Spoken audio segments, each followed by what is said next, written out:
Shippuden sounds depressing, bro. Like, like the tonal shift of Shippuden, like it's much more dreary, much much more depressing of a part. Like literally, the color is gone. Everything looks so gray in Shippuden.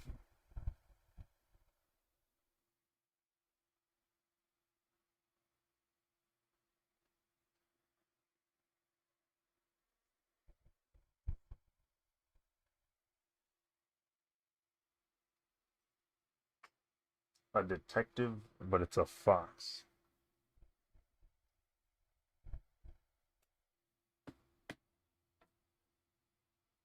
It's not Fantastic Mr. Fox, is it?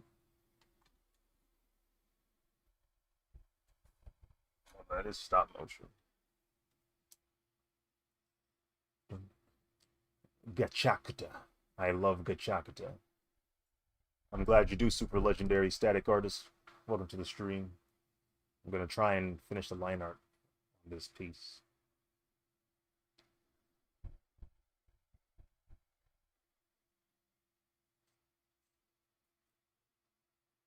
Hmm.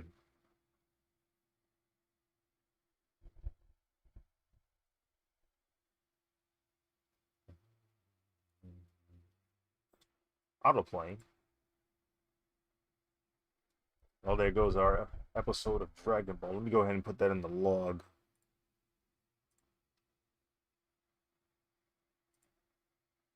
You want to watch two more?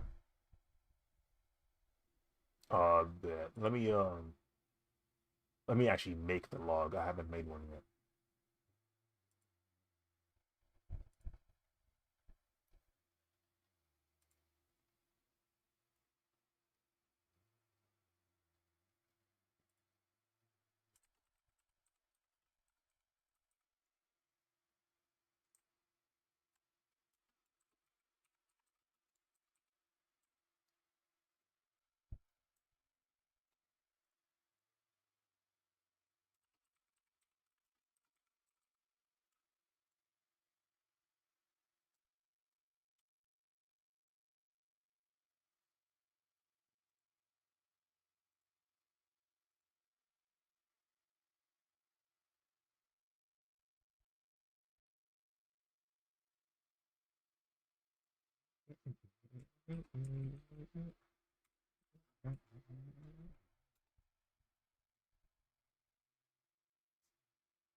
Favorite characters from Gachakuta. My favorite is Engine.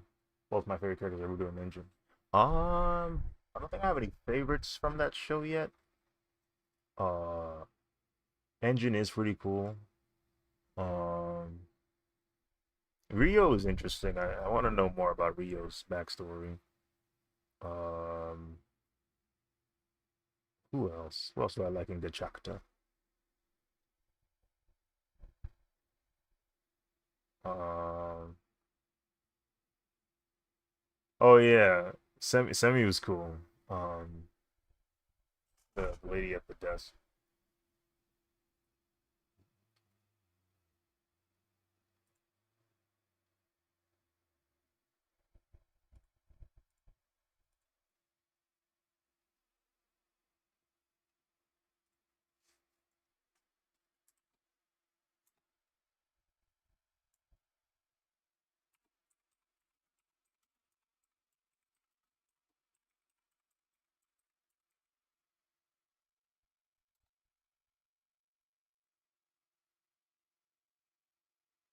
Um,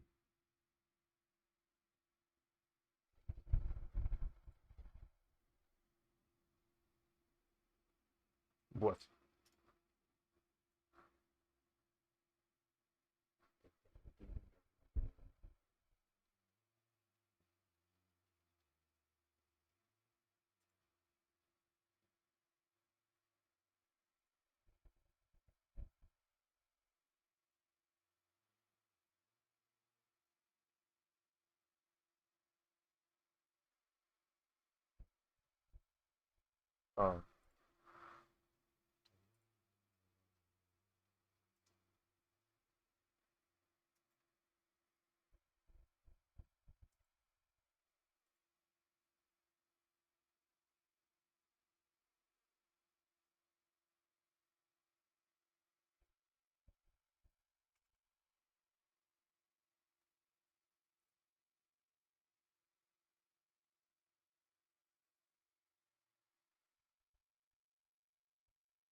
Uh, let's see. Trying to find like a better spot for this window. Okay, I'll put it right here. Um, and then Discord. There we go. Episode 2, The Emperor's Quest.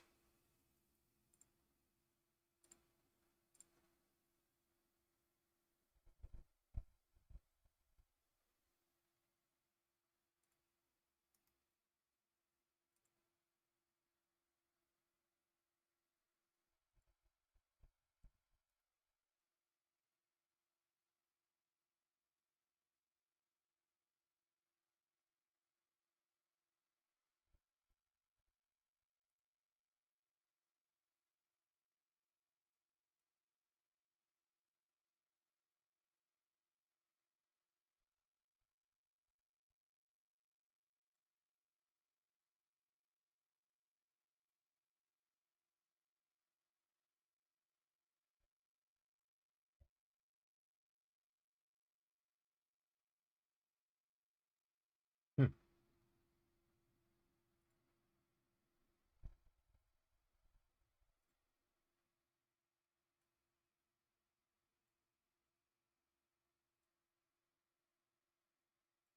Oh, no.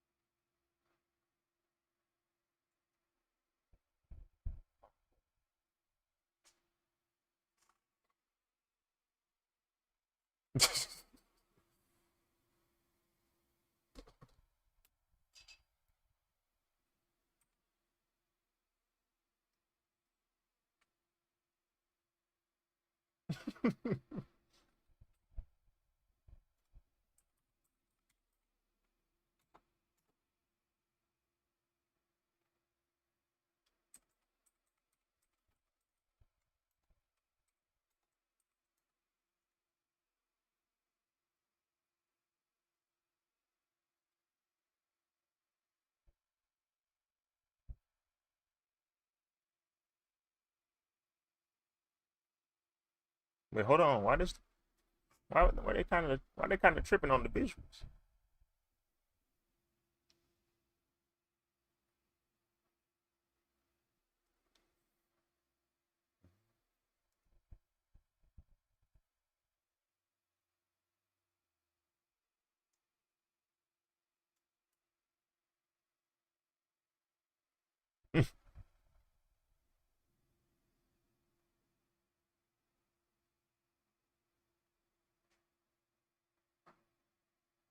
Hmm?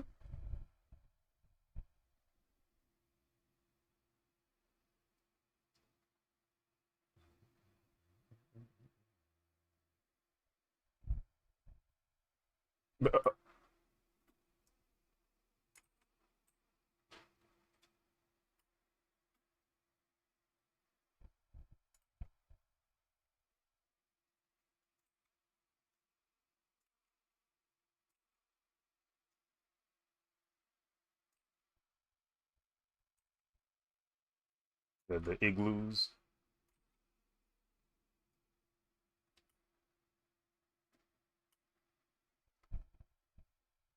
That's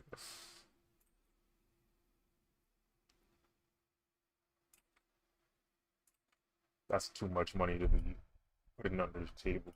Frig, dude. Frig, dude.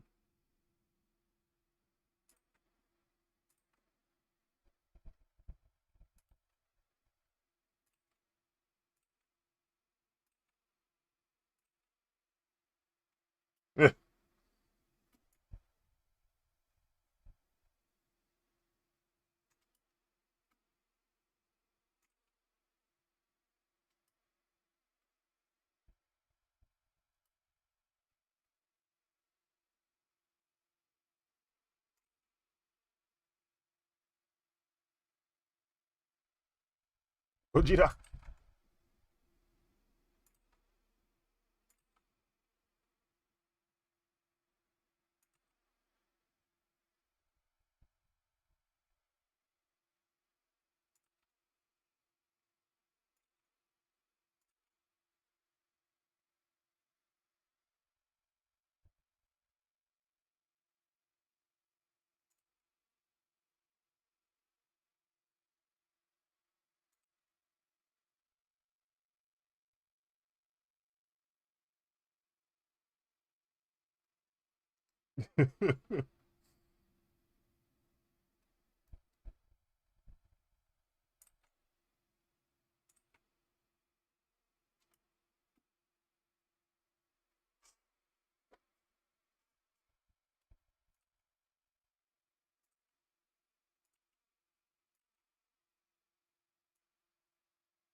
No, no, she's cooked. She's cooked.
Hmm.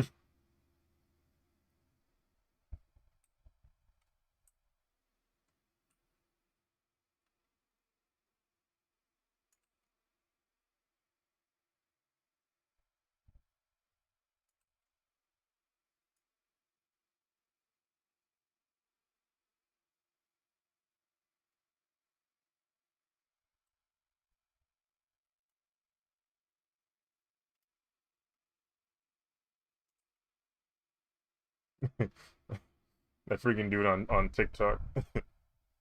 Do it again.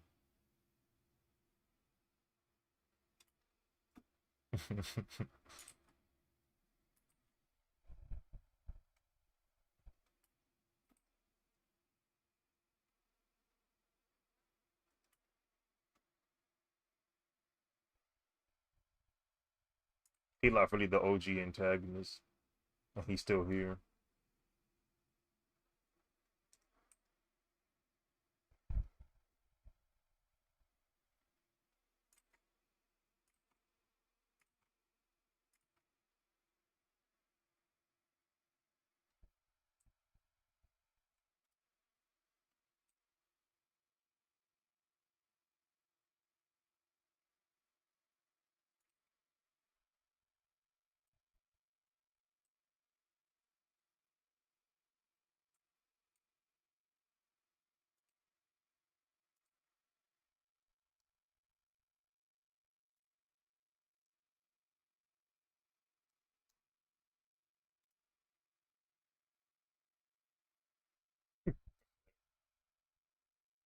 No way.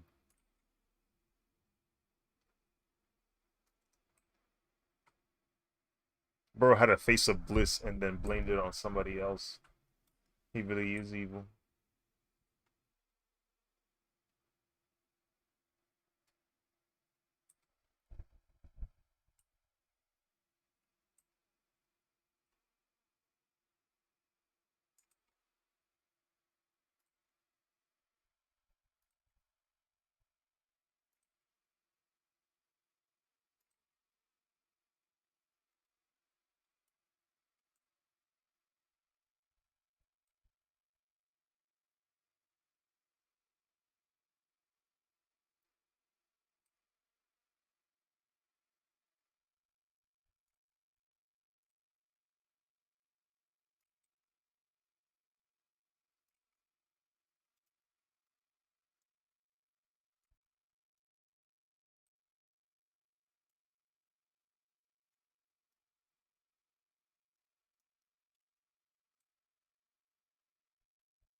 Fan of mine.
Insane.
So what?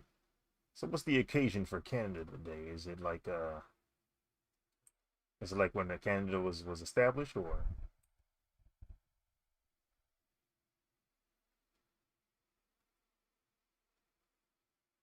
um,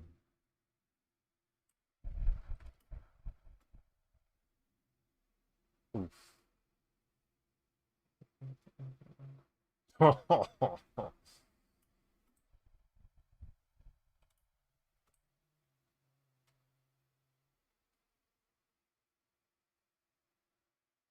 Hmm.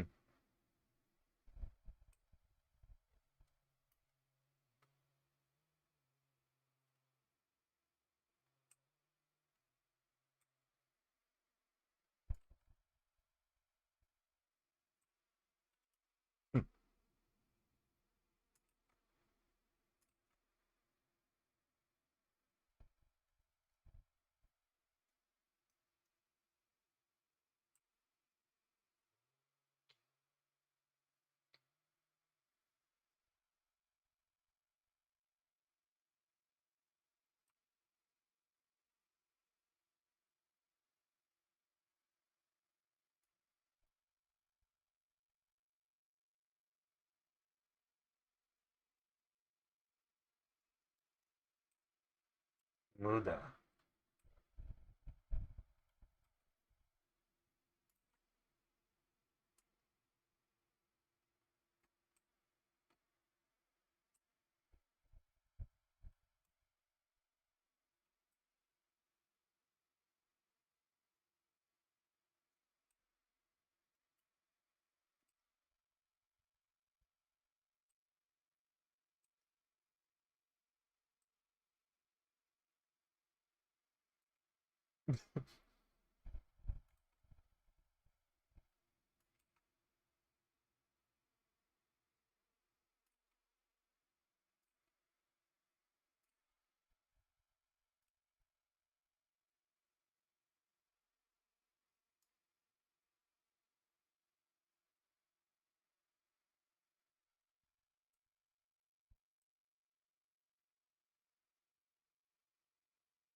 Hmm.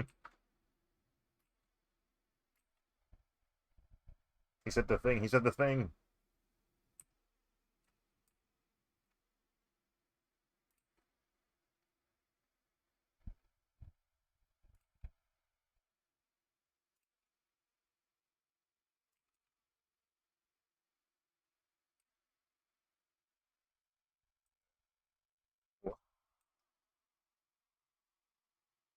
Man, we on Dragon Ball, man.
Yeah.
What do you say?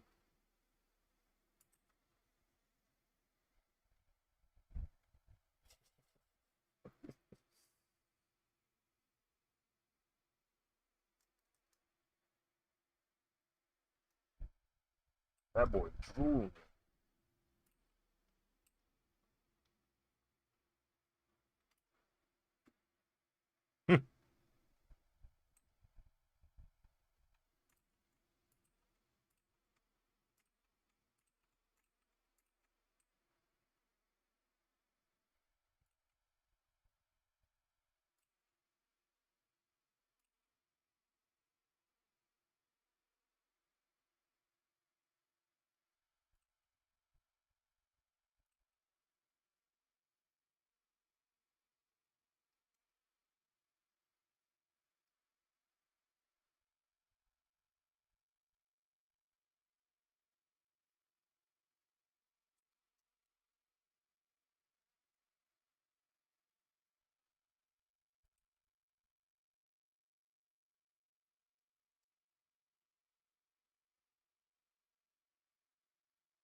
those those 80s sounds kill me every time.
He sounds so funny.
Don't even know how he has it. Maybe it was inherited. Who knows?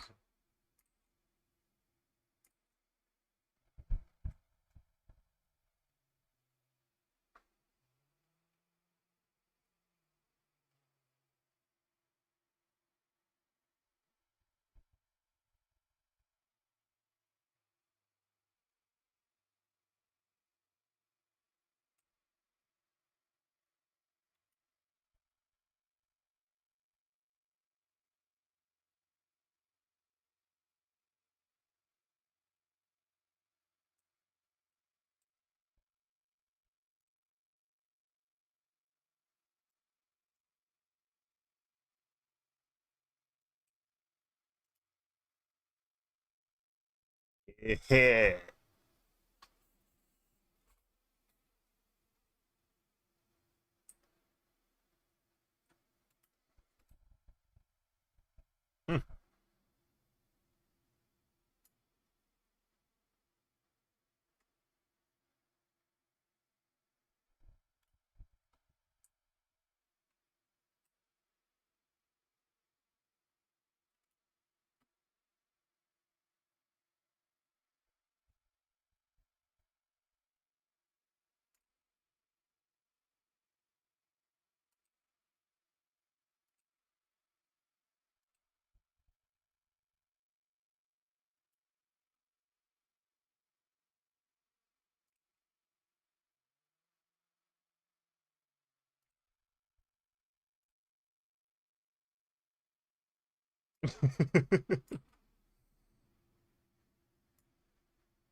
Dang it. It's loading.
He's surfing.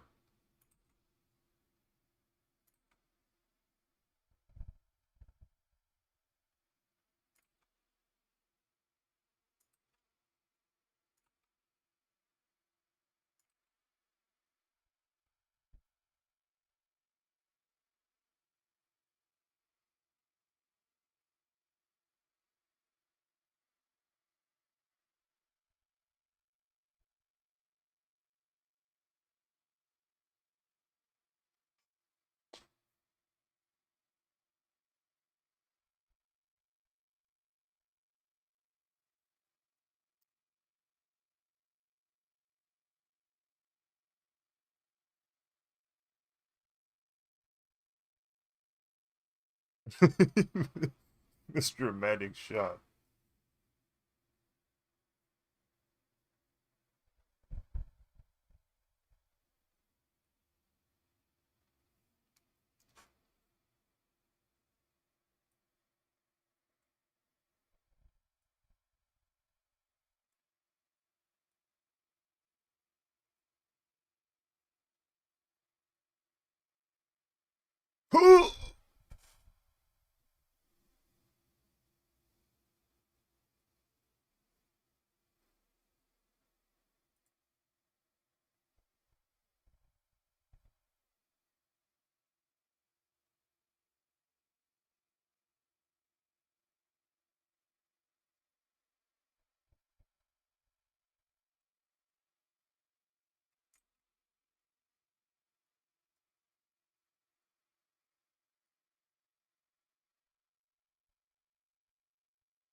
Sky,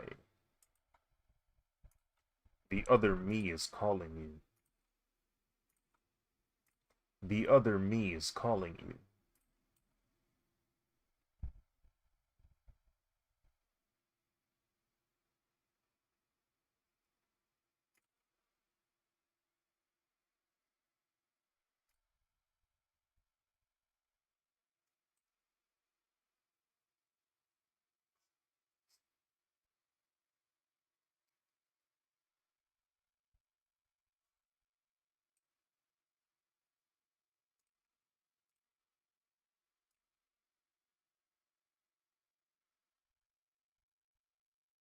No, bro.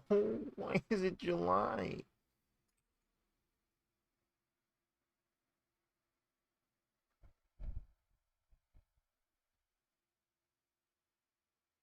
He said he should have brought a camera.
Bulma.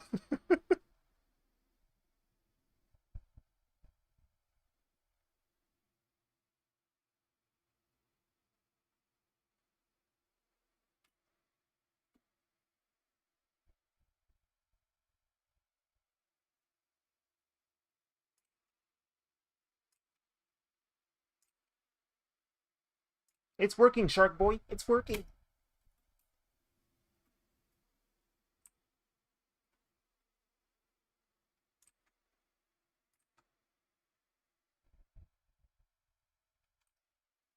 Wait, he's having a nightmare now. Stop.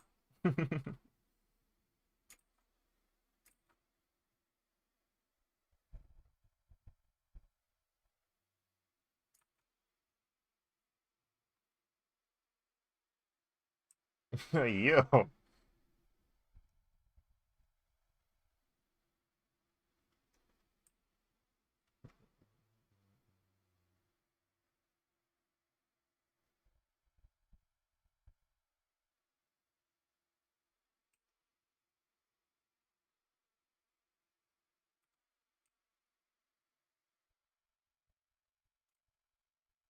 Oh.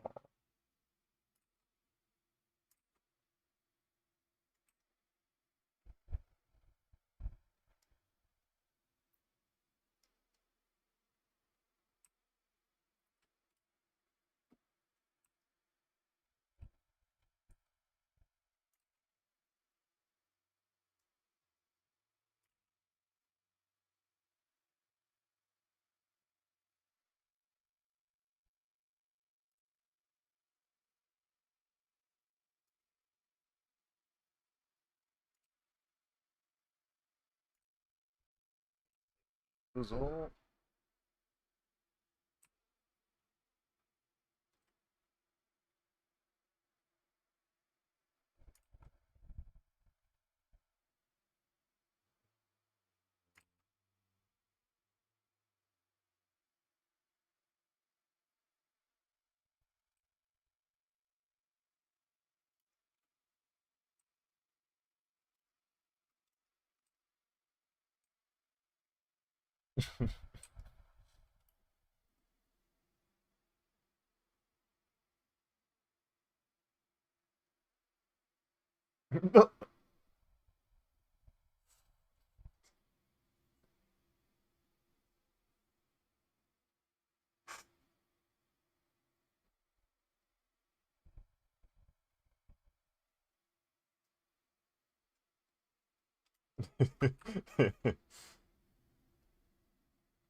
Bro, there was this dumb video where it was like this dude was talking to his friend, but his friend is really attractive.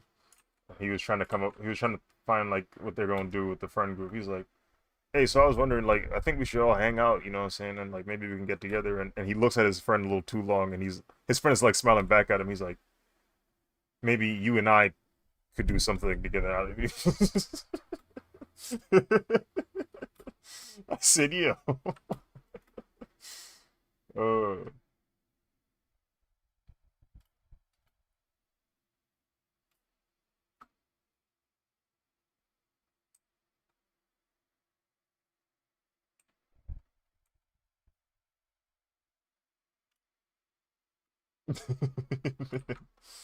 freaking go.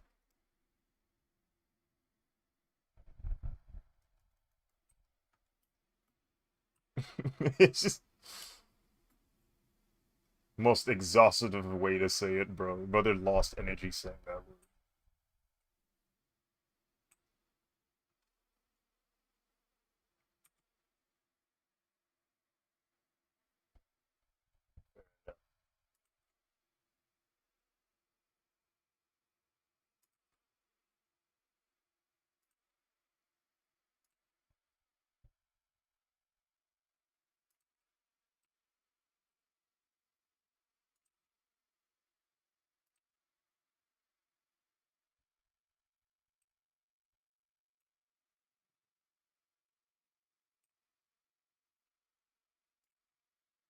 What's that thing? What's that thing Ted DiBiase used to say? Everything's got a price.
Insane.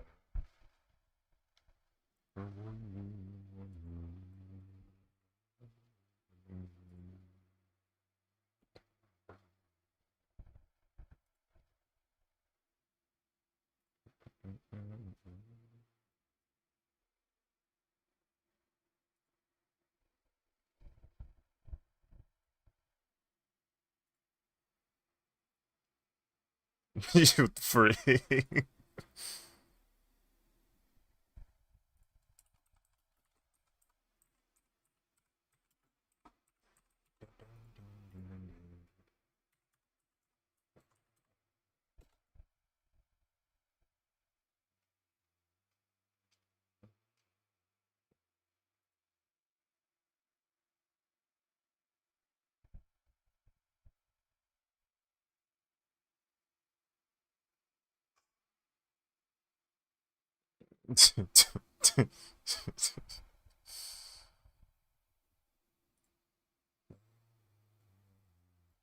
You're fading, bro. You're bro, you're lost, bro.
What?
Oh, I understand it now. I drew this incorrectly. I understand it now.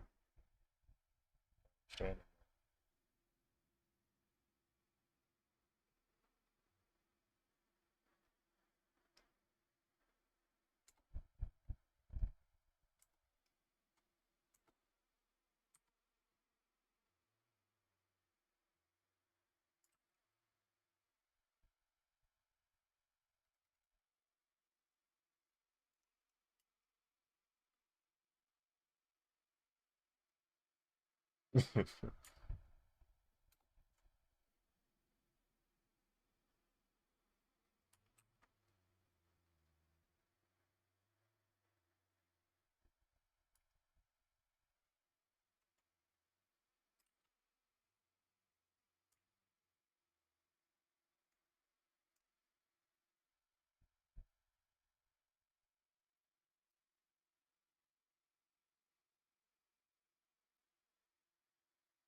it.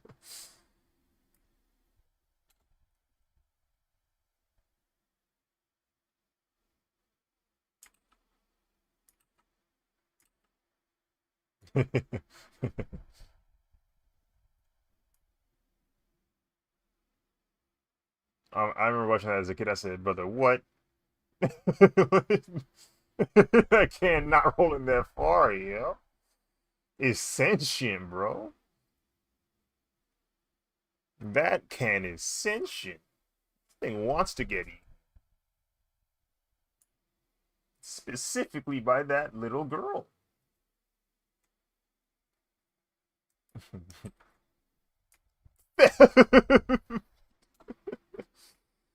And you hear the mom in the background. She asking, "What do you want for dinner?" And then you just see a smile on her face.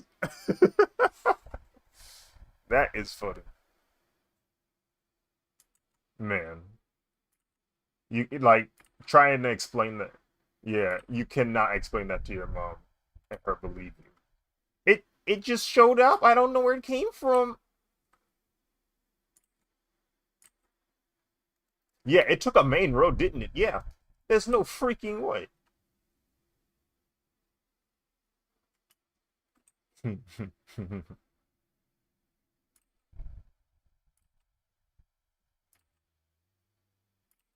Yeah, I'm not gonna even try and fight.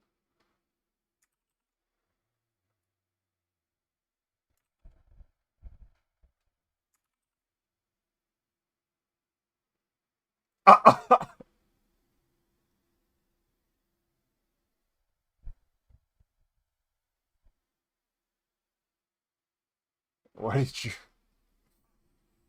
He said, why did you kill my mom? He said, because I hate you, Barry. Uh, that is so funny. He really hate him, bro. Like he really can't stand him, bro.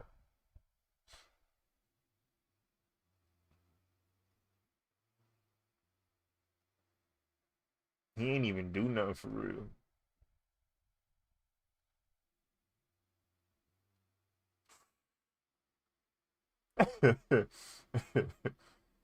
I was supposed to save those people. I was supposed to be the hero, Barry. And you showed up. So I gotta end your mom. No, it was foul, bro. I remember the beginning of season 3 when Flashpoint happened, and Barry found out very quickly that due to Flashpoint, he has to essentially let Eobard Thawne like repair the timeline by doing the exact thing that he stopped him from doing. And so he's like, "Go ahead, tell me, tell me what I need to do." I want you to say it. And then Barry with hate on his face says, I need you to kill my mom. I said, no way. No way are they doing this right now.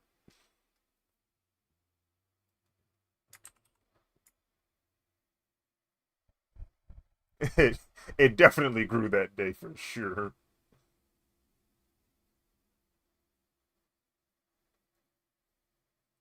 Did it happen to you just now?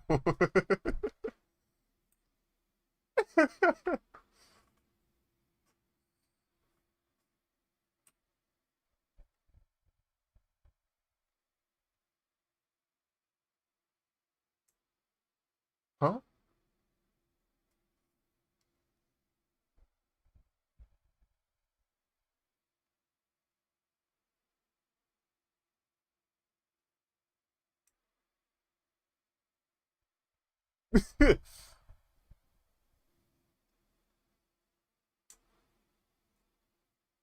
What a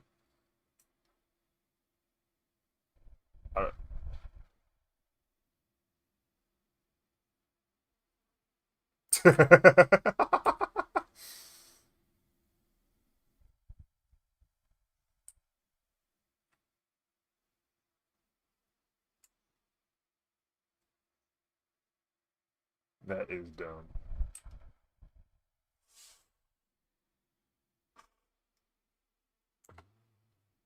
Get some value out of the conversation.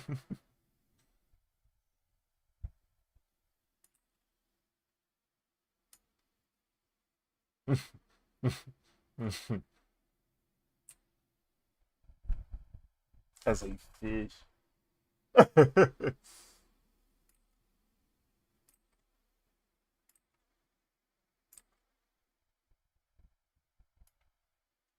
I'm afraid I'm afraid if you are a fish. Yeah, no, I'm sorry, bro. If you a fish, I'm probably going to eat you. I'm sorry.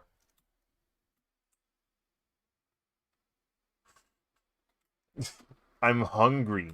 Okay? I'm hungry.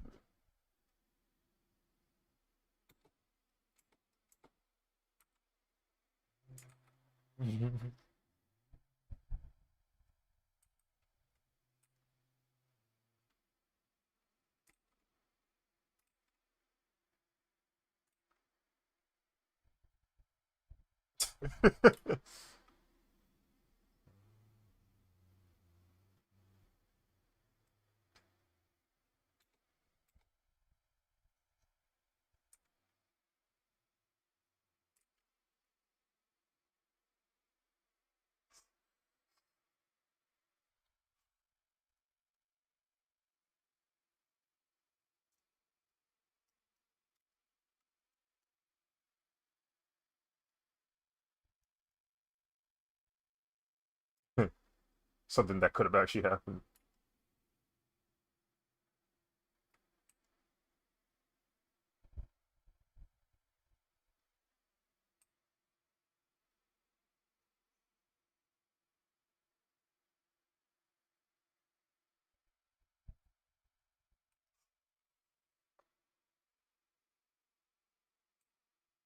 Oh.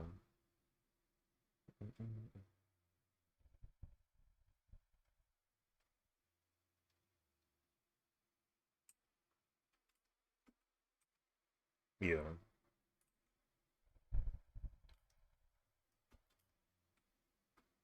What? Yo, yeah, yo.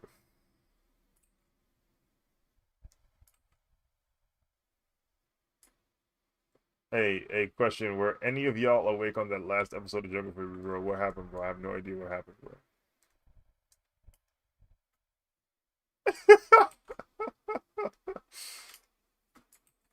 I woke up. I woke up and the outro started playing. I said, "Let me let me stop playing these episodes." Oh my goodness.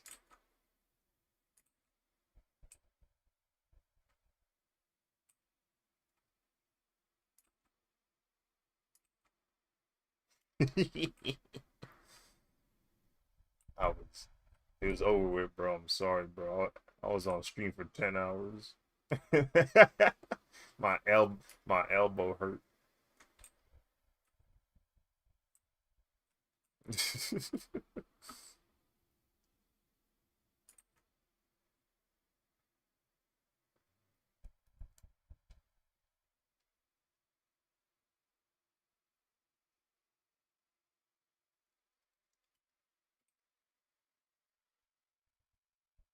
Here's what I'm gonna do. I'm gonna play that episode at two times speed.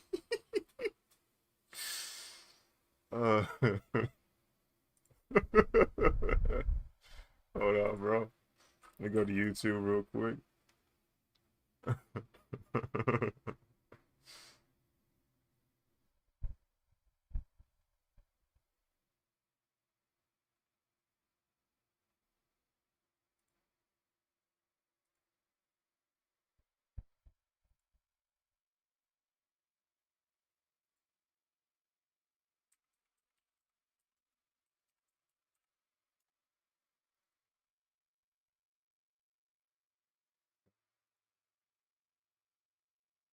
Okay.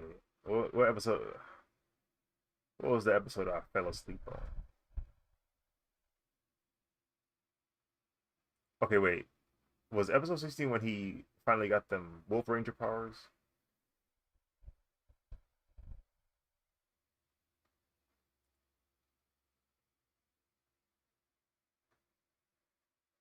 Okay.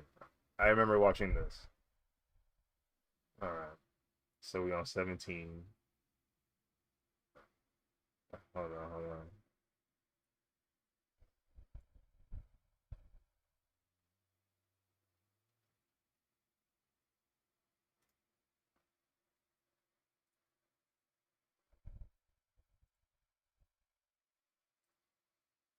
You ready for two times speed? Let's get it popping.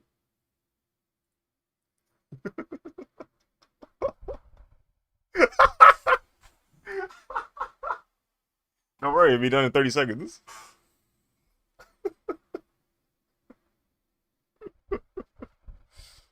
Oh.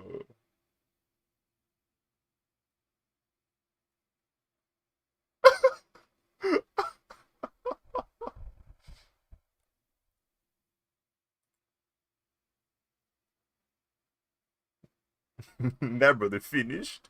That brother on his way out.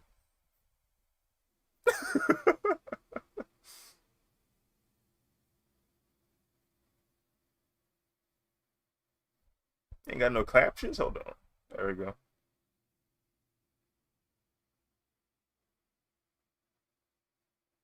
Oh yeah, he was supposed to learn the new abilities of Zakato, the new powers.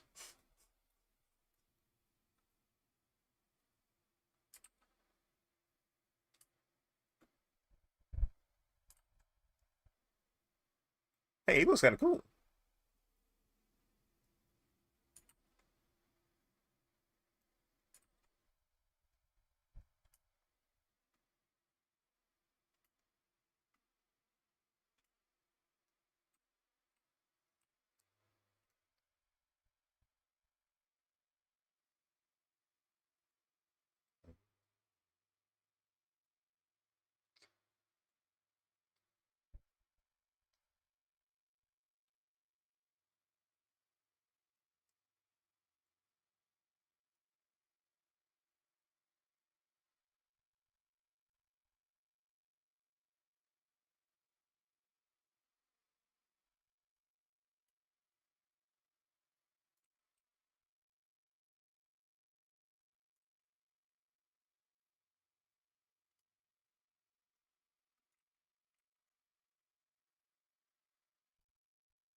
Oh no, is RJ taking over the leadership during their combat?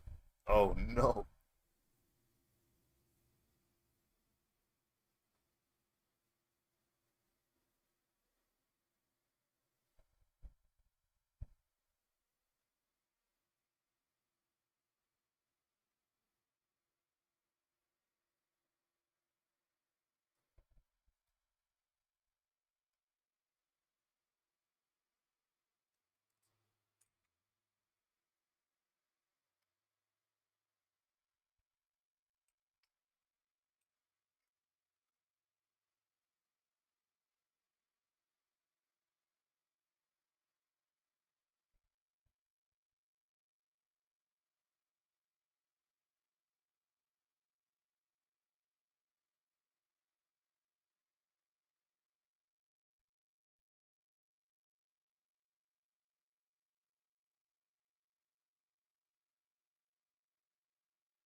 That brother can't shoot.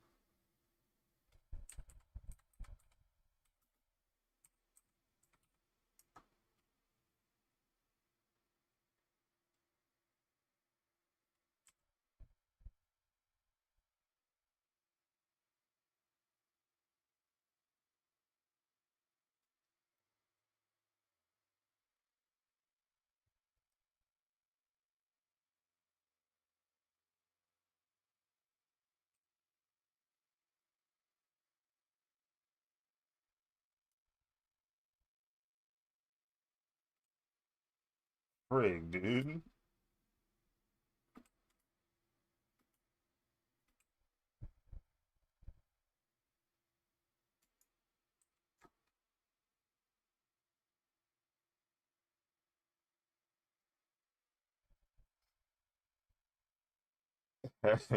I like that conversation Loki and Odin had in Thor: The Dark World. Loki's kind of feeling, he feeling himself. He's like, my birthright, and then Odin goes, your birthright was to die. I was like, oh, frick.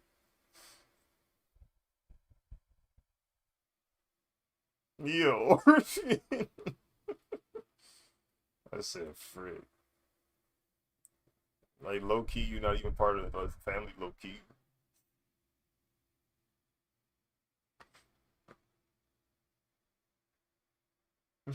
That man Ray J still going, bro.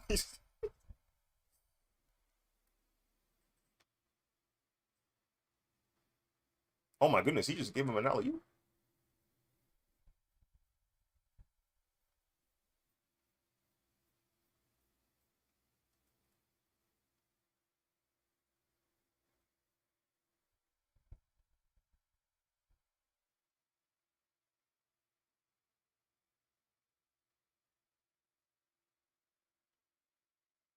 You know, a show is for kids when you can speed it up 2 times speed and still understand what's happening in the show.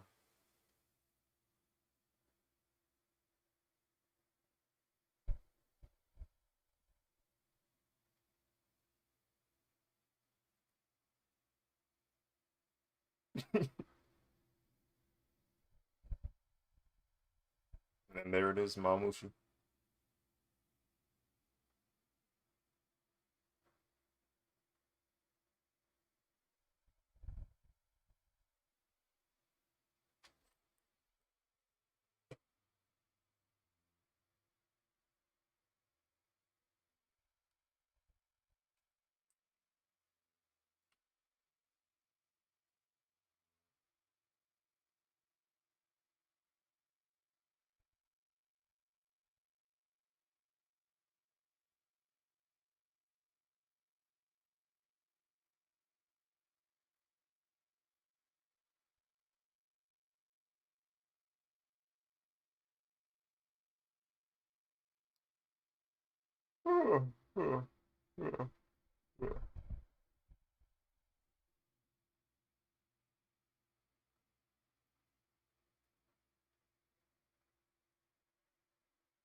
You're out of it, bro.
that movie flopped for it.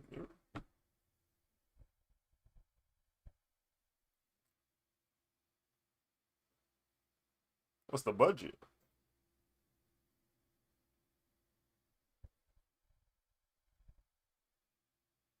Oh,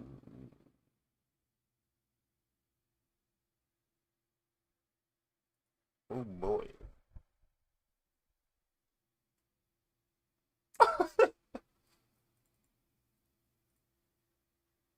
Wonder Woman did succeed. I don't know about the second one, but I know the first one did pretty well.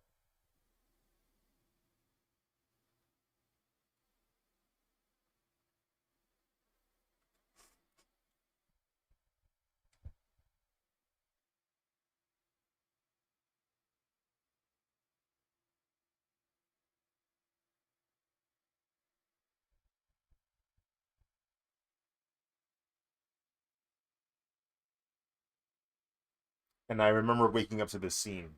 Wow, that's crazy.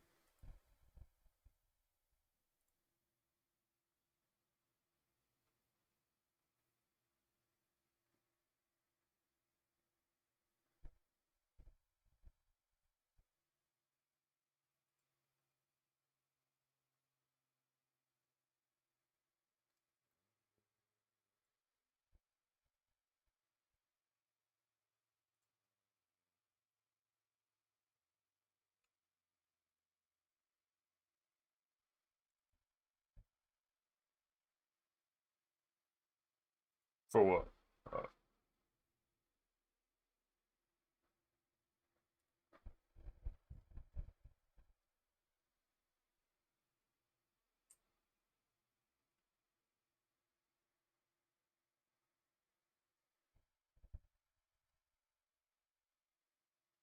oh my goodness.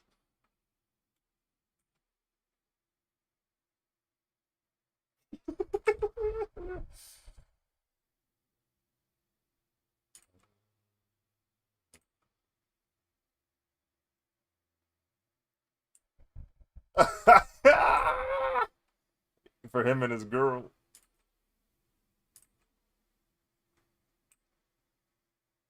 You know what I'm saying? It was a triple date. It was Sky, Chrissy, S'mores, his girl, and me and Brock.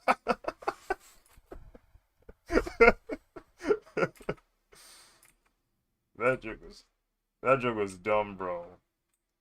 We all decided to go to that movie theater, all to that movie theater instead of what was it? Was it round one? Probably should have went to round one.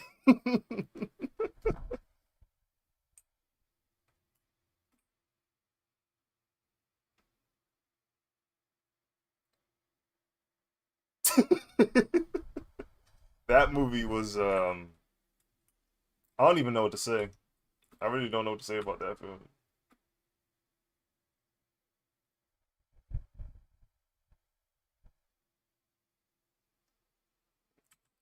Hmm.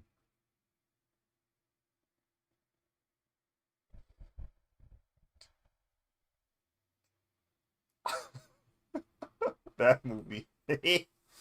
Woo!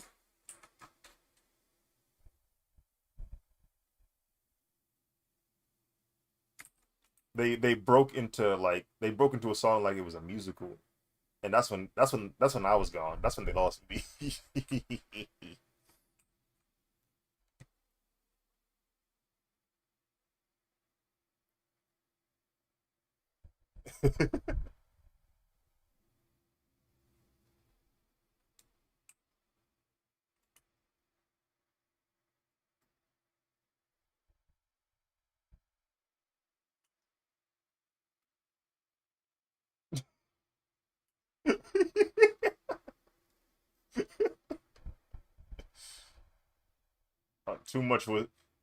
Too much was said with no words, bro. It was goodness freaking gracious.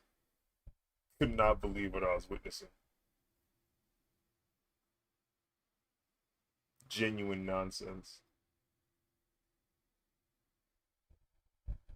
Yeah. Now that I think about it, that's why I couldn't think of words to say because it made no sense. I couldn't make sense of the film.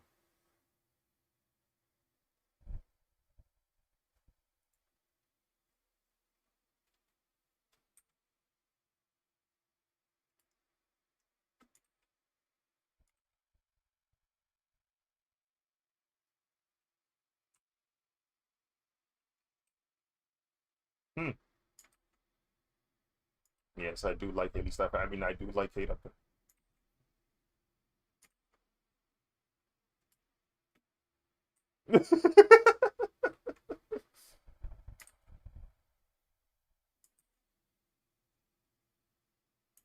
It's kind of cool. It's a nice little Christmas special, like little Christmas episodes. You know what I'm saying? It's Christmas season. We get to get popping.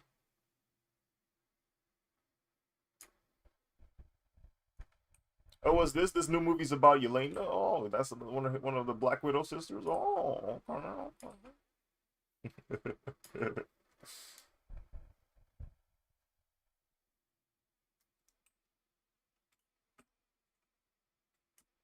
that decision I don't know why they did that. Now we just gotta live with it.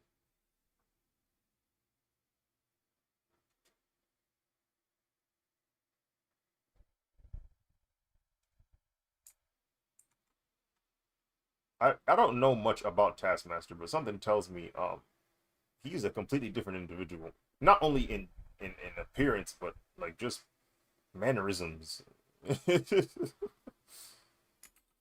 But alas,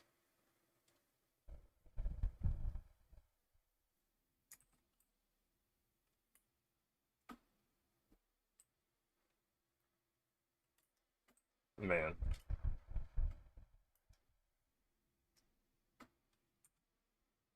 Hmm.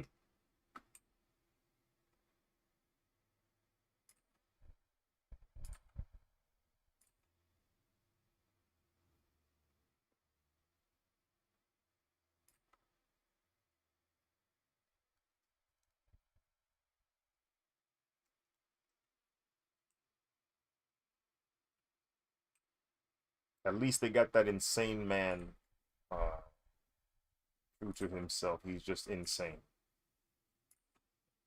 and good at his job.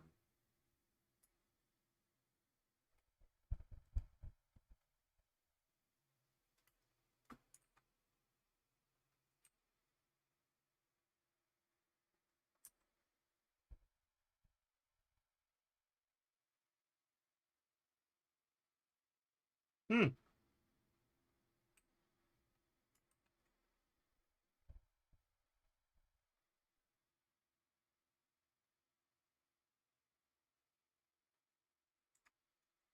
He definitely don't got the I don't know, he ain't got that grit he used to have. It don't feel like I don't feel threatened.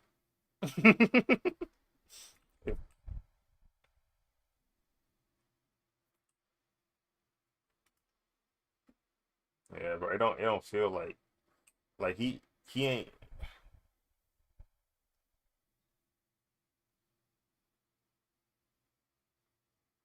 he not as raw as he used to be.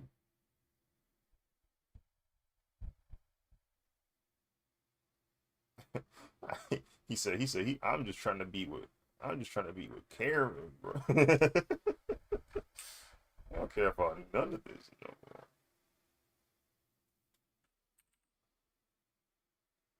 Meanwhile, Karen is slowly losing her mind.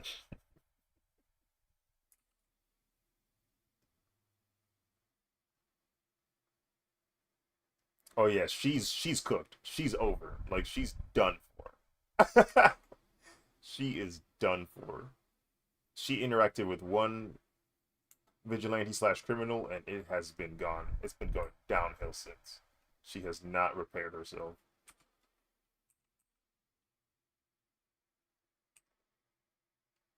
and she got a thing for Bucky. So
Batman, Batman, save us.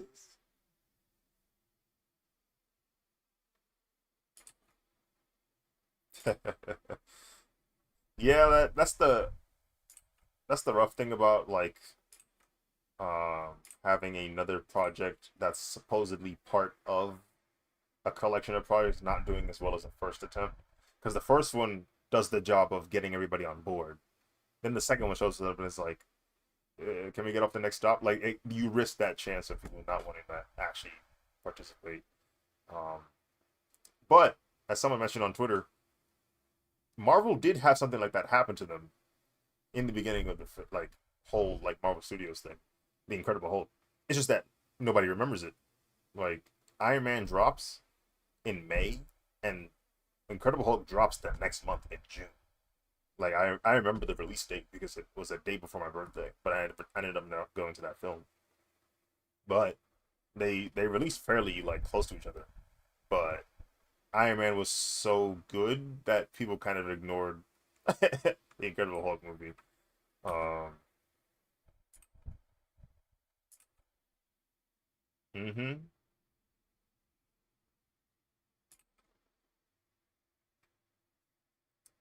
Well, the 2003 Hulk did come out 5 years prior, but it wasn't part of the Marvel universe yet. Uh, it was its own standalone thing with Universal. But the Incredible Hulk was the next movie they made, and that one was part of the MCU.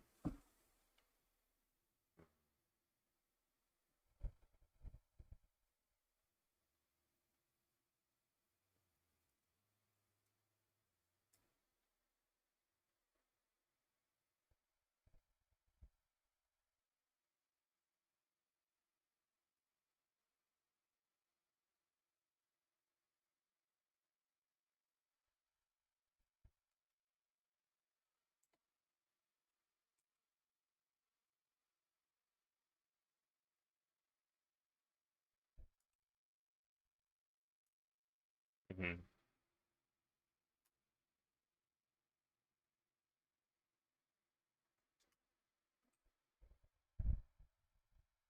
Like they were kind of exploring what she could be.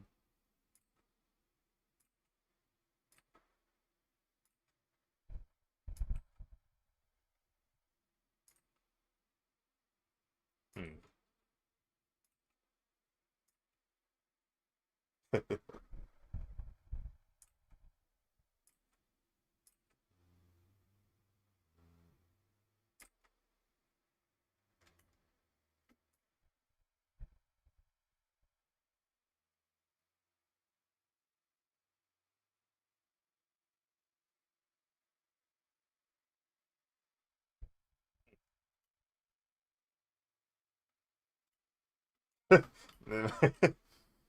uh, they be ignorant with that imagery, bro.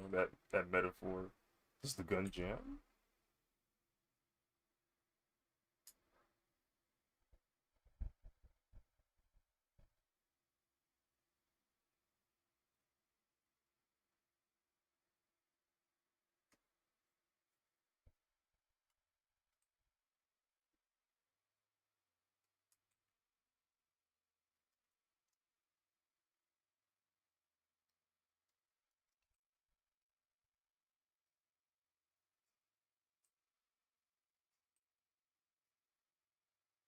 Like DC's Doomsday.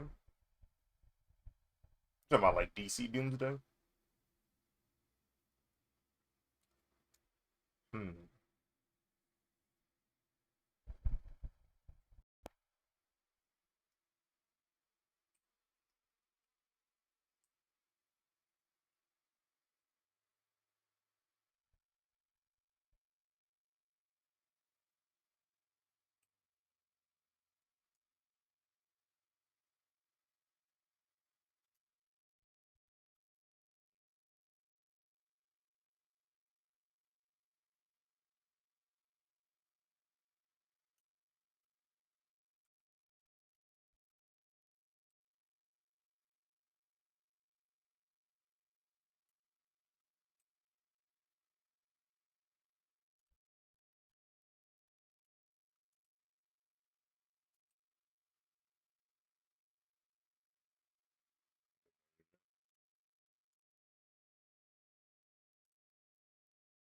I'm definitely a comic book fan LARPer. Even more so with DC, bro. Like I don't know jack squat about DC. Frick, dude.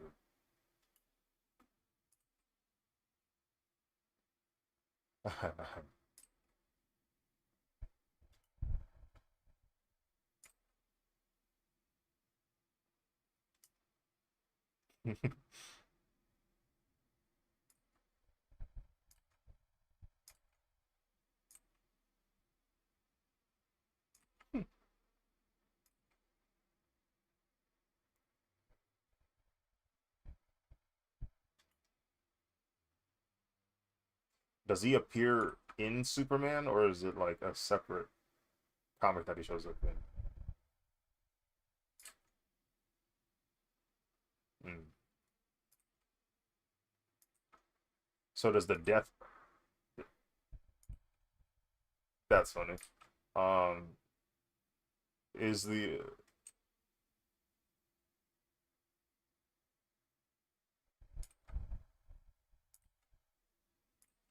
that could happen.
Yeah.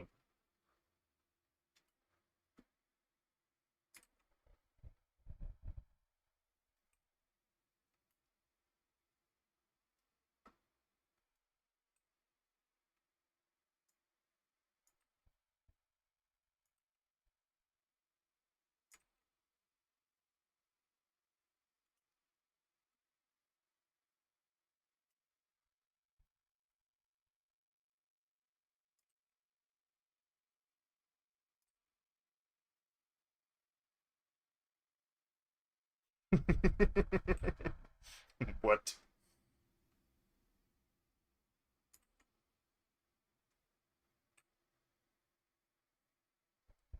No one, no one would ever believe you, and the only people who know that it happened are those that were there, which is a lot of people. But that's funny. That is pretty funny. Yeah.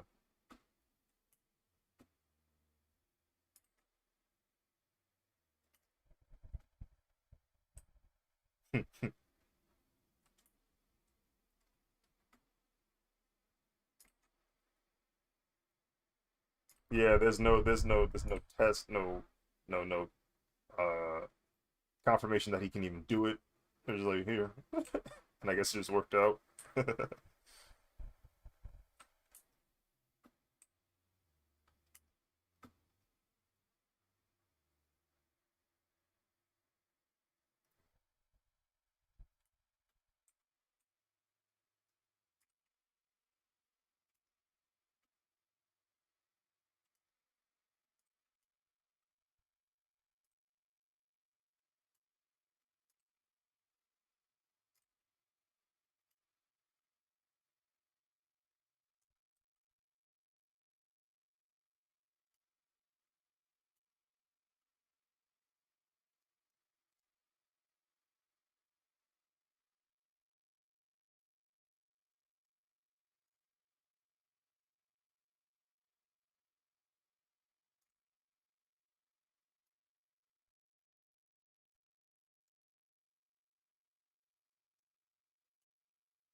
Who goes there?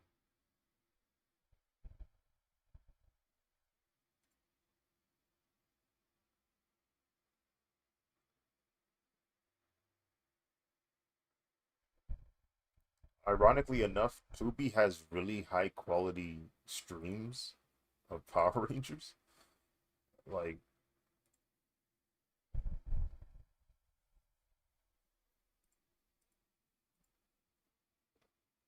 probably. Like, look, they're doing 546p, bro. Like, what the frick? For a show that came out in like '08, '09.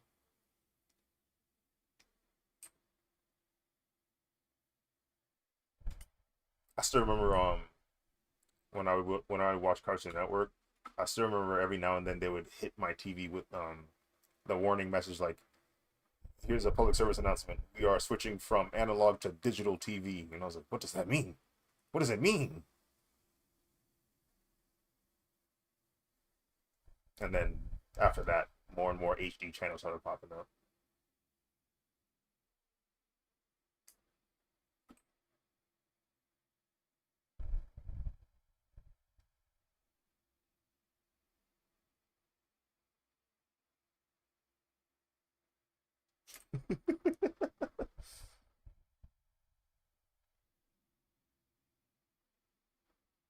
What did I do?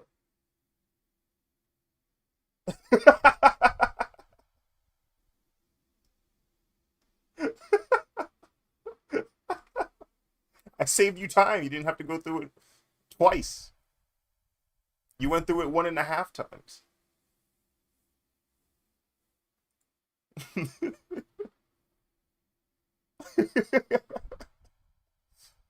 I experienced it in my sleep.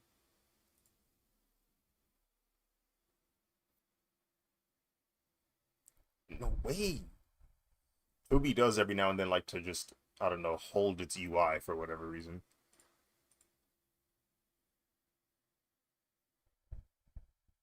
Oh, you know, sixth ranger type beat or fourth ranger type beat in this case.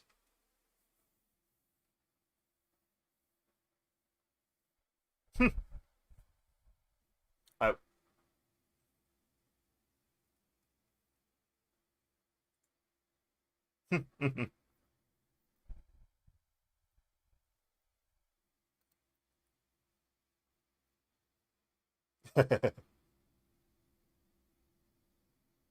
hmm. The Superman punch? Did I just see the Megazord do a Superman punch?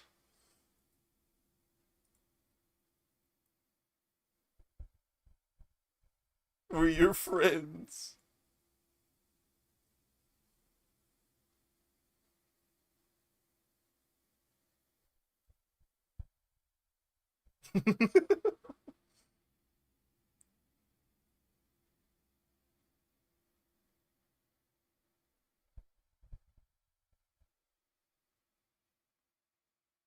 Dang, he's striking him, bro. He hit him with knees.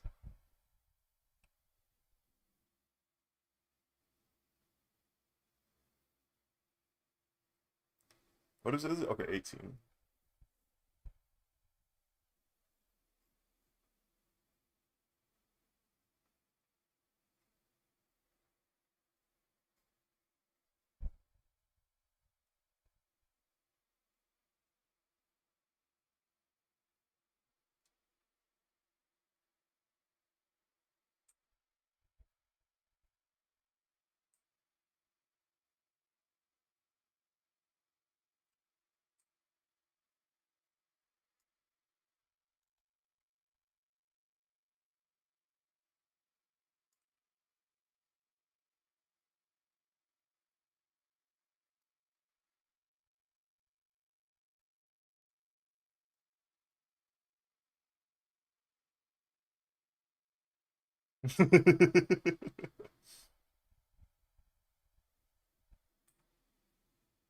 Look at the slow turn.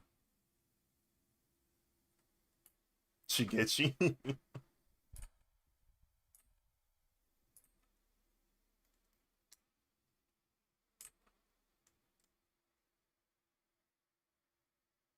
he was an obnoxious brat, but I didn't fully hate him, bro.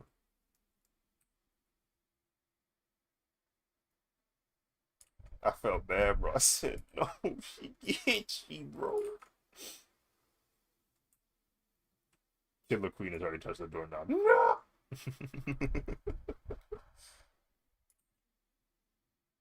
Hero has Hero was having too much fun, bro. He had to go.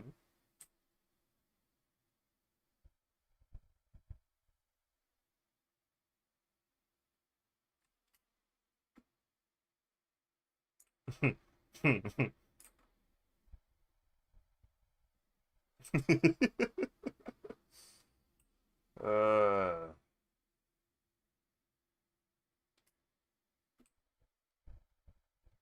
he snapped his board in half, bro. What the frig, dude?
Raffle, hi, bro. On which topic you make the art now?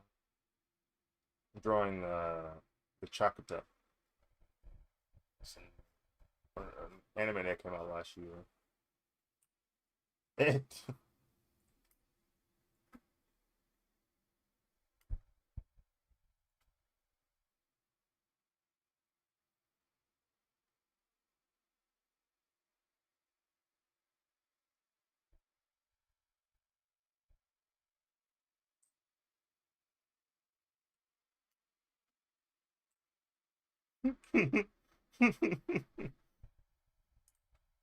Like, yeah.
Oh shoot.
Mm.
This clip studio? Yes, it is catastrophic. Welcome to the stream.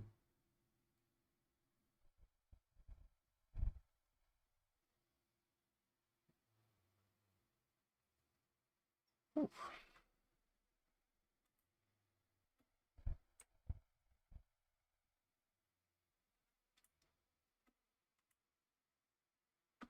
Let me zoom out so you can see what I'm working.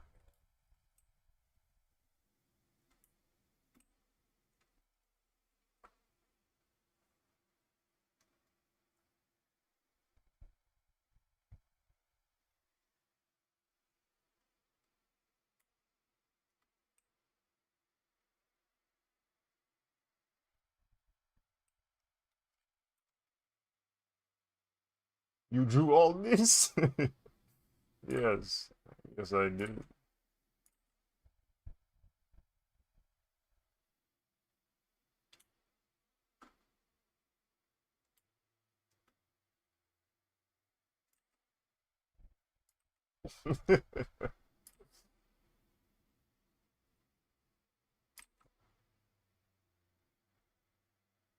I be drawing, you know what I'm saying? I may or may not spend hours of my life illustrating digital crafts.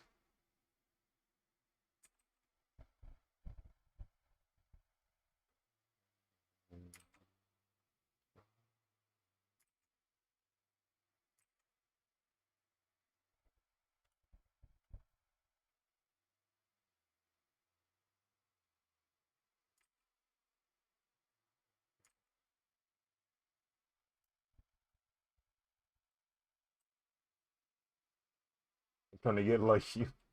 I've been spending the past month trying to lock in. Yeah.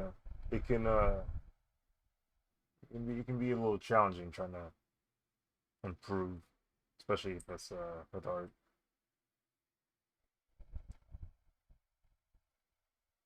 Which is code for I'm avoiding learning anatomy properly.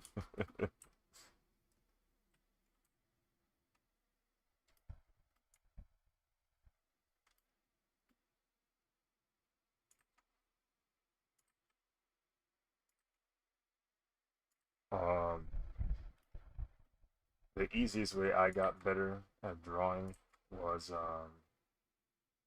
I challenged myself to draw every day and post every day, but I made each drawing like a specific theme or genre of art. So like maybe one week I'll spend time drawing like characters from Naruto. The next week I'll spend time drawing shoes. Next time I'll work on like I don't know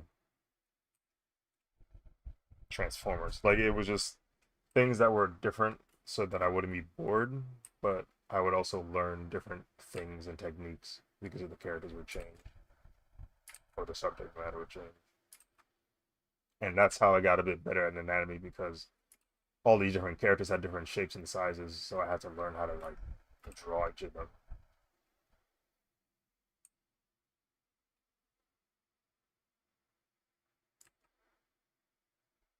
Um,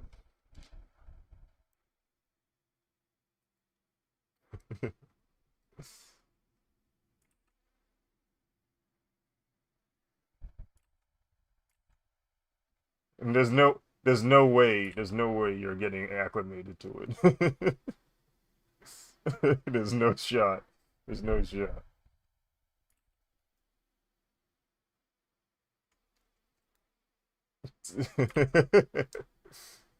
it's it's just so funny how much of the white boy rock star accent from the 2000s that man is using in this song. It's just like you really enunciating the words like that.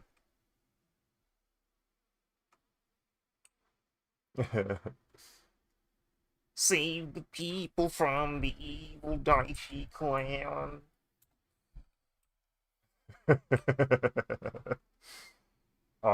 Catastrophic. I'm watching some Power Rangers with my friends. Jungle Fury specifically. Um, I've been doing a lot of reference drawing for the most part. Yeah, that's always a good way to go about it. I mean, heck, even now, like the poses, I'm not referencing, but I am referencing the character designs because the character designs for Gachiakuta is very detailed. So there's no way I'd be able to draw these characters without looking at the photos. There's just too much going on.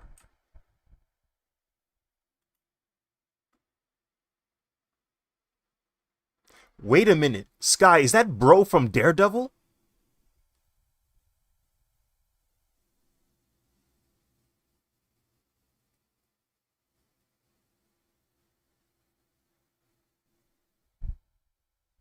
Wasn't he one of the henchmen from Daredevil? Maybe I'm tripping. Maybe I'm tripping. Like maybe this is him when he was younger.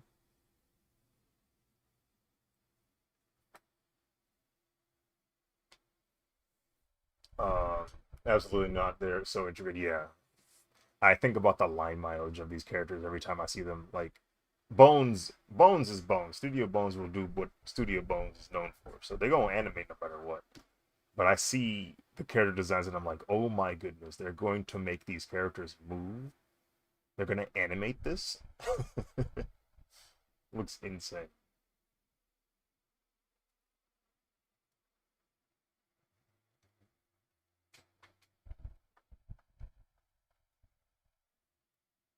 Yeah.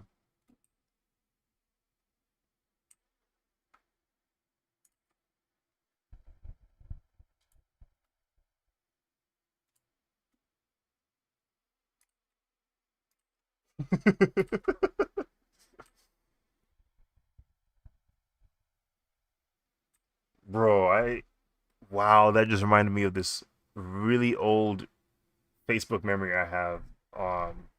Where there was a Facebook page where it's like the challenge was if this Facebook page gets like so and so likes, we'll name our child Megatron.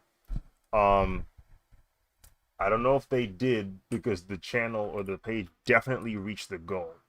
No clue if they followed through with it, but it was just funny to see that. Goku.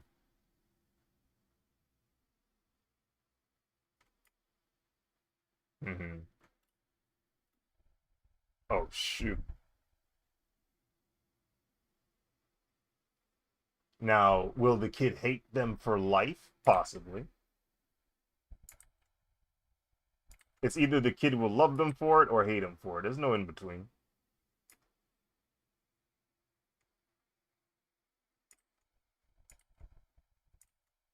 Hmm. Middle name is a bit easier to deal with.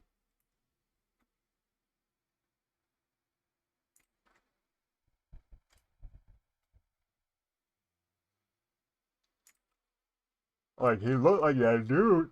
That dude he was talking to Daredevil back all the way back in season one.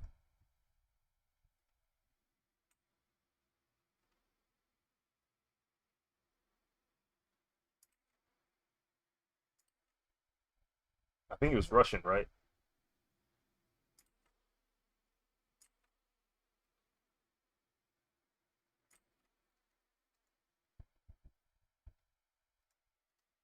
I tried a chibi animation and gave up on it.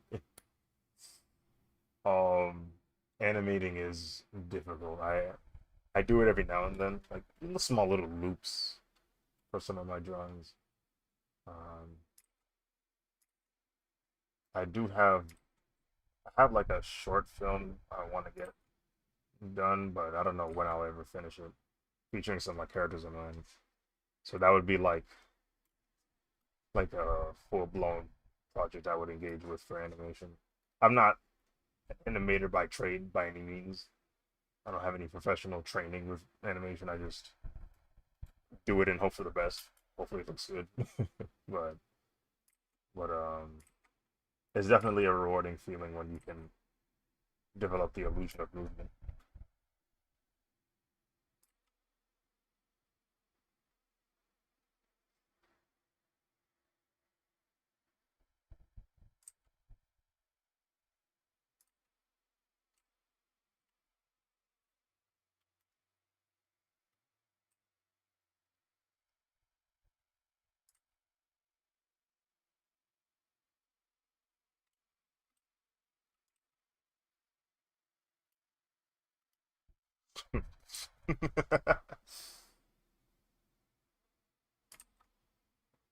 That's why I can't laugh at the bros.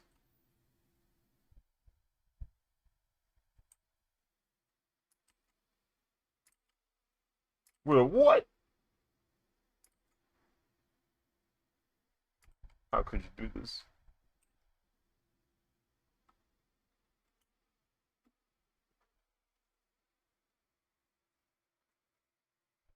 And yeah, I'm not gonna lie. You need to do art lessons or something. This is insane.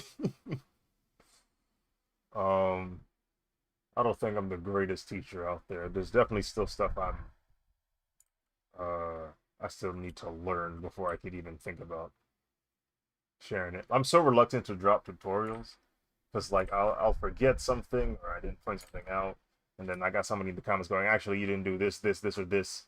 You really shouldn't have uploaded this video. Die, and then like my fault. Um.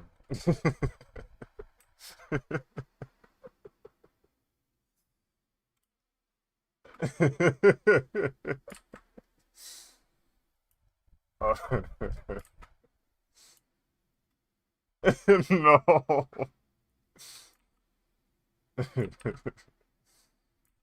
Oh my goodness.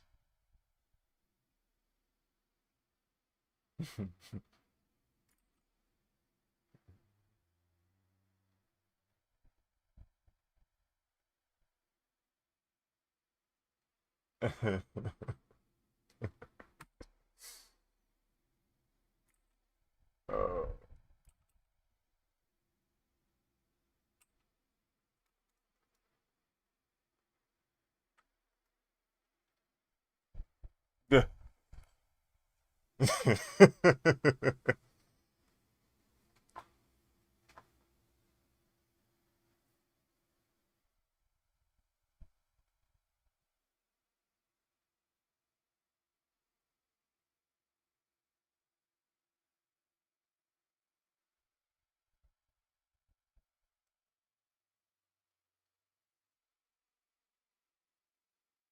Ender Gamer, hello there. Not speak Spanish. Sorry, don't good in English. I sadly, yo no hables español.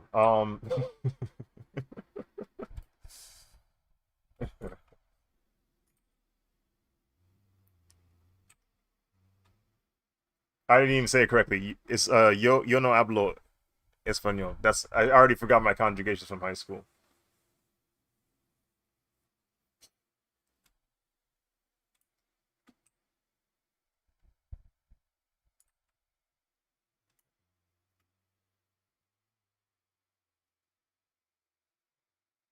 I, it's been so long since I studied Spanish.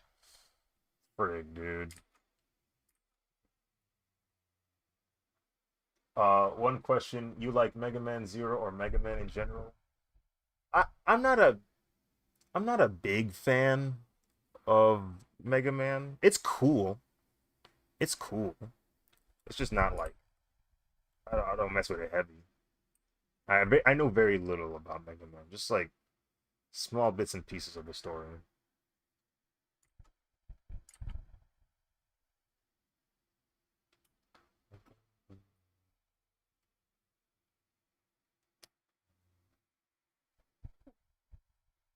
Um,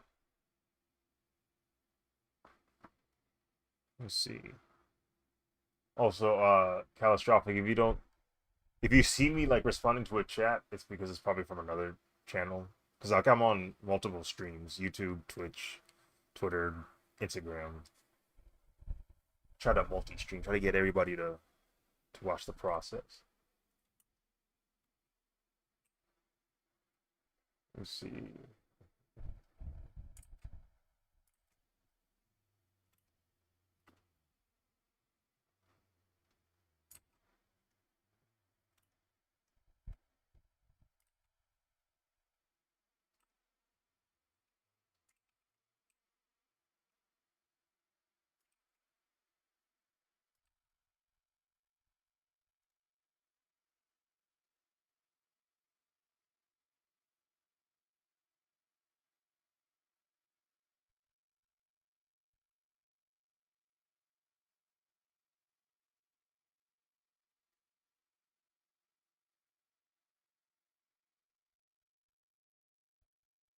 Understand.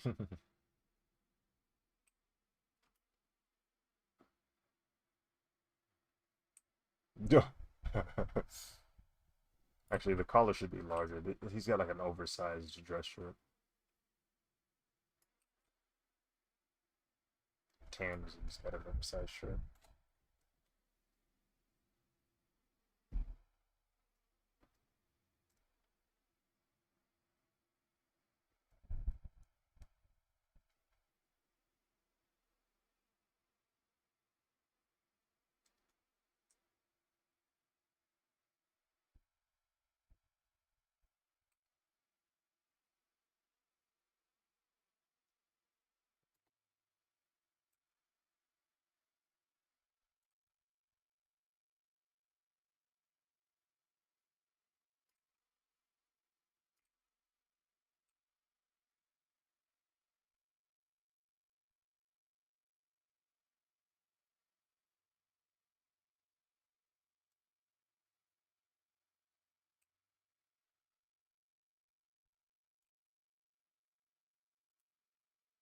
Let's see.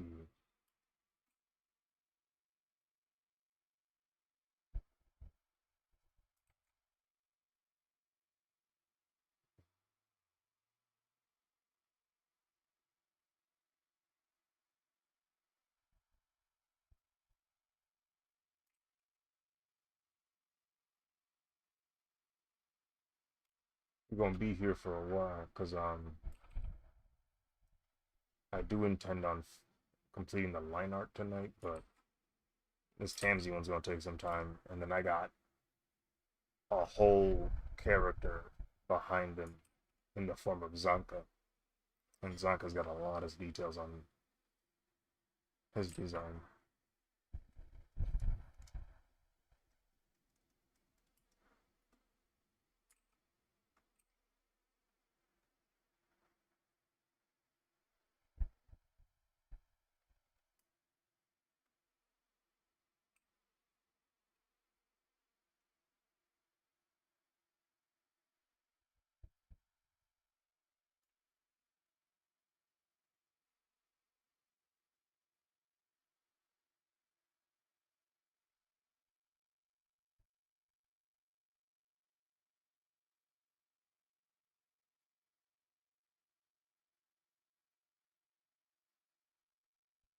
Nah, he had the sauce. He had the sauce.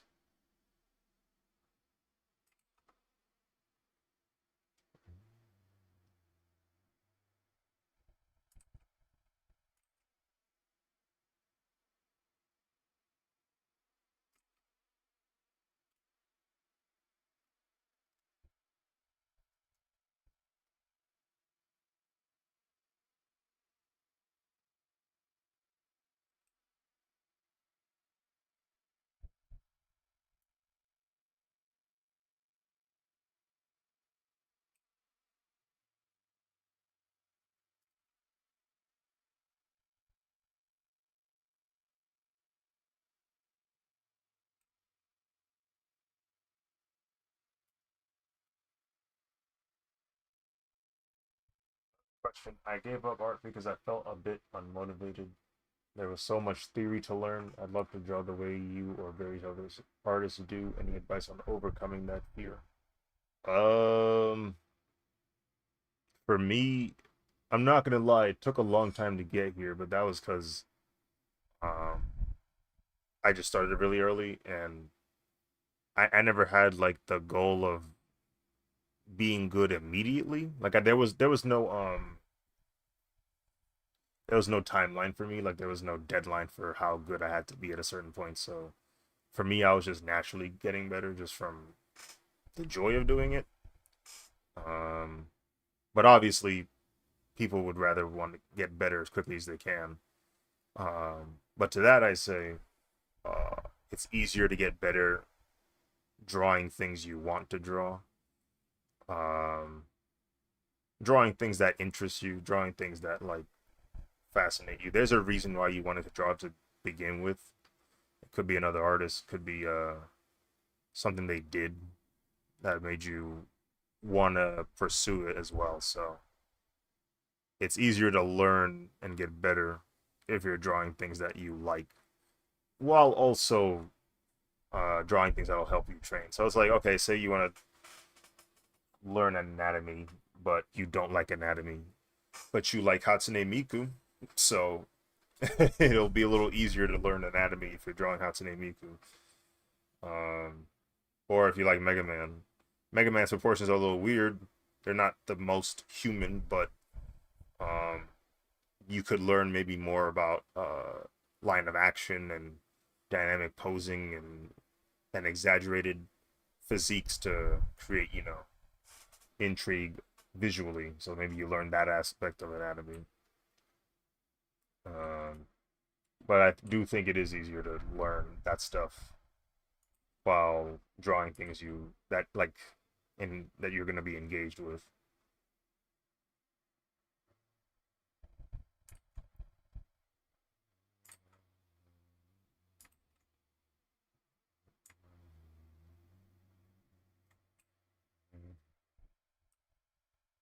Uh, to make the answer shorter, make it fun. Make the drawing fun. Draw fun things, and try to learn the principles through the fun things.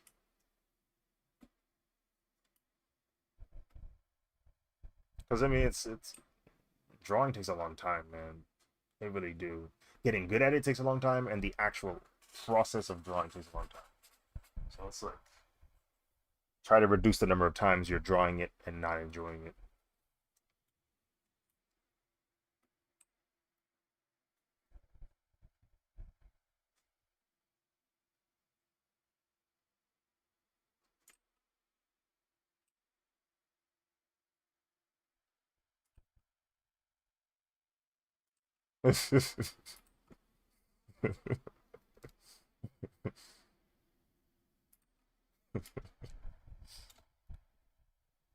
That brother Brendan dying, bro.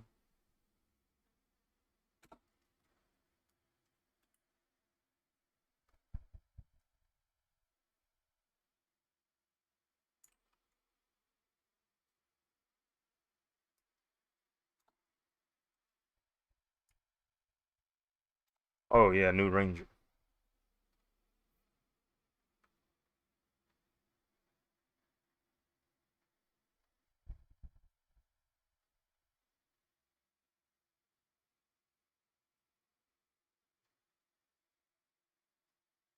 His suit is kind of cool.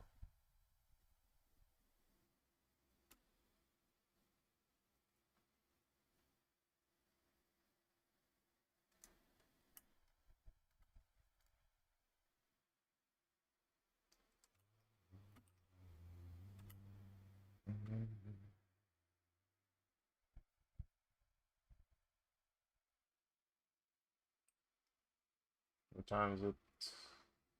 Ooh, 26. Goodness gracious.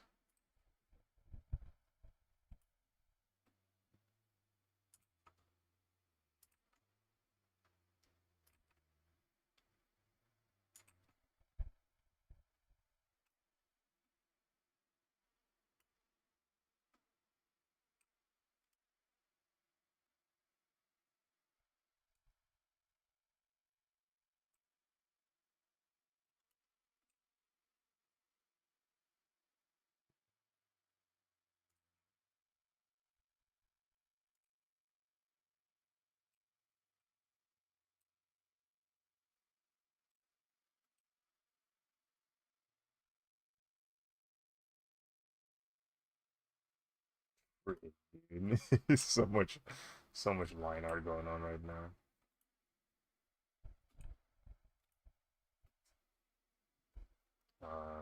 1 second, I'm gonna get some water.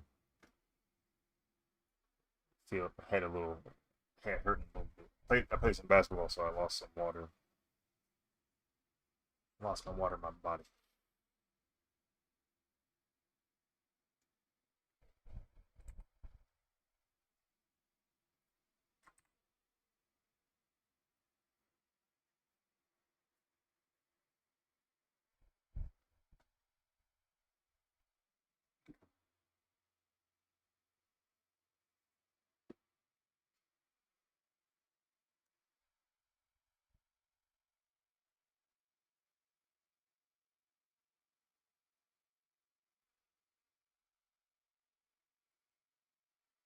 That brother's Adam split.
Ooh.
It is him. It is the dude from Daredevil.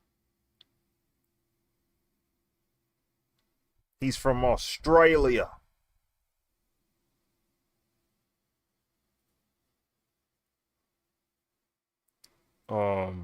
what's his name? Nikolai.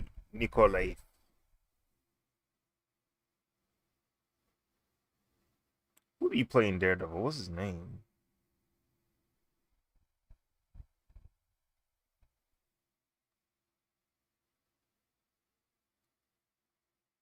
Vladimir.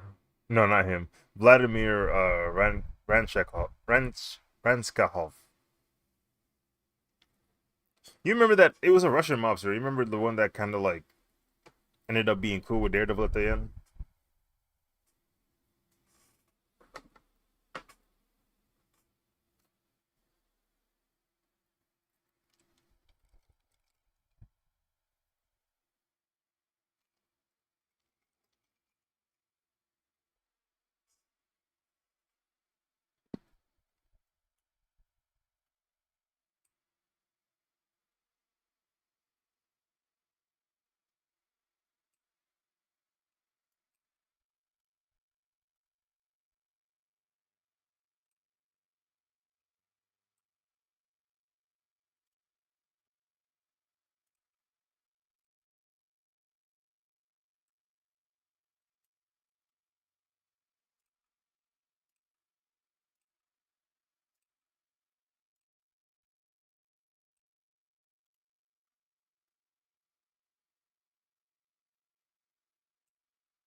he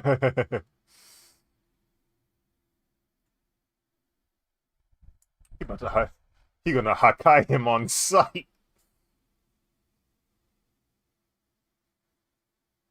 Hakai.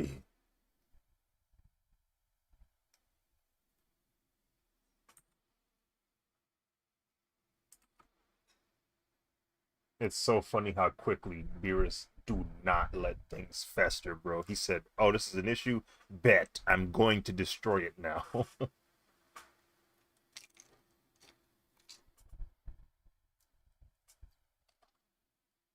he saw he saw Zamasu. He said, "Yeah, hold up. Let me do this real quick."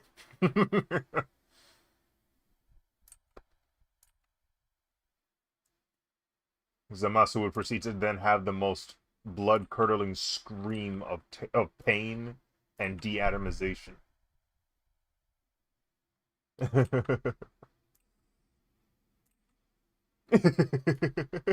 That looks genuinely painful, bro.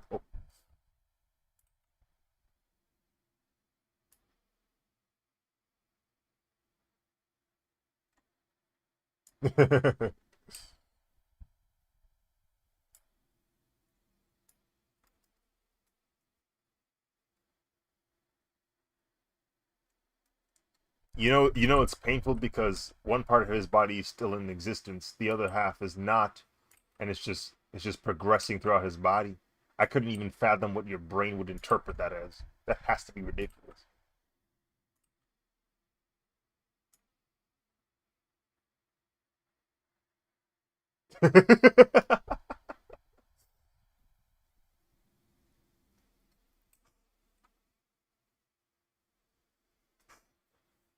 And see, in other words, it's not that I have to rush, but if I really want to improve and not get one I need to combine it with something I enjoy. Yeah, yeah.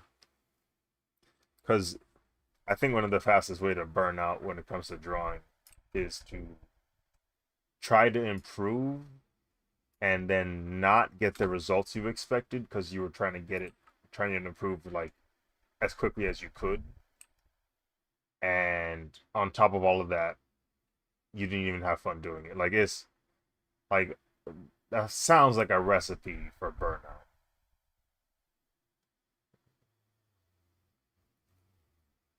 Some people got it. Some people can do that. They can kind of shut off the emotional process of drawing, and they just draw. They just gotta do what they gotta do to make things work. Um, but it's a little harder for me to do that. Some people are able to do it, but I can't. Or maybe I don't want to.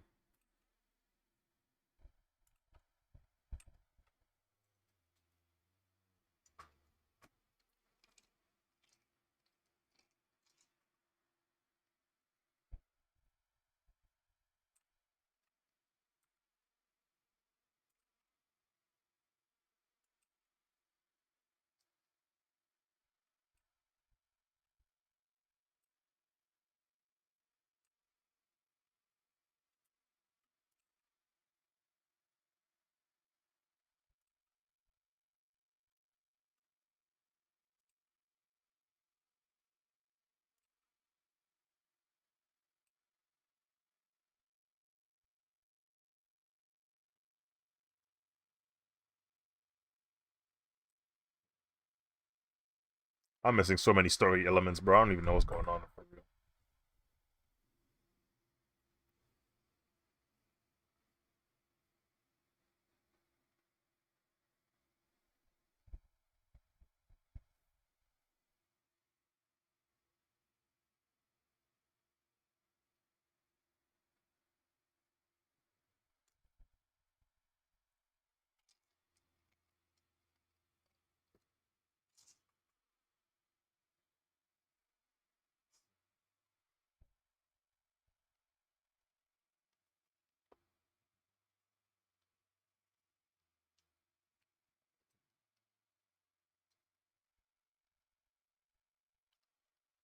Thanks for that advice. I'm sorry for the delay. I didn't know I was just trying to translate what you were telling me. Oh, that's fine. No worries.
It was also frustrating for me to see other artists moving forward while I used to draw something like Toru Nakayama.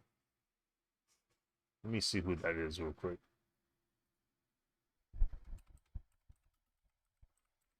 Sounds familiar. Oh, they be drawing. Oh, it's they make Mega Man art. Okay.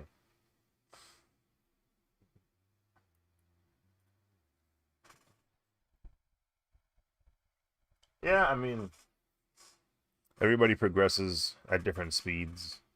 Uh, it will be frustrating to see people improve, but that's the drawback of comparing oneself to somebody else.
By the way, I wanted to tell you something. For some reason, you remind me of Dwayne McDuffie, the comic book and Ben 10 writer.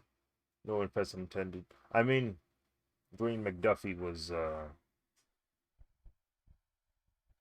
incremental in producing a lot of those cartoons. A lot of those cartoons we grew up to enjoy. So it's not too bad of a comparison. But I definitely definitely have much to do to even get anywhere near that person. But rest in peace.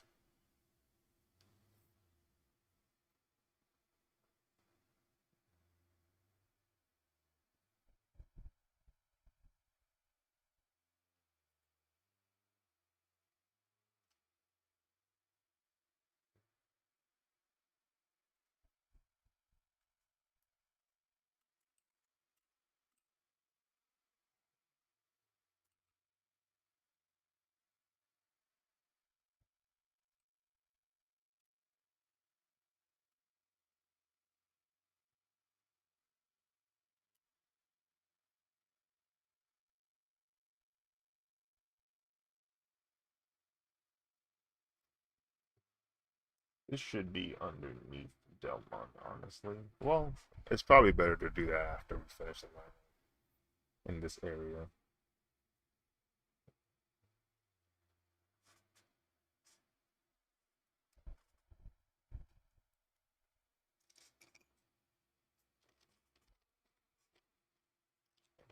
Man, that was me with Operation Overdrive.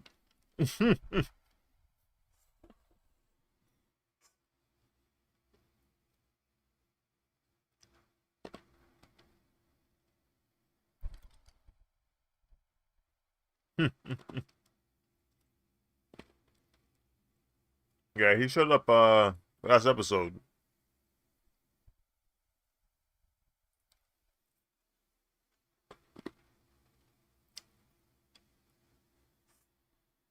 Hmm.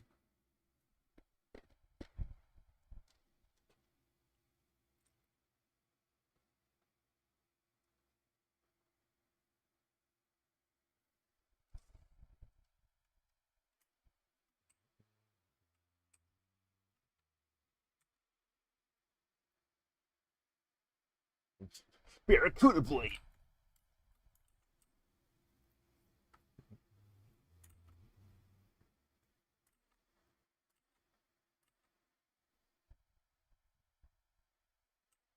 Hmm.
Race to the Nexus. That's what the name of the title is. I don't know what that means, but.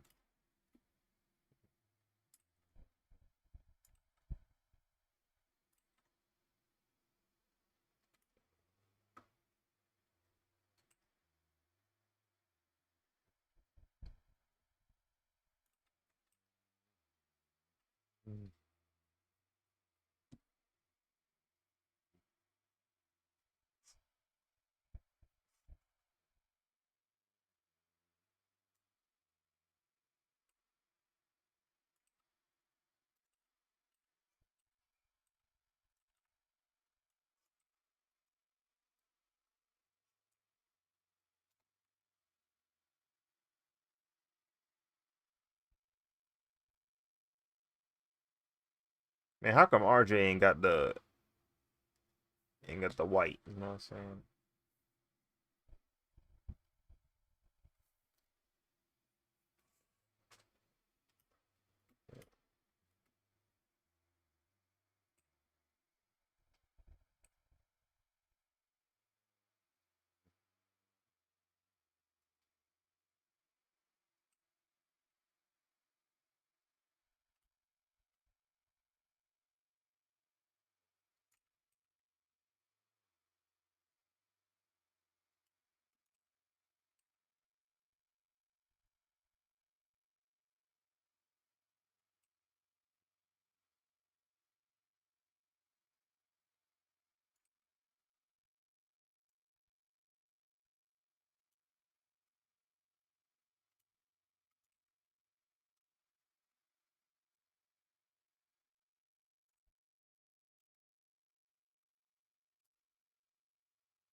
Well, I really appreciate your advice in the chat, even though I didn't understand much.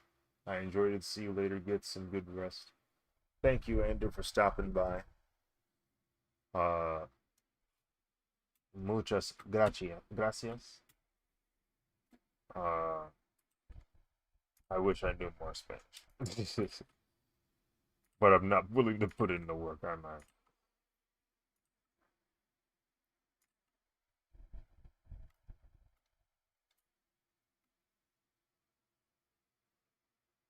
Muchas gracias. Muchas gracias. I really need to get better at my conjugations and female and male,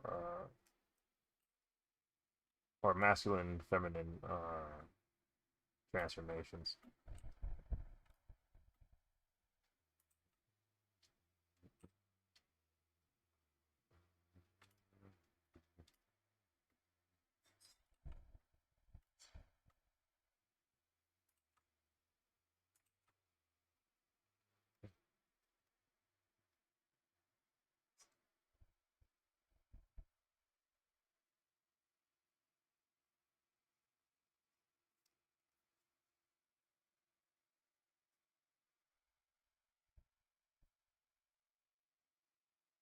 I kind of like how often the villains scrap with each other. Like they just be throwing hands on a regular basis.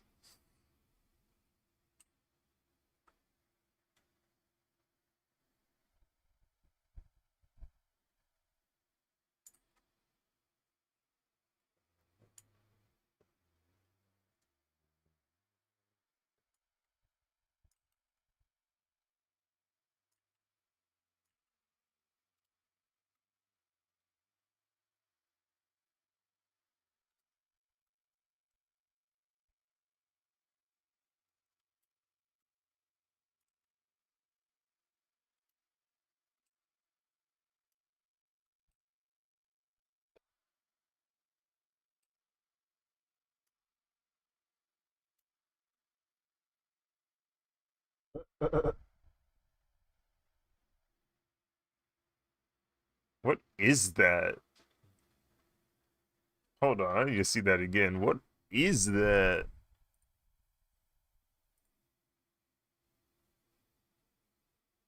Oh, I see.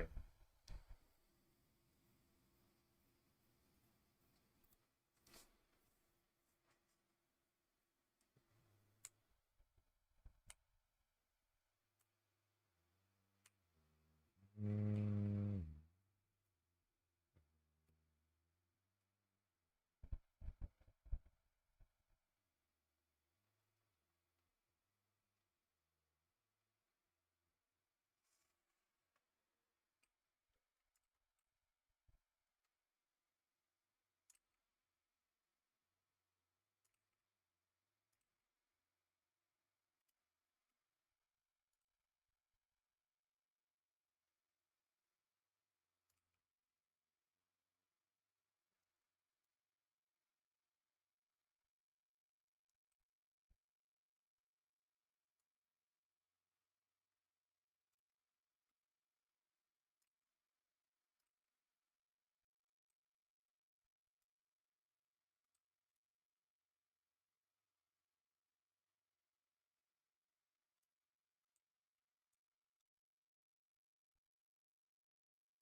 Unleashed.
Hmm.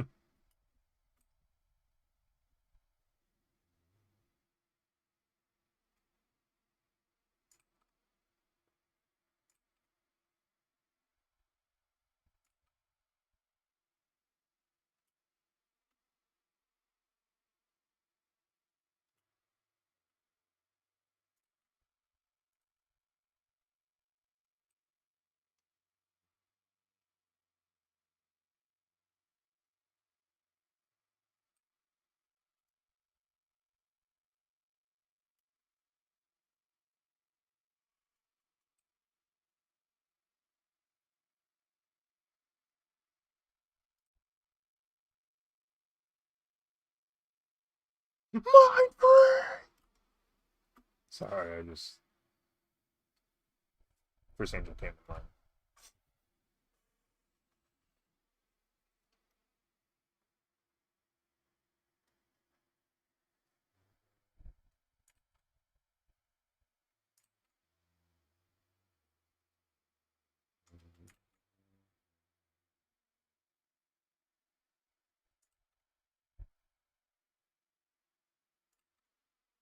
I like how they stay in that form now.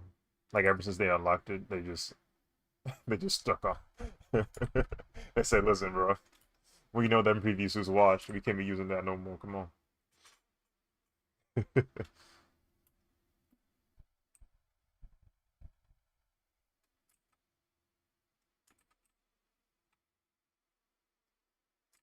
Which is crazy because like these look better, bro.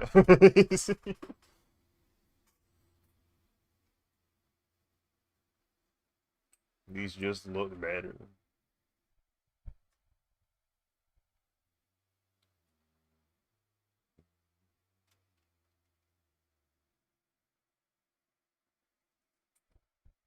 Hmm.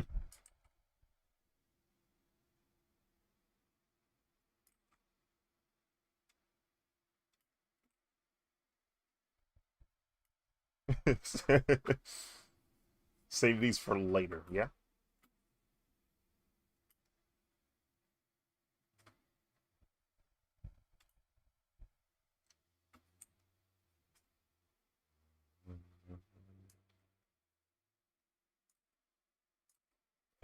That was wild. The first time I saw that, I said, "Huh, they got they got propulsion ribs." I ain't never seen nothing like this.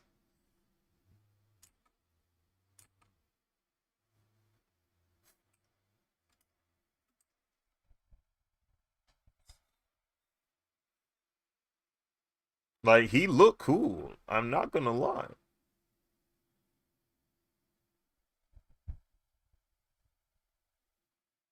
Yeah.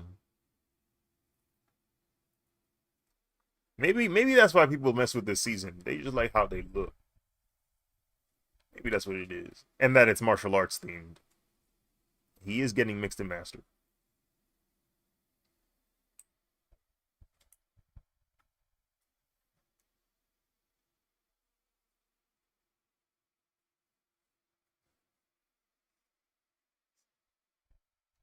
I've come to accept that most special rangers after Tommy don't have Tommy Six Ranger vibes. It's just it just is what it is. Like it happens very rarely, but it can happen. When Zane got out of his coma, he said, "What's happening? Oh, hold on, let me take care of this."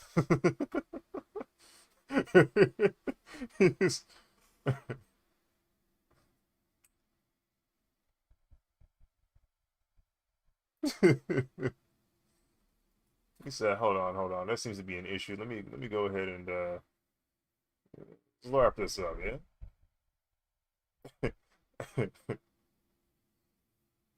And then he go,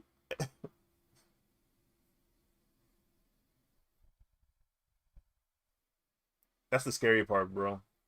He might just mix all of them, bro. Cause Green Ranger easily like mixed an entire squad of Rangers. That's scary, bro. That's terrifying. What do you mean he went into their Megazord kick them out of their Megazord so that he can run it on the floor, on the ground. So like, that's wild, bro. That's wild. Why he do that? Why he?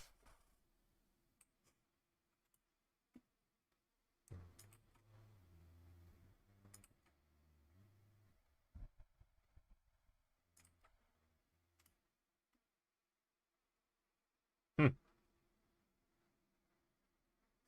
You didn't think you were gonna do this without the original Red Ranger, did you?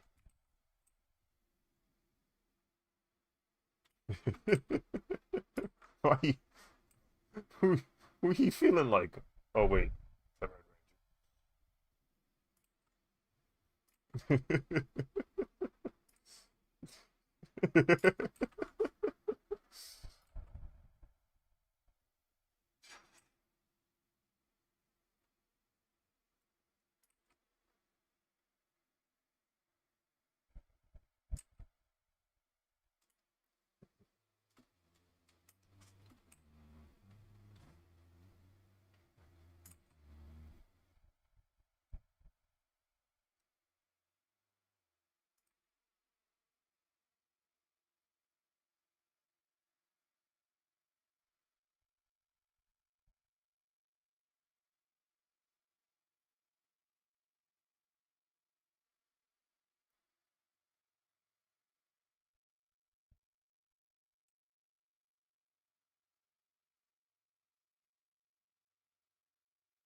You're. That's a good question, Dominic. What is happening in this show? Oh no, is that his new Zord?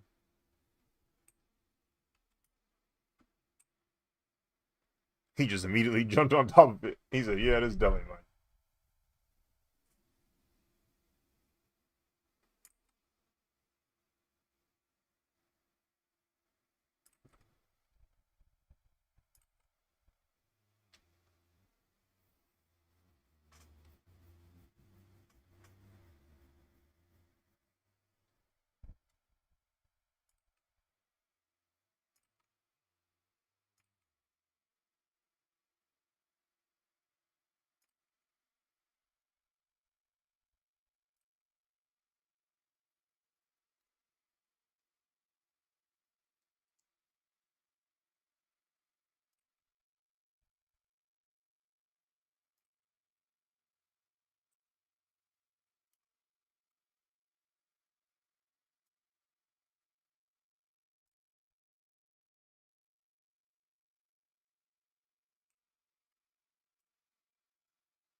Now, I thought to myself earlier today, it'd be kind of cool, maybe we try another go at Common Rider in America, but I don't know if Transform sounds as cool as Henshin.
What's happening?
Hmm?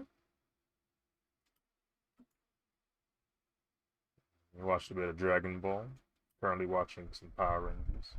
I'm currently suffering through line mileage of Gachiakuta. Mm-hmm.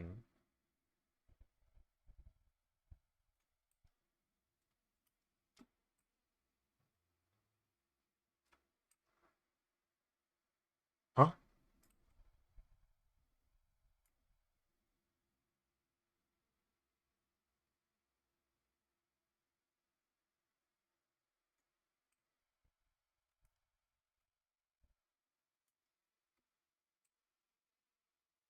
We don't want to use your app. That's how I feel about Paramount Plus. We don't want to use that.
Hmm.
Jacqueline, what's up?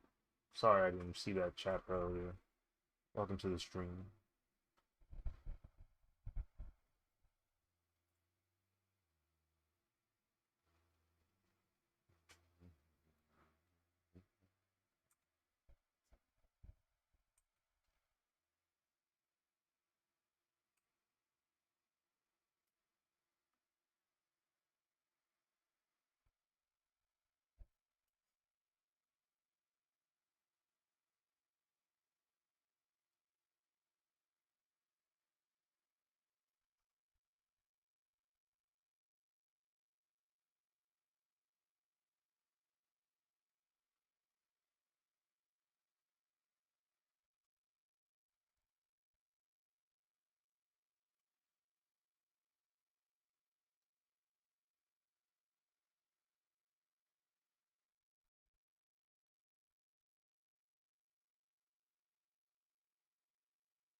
Why so silent, he they ask.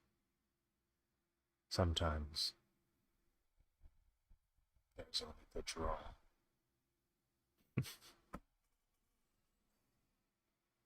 Oh, this is the stream. Tung tung tung. So, hope you're doing.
Oh yeah, this is rough, bro.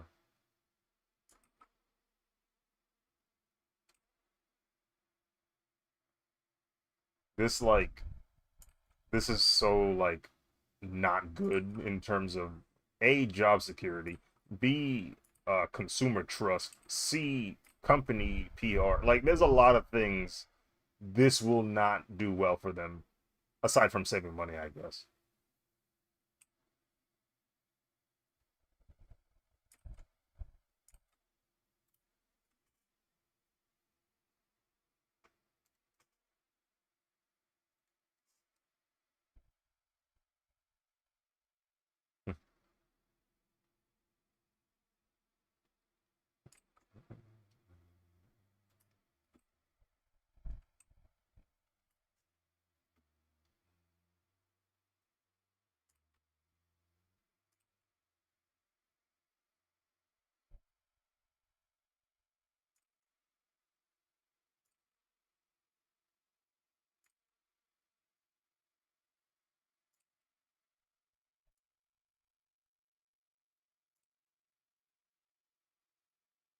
Yeah.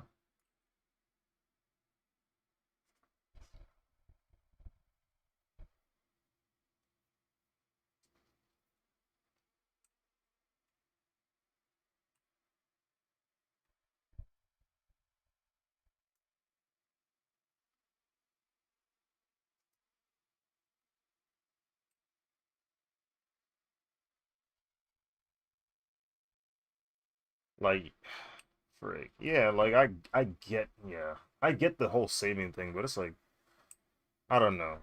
Like I know how expensive it is to even just have an active game in development. Like just the fact that you have it like the tab being open and having to pay employees to actually get the game done is expensive in and of itself. But like you said, I mean, you've already gone this far into advertising the game. You might as well see what happens. You might as well drop that joint, see if people like it or not. But maybe the money they spend is going to be too great by that point. Maybe that's what they're thinking.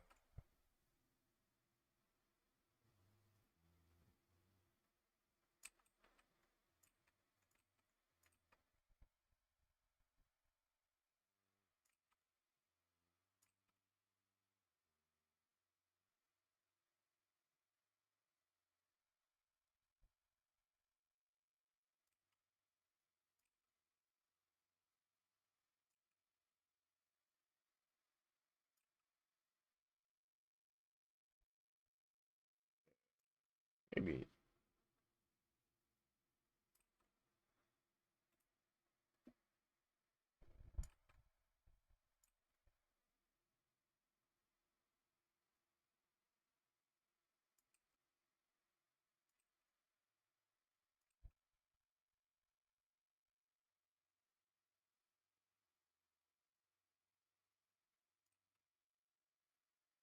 I seen that.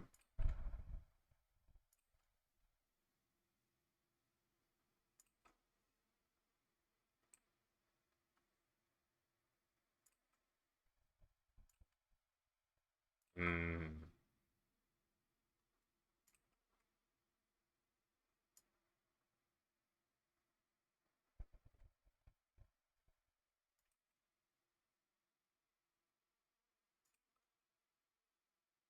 no, legit. Cause what, like what? Manipulating the market.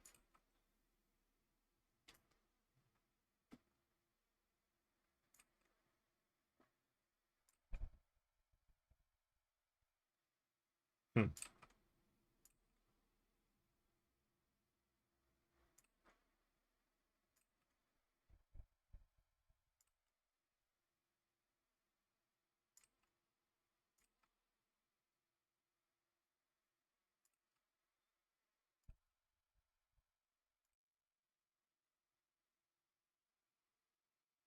I remember, out of curiosity, because I was working on, I was on DaVinci Resolve, and DaVinci Resolve loves RAM. It needs RAM. If you took away RAM from DaVinci Resolve, it would throw a tantrum like a child.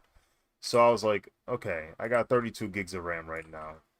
What if I had 64? So, out of curiosity, I was like, let me see how much the RAM that I already have in my system costs. Like the RAM I bought 2 years ago. I look at the price now, and it's basically tripled almost in price. I think I had bought them for 80 bucks originally, and now I'm seeing them like run up for like 200, and I'm like, yeah, that's cool. Um, his old RAM is also up. It's just like, all right, bro, when is this gonna end?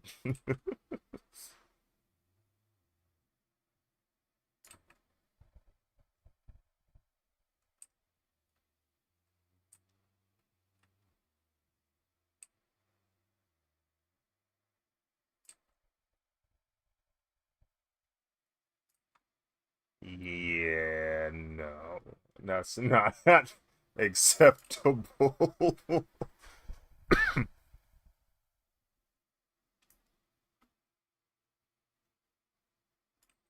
Definitely not acceptable.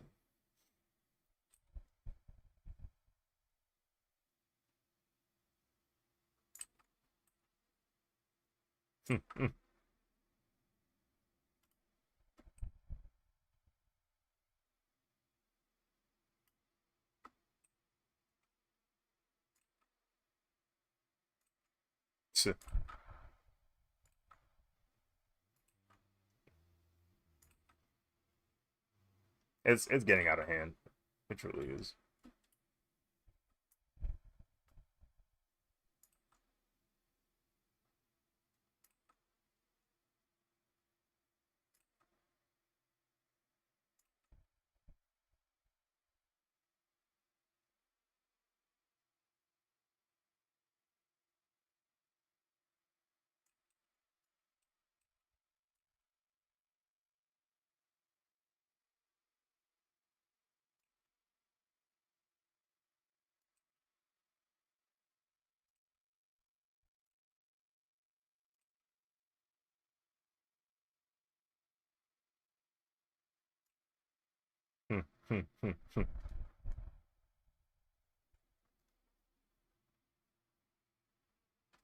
Basically double.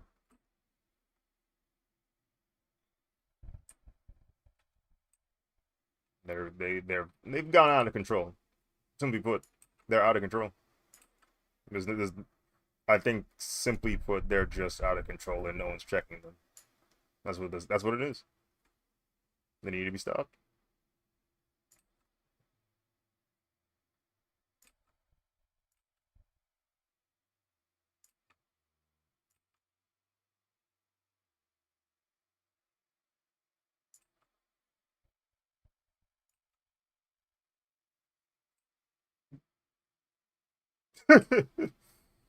Frig, dude. And what sucks is M.2s were on the decline. Like it was like they were becoming finally more affordable after a couple of years of being available. So it was like, okay, cool. Like this newer form of storage is finally becoming affordable. So I remember I ducked an M.2 for a minute because I was like, I don't know if it's worth paying all that for that storage. And then finally I remember I got one and I was like, oh, this is reasonably priced now. And now we're back to square one.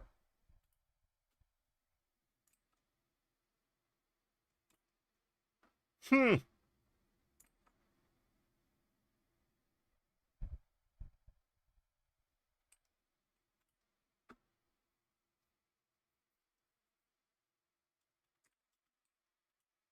Yeah, that's not okay. It's not okay.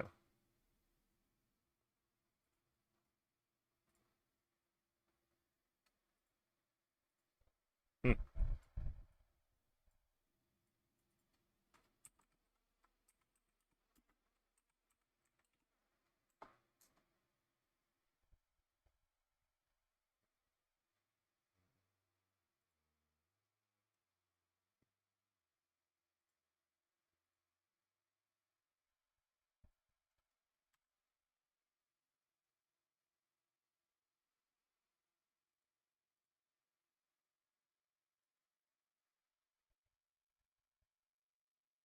Mm-hmm.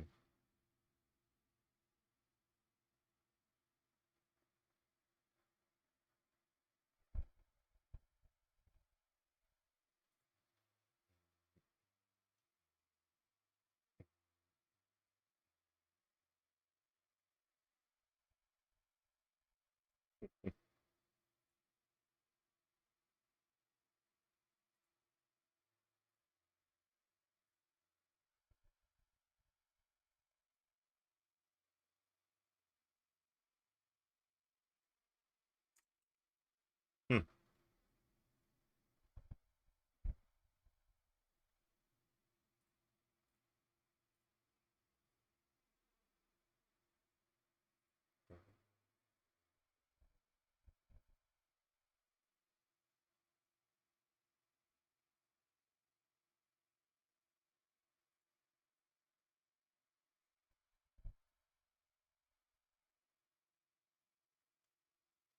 All right, one more character left to line. I don't want to do it, but it must be done. I should probably take another break though before I begin.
I mean,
It is 417. Well, 317 for you.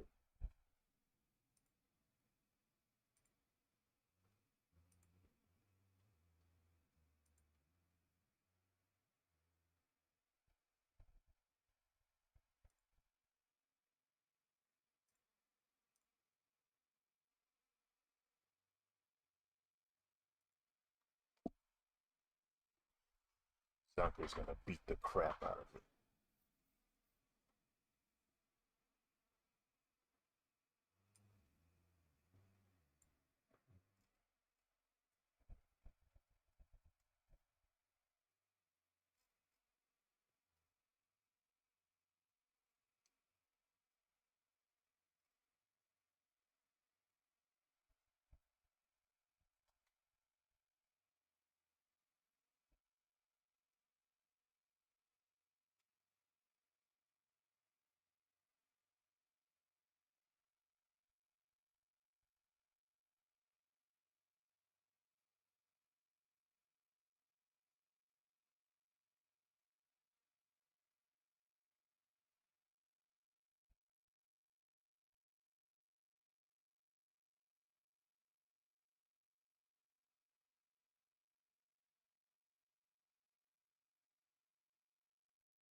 So funny, s'mores.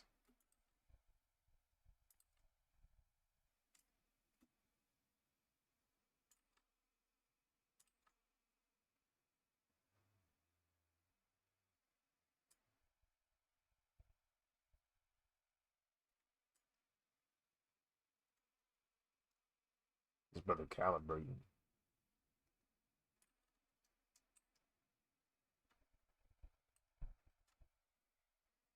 Oh, frick.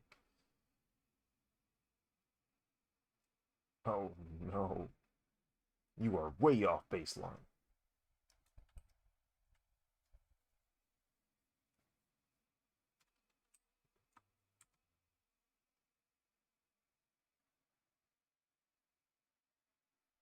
The freaking squibs they use in tokusatsu when somebody gets hit.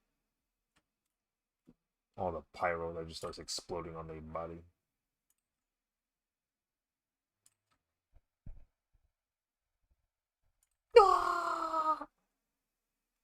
大丈夫ですか大丈夫か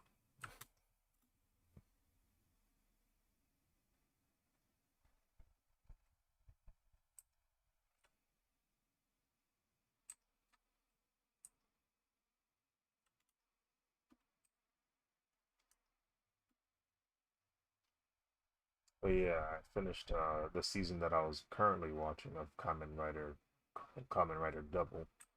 Um, gonna watch a few of their movies and then watch more Deno movies because they just can't seem to have enough of those. And then start the new season. Apparently, it's called Kamen Rider O's, but the way it's written is three O's. So it's kind of like fives, where it was three fives.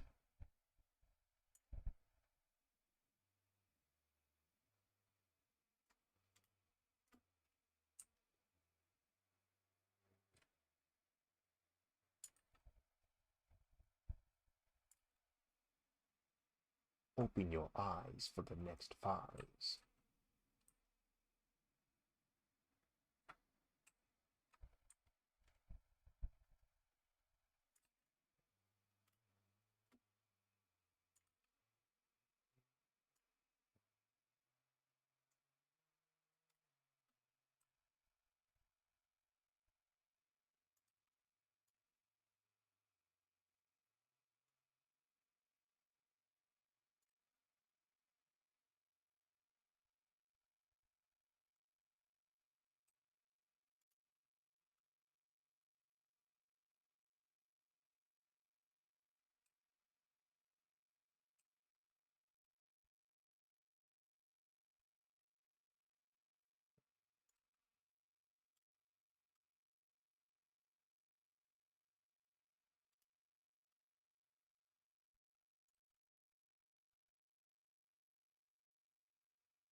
Yeah, truly. Um, Also, I did not know this, but X-Men 97 is tomorrow. Today? X-Men 97. Yeah. It kind of snuck up on me. I didn't even know. It's dropping like that. That's crazy.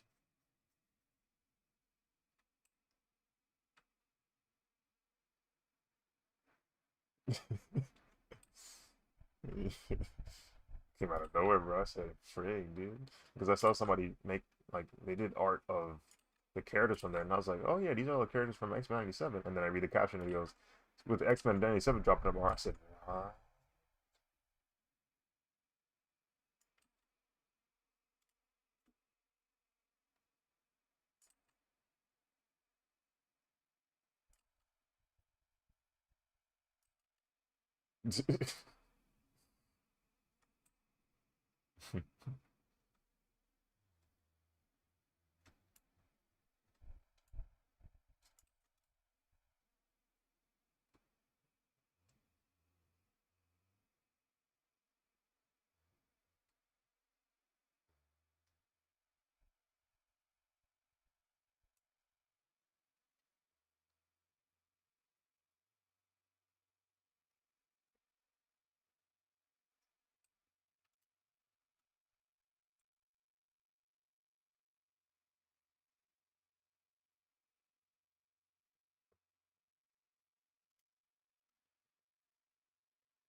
KLK41, welcome to the stream. I hope you're doing well.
Such a cool line. Thank you.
Hello, Hexel. Welcome to the stream.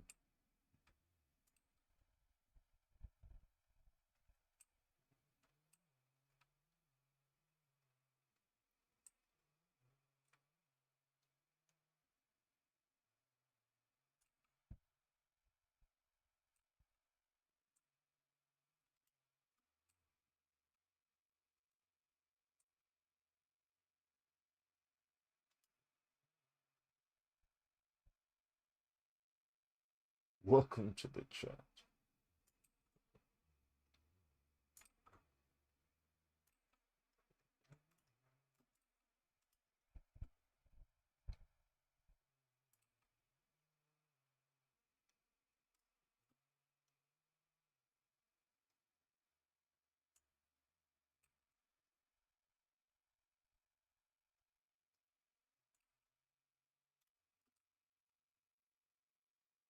What resolution are you using? Why are you up so late? These are all great questions. Why I'm up so late is because I stayed up too late last night working on this drawing.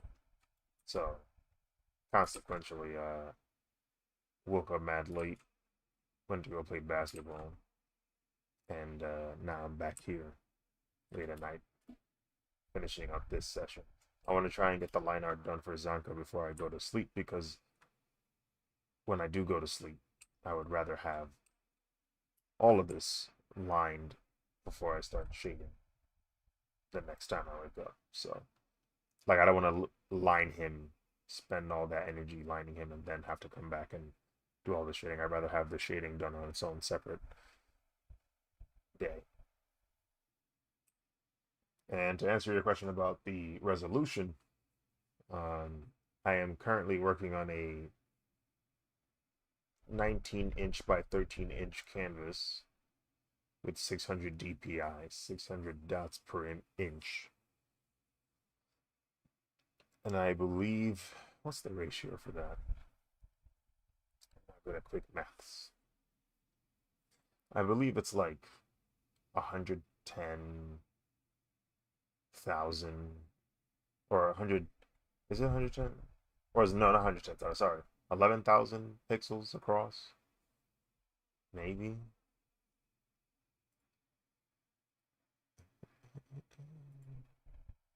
Hold on, let me do the math real quick. 13, 600, 7,800 down, and 19.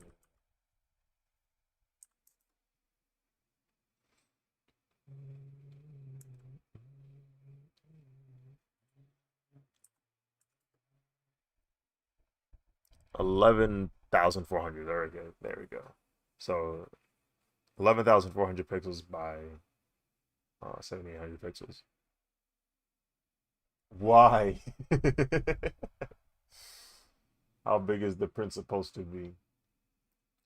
So honestly, I probably when I go to like conventions, a print like this probably won't go any larger than 16 by 24. But what happens is some people like really big prints of my art. So people will ask for 24 by 36 inch, which is the same resolution as this drawing at 300 DPI. So that's why it's 600. It's so that I can double the size of it and it still not lose quality when people want it printed out at a larger size.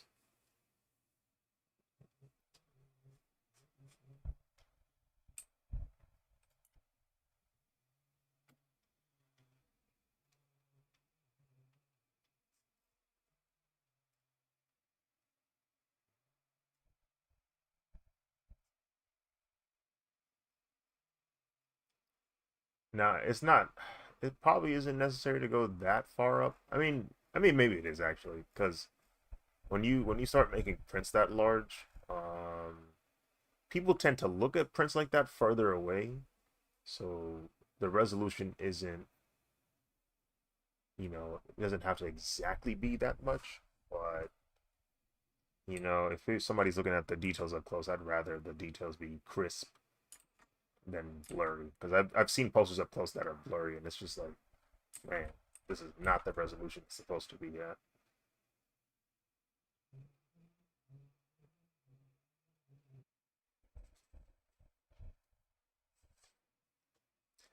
Andrew, I went to go visit Andrew because I went to Florida for a convention, and so I got a chance to see one of my prints at as a 24 by 36 print, and it's pretty big. It's pretty large.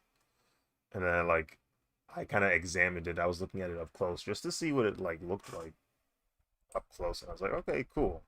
The resolution is nice. Like it, you can't tell. Like you can barely tell. There's like pixels. It's just all it's just lines and stuff, which is what I wanted. I didn't want it to look blurry or pixelated or anything like that.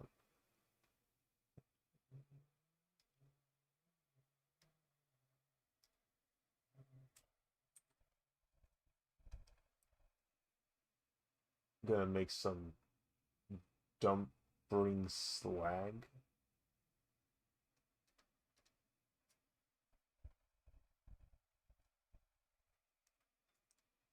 Are you saying you're gonna make dumplings?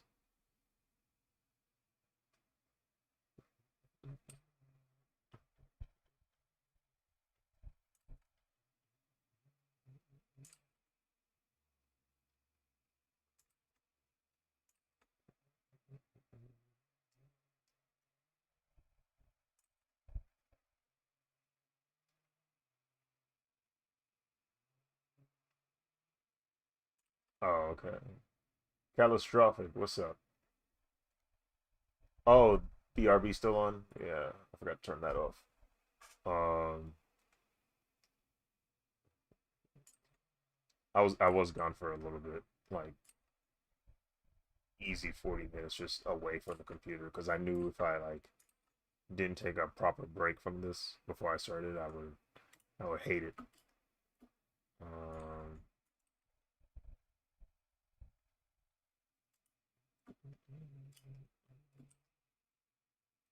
because we got a lot of work ahead of us.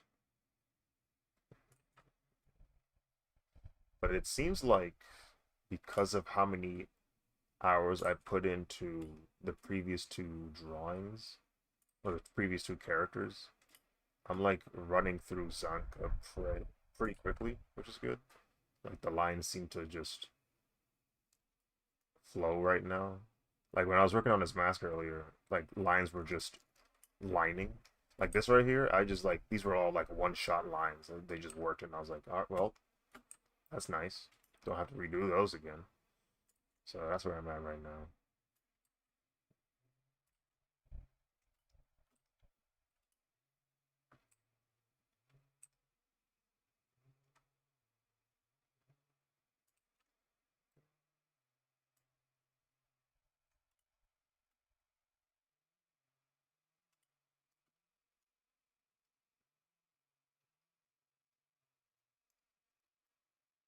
Are you gonna? Are you? I'm gonna draw with you. Are you trying to finish this in one go? Nah. Um, that would be ridiculous. That would be absurd.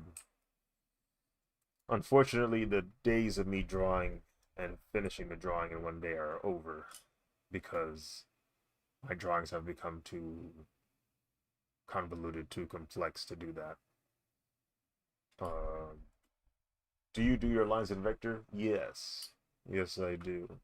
It saves me so much time.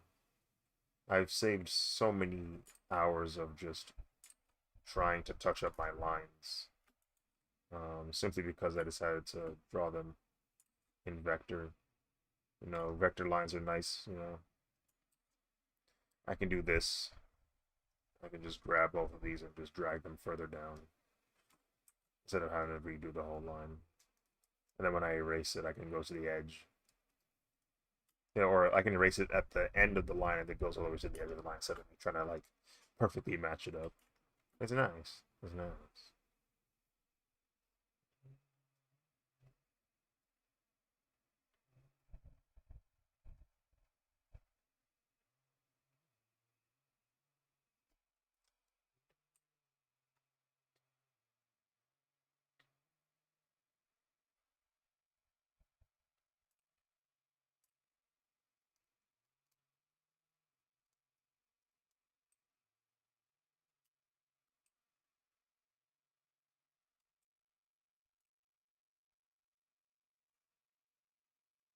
in color and raster, yeah. Um, Vector won't even allow you to color, which is fair. But you know what's funny, Axel? I saw this post on Twitter some time back. There was this artist that was using the vector lines in Clip Studio Paint, but they were using the vector lines to hatch.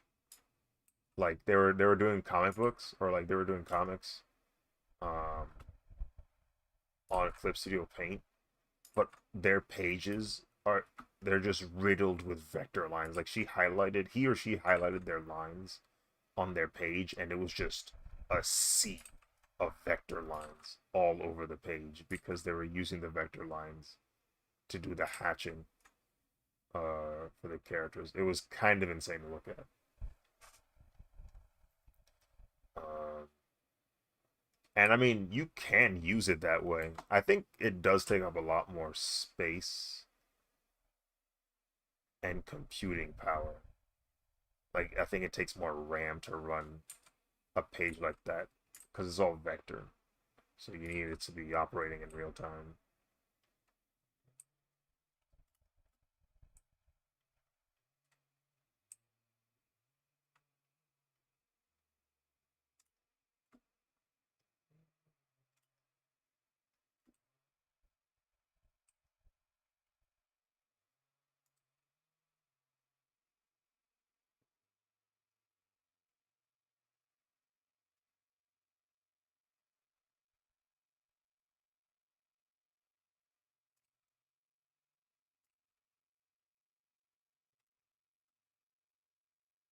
Sick in a bad way.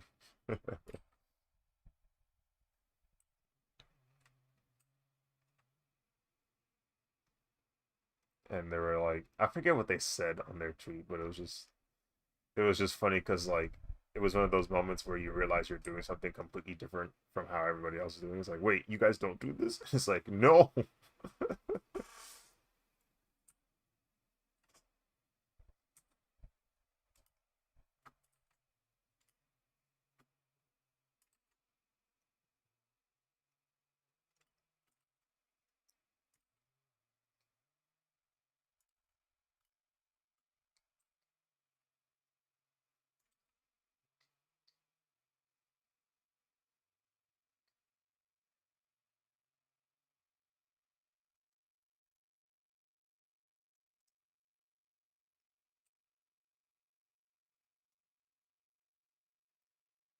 Will you be finishing your short film? Who knows at this point? Who knows at this point? But I am trying to push more for original art on my page. Uh, and I even signed up for an event or a convention where at my table I have to sell at minimum 50%. Or okay, let me rephrase that. On my table at this event, I have to have 50% of it be original art. Like I can't have more than 50% fan art on my table. So they're encouraging us to like showcase our original art. So I'm taking that as like I'm using that as a means to continue development of my like screw break world and coming up with more concepts and like drawing the characters and putting them in scenarios. And I'm trying to see what sticks because another thing that's kind of been preventing me from wanting to finish the short film is because I'm looking at all the other short films and pilots and indie animations that have been dropping, and it's just like I'm paying attention to how people are reacting to them. And some of it is good, some of it is very toxic. So it's like, okay, if I'm going to invest this much time on a short film, I need to like make sure I need to have some kind of like assurance that people would genuinely be interested in it to a degree where it's like, okay, if this drops, if I put in all this time and effort, um, it the likelihood of it succeeding might be low, but at least there's a chance. So that's how I'm feeling about it right now.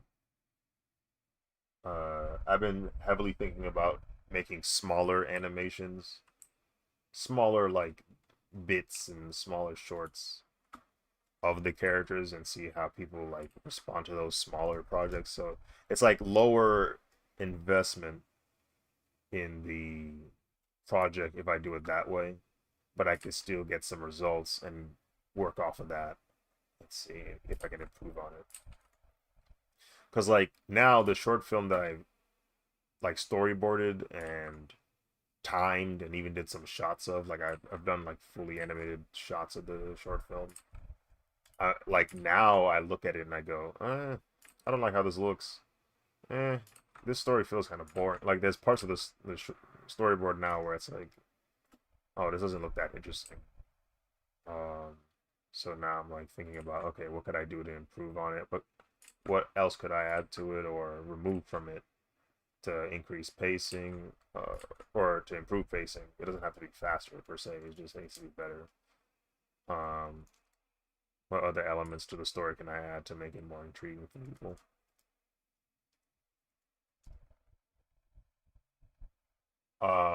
How long did you want the OG to be? I wanted the original short to be around like 7 to 9 minutes. Which isn't like a crazy long amount of time, but I also have to be like realistic with myself and be like, yo, I'm the only one animating it, so I can't be like doing a full blown, 20-minute, 30-minute short. It's just not feasible. Heck, 7 to 9 minutes seems unreasonable at this moment, but um, if you need voice actors, I dabble. Good to know. Good to know. Honestly, don't be afraid to put out animatics just to get some hype. I've noticed people are especially receptive to work in progresses more than concepts or even fully finished projects. The internet loves things that are being promised because they impose their own theories and it works to get people to connect with the project. Yeah, people do love to see sketches and uh, unfinished products. Um, it's a double-edged sword because, like you mentioned, there's that ability for them to project their theories and um, think about the end result, which is good for engagement. And then when the final result comes out, that's when the double-edged sword can like stab you because people have spent so much time projecting their own interpretation of your story to now to a point where they're like, "Hey, why didn't you do this with this character? This is clearly what you're supposed to do with this character. Do you not know how to write?" And it's funny I bring that up because the show that I am making fan art of is known to have had that happen to the creator, to one of the creators, um, Gachiakuta. Not that I'm saying what happened to mine, but there's always a possibility, right? You can develop an audience that starts acting that way, and it's just like, oof. Like that's like the one thing I don't want to happen to any person who makes like a story or something that's captivating. Like it always sucks to see an audience essentially turn on the person who made it, and it's just like, dang, this is not this is not what I thought it was going to be.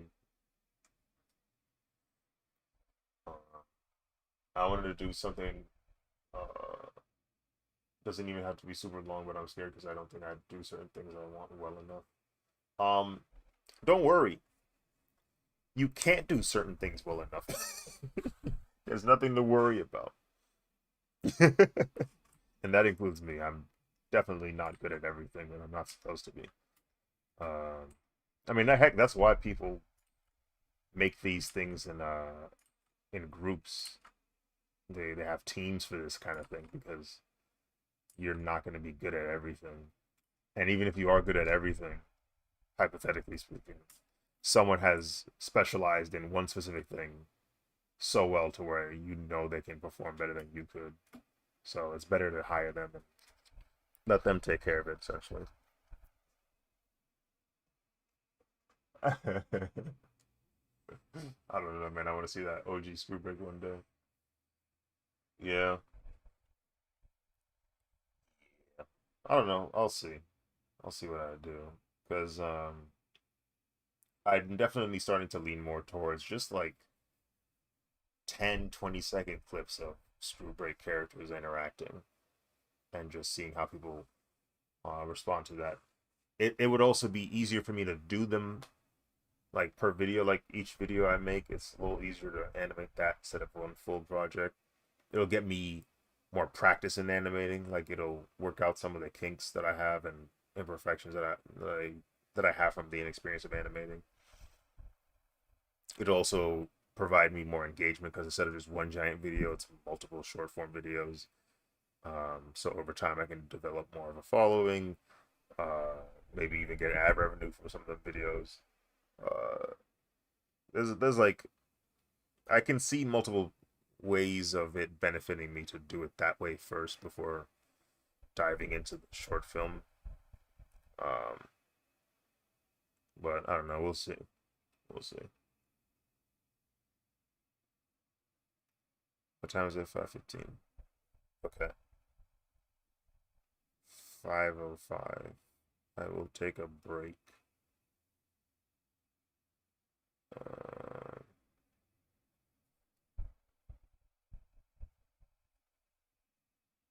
there we go.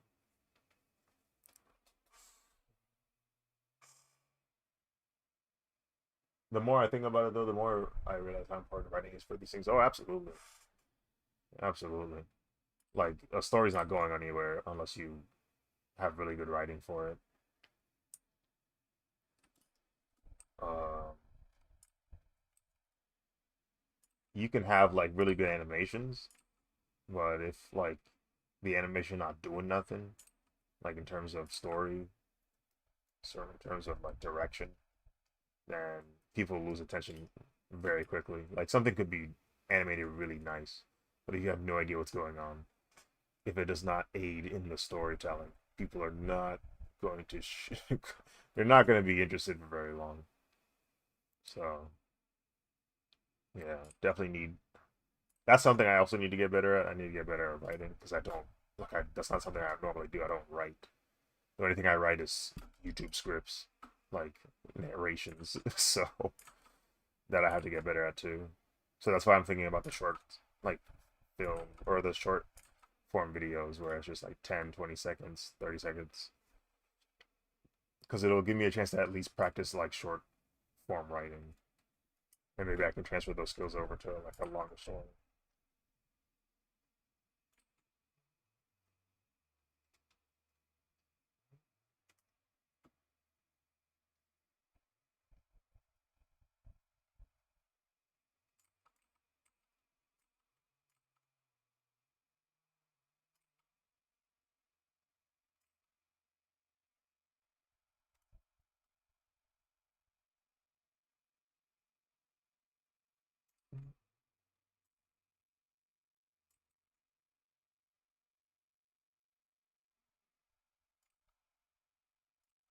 The thing that sucks about trying to make a short film or really anything that requires like a lot of work is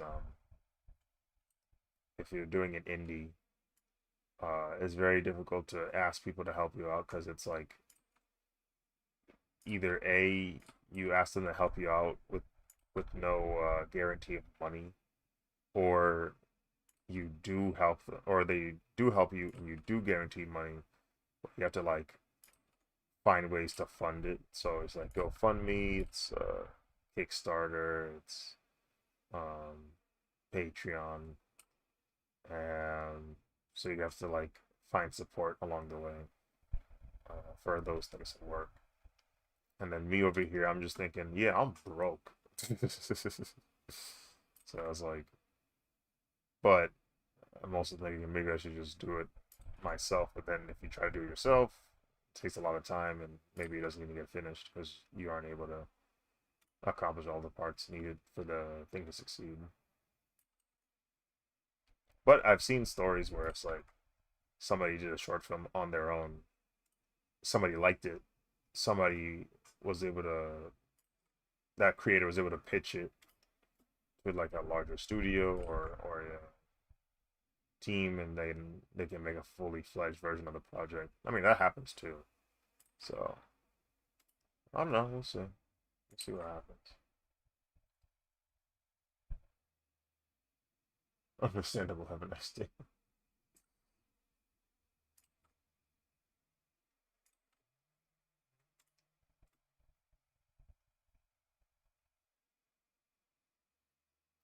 To be honest, in my experience, just go full volunteer, and if money finds its way, then bring it up. Yeah. Um.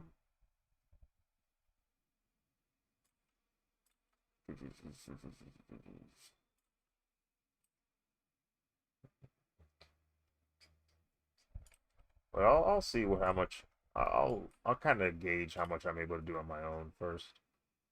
I think doing stuff on your own also helps with understanding the scope of a project, so that way you have a better understanding of what to expect from other people. Just like at least trying it yourself to kind of understand how difficult it is or how time consuming something is. I feel like that's something a lot of like when it comes to companies and building projects, I feel like a lot of the people who are in charge of running those things, I feel like it's important for them to know what they're asking of the people that are working on those projects. Like if the CEO knew how long it took to make a game, I feel like the CEO would have a better understanding of how much time to give those people to make that game. I don't know. If you knew how long this hair simulation would take to render, you wouldn't be asking for this hair simulation every time you made an adjustment to the shot. You know, oh, there goes that alarm. So that means I must take take my break real quick.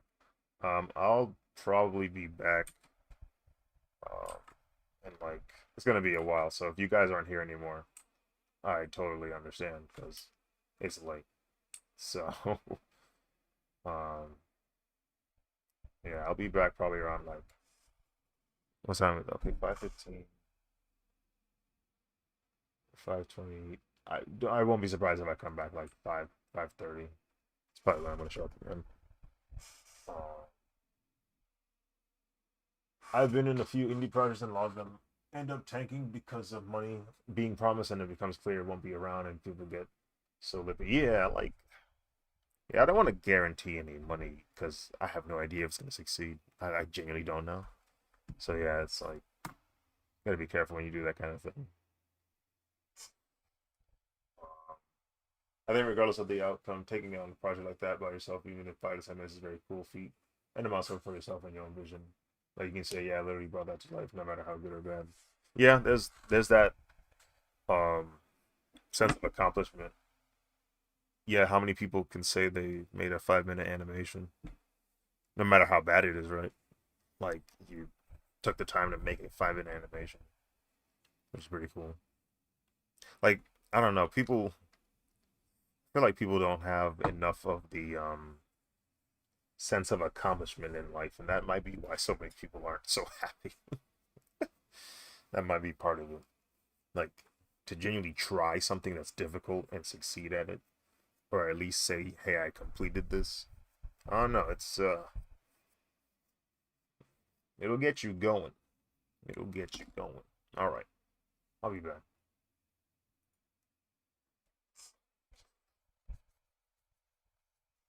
Let me save this. Let me save this.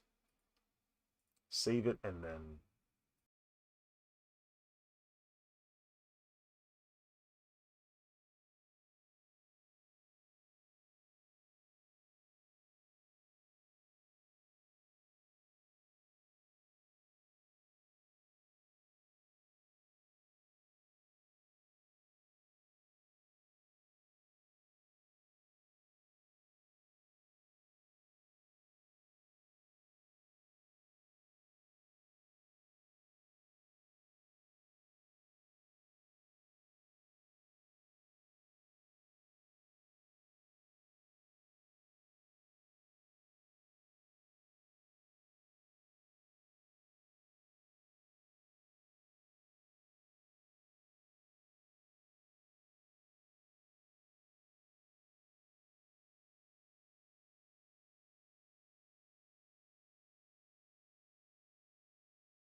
Thank you, Catastrophic. And thank you for sticking around. I know I've been on here for a minute now.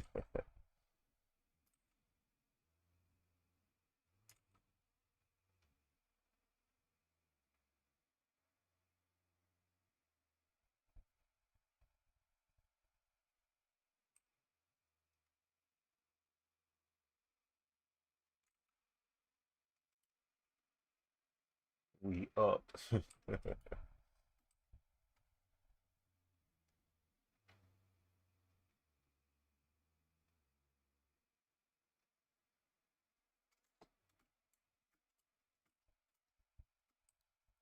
What you're currently seeing me draw right now,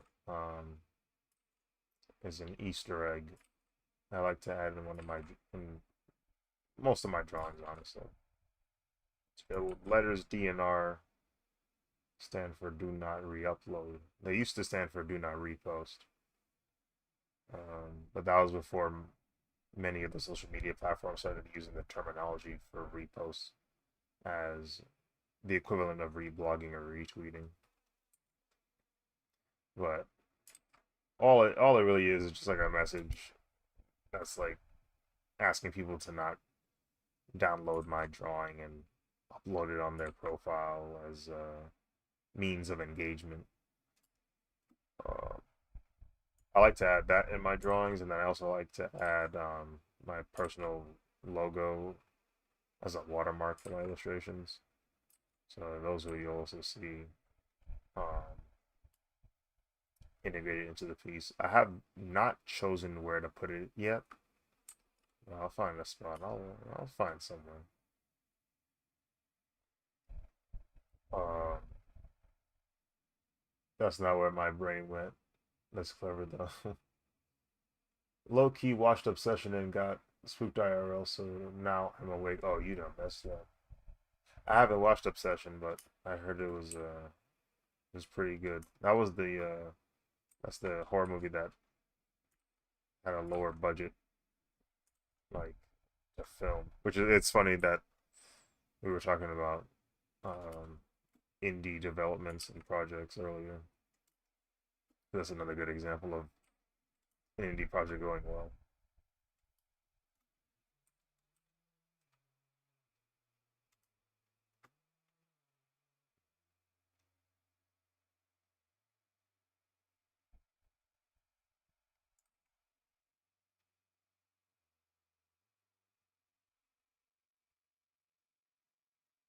I've seen it 5 times now and it still gets me. Oh, frick. Must be a good horror movie.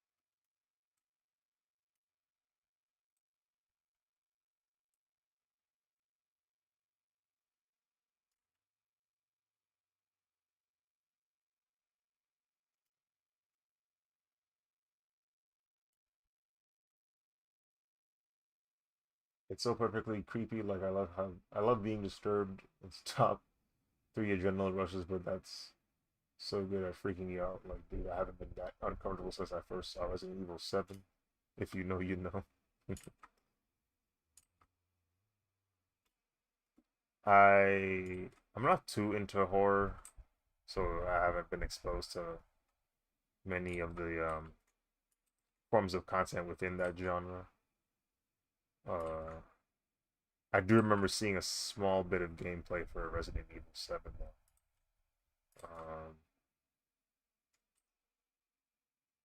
And yeah, there's definitely some stuff in that game where I'm like, ooh.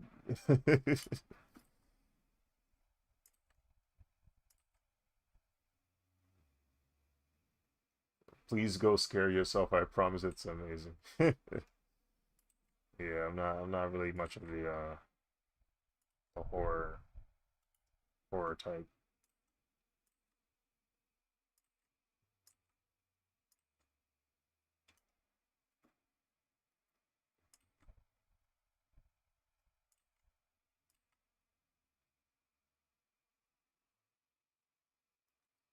RE7 had me shook, especially because it came out when I was 14.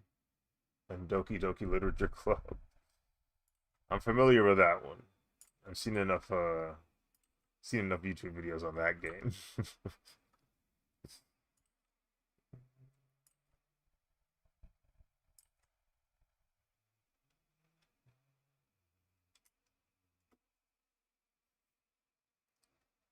It reminded me of that. Yeah, like that was the most disturbing I've ever felt playing the game. I remember some friends of mine. We were all watching we were watching the compilation videos of people playing the game for the first time, and it was funny seeing all their reactions to the crazy stuff in that game. Uh, and obviously, I didn't participate in the game, so I don't know what it must have been like, but like seeing their reactions, I know that must have been a surreal feeling playing a game and it like messing with your head like that.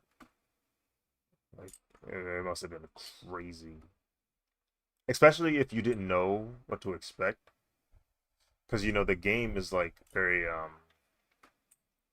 it's very misleading. Like it doesn't initially look like something that would do that.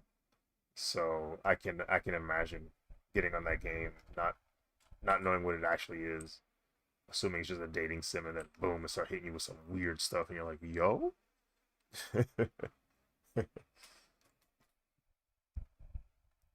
That came out when I was 12. It was my first proper psychological horror, and I legit recall its theme song to this day. Oh yeah, you've been traumatized.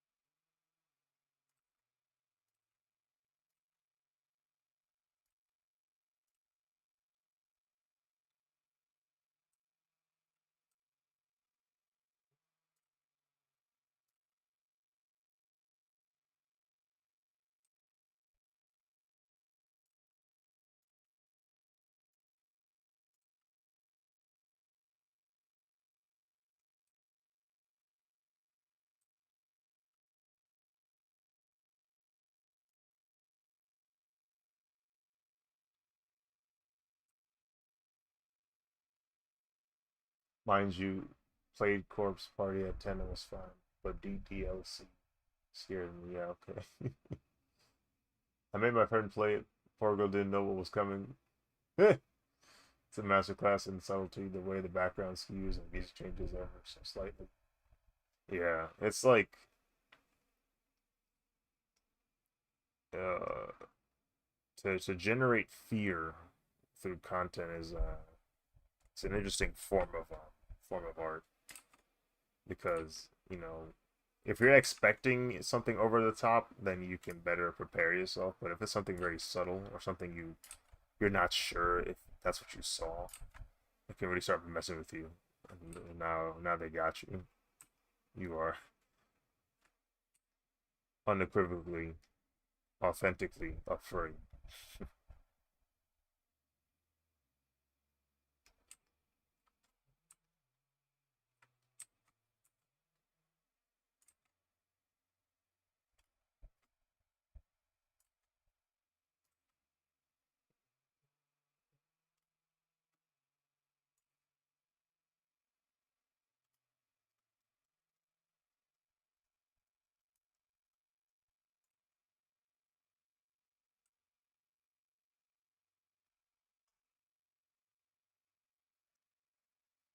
But looking back, Corpse Party was never going to be as scary as DLC. It sounds like it would be, but it's only creepy in some bad endings. If you're even familiar with that game, OMG, I'm yapping.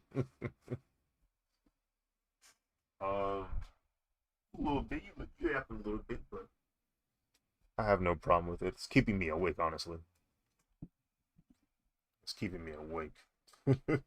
I'm, I'm fading as we speak. Uh,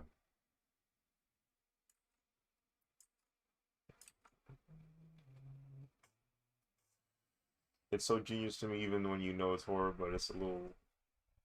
Um, if when you can write it off, or real fear comes from self doubt in those moments. Yeah, self doubt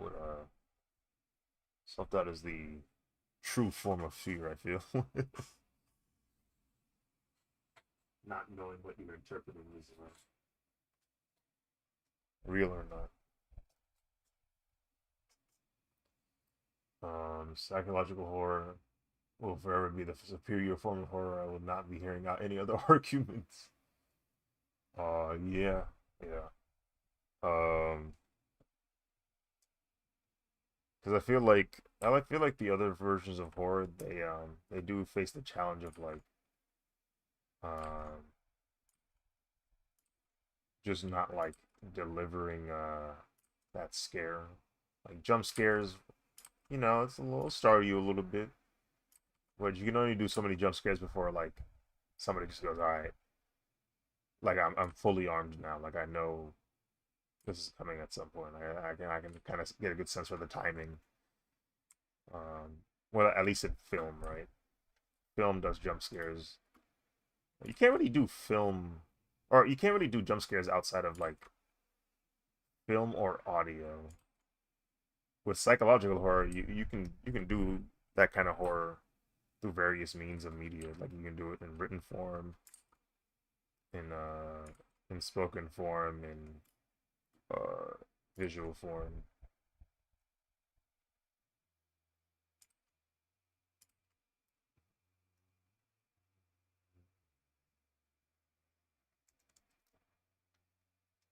And what do I know? I'm not too. Again, I'm not well versed in the horror, but it's the stuff. It's some of the stuff I've observed over the years. Looking at it from a outside perspective. Slasher horror is extremely reliant on jump scares, and also the whole point of the story is doom. Like these characters are going to die probably in horrible ways, and the tension is already damped because of that knowledge. Yeah, like you know the odds of them getting out of the situation are incredibly low. So now it's a matter of how does it happen? How's Jason gonna get you this time? Why are you going to Crystal Lake? They ain't tell you about him? You ain't know? Why are you here? You're cooked now.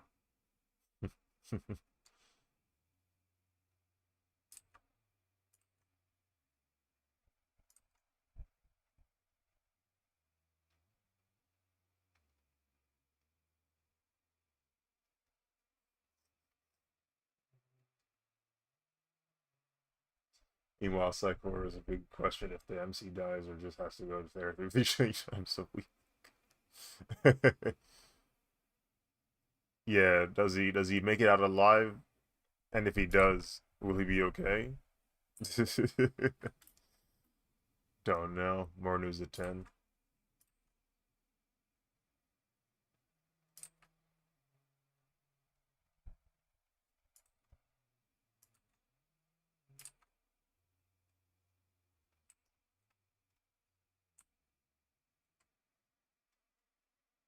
Jump scared by a Game of Thrones ad.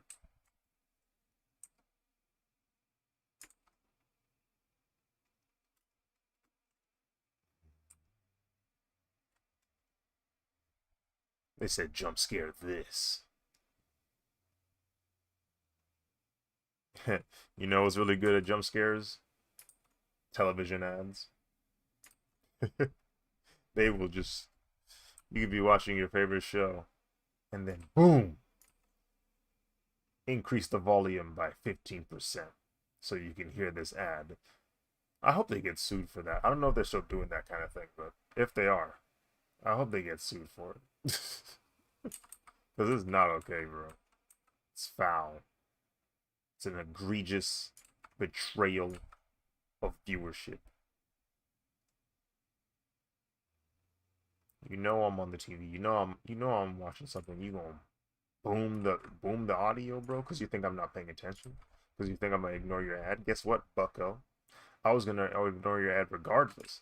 Now that you're loud, I'm gonna reduce the volume. I don't want to hear you. I don't want to hear your ad. I want to turn you down now until the commercials end. You've alienated another customer. But I know when it comes to advertisements that don't really mean much because they'll still get their sales.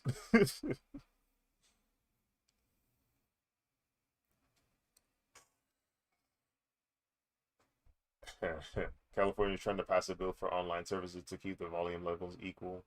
Once again, I wish I was in California for a minor quality of life upgrade. Um, it's yeah. I'm glad that they're pushing for that. Uh, although Cali's uh, pretty expensive place to. I've been there a few times. For the longest, throughout my life, I've never stepped foot in Cali until I decided to meet some online friends. We decided to all link up in Cali, and that was the first time I stepped foot in that land. And I was like, "Oh, this place looks pretty nice. No wonder it's so expensive. No wonder so many people want to live here." Uh, but yeah, the cost of living over there is pretty high.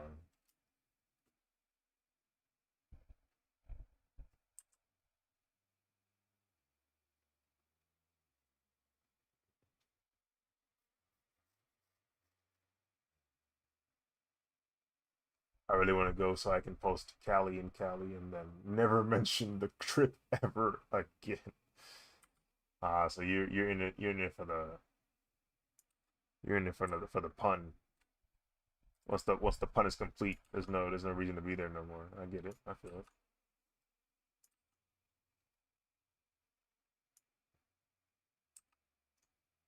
I should probably put a guideline here. It's gonna be much easier on me if I can do that.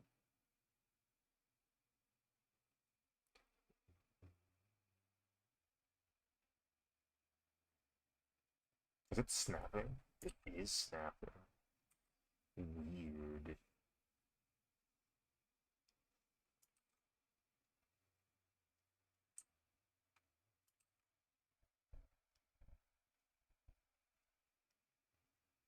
Wait, is it stopping at the edges?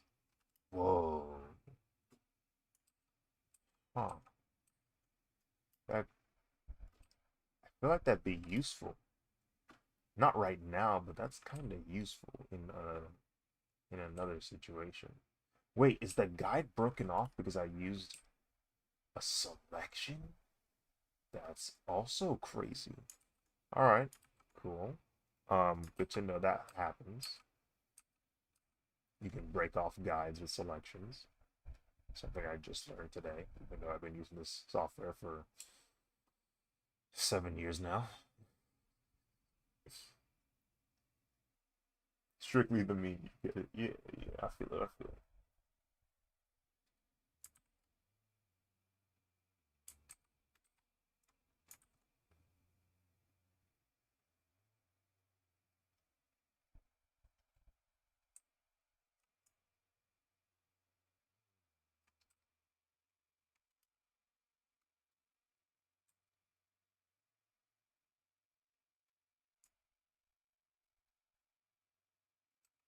Trying to move the guide, not the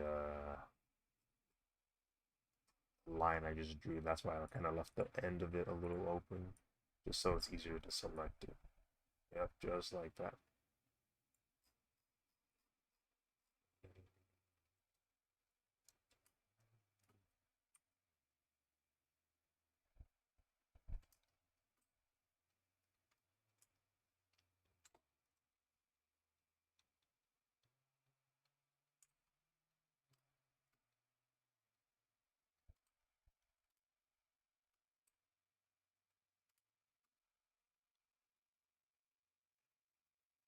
I know some of these words.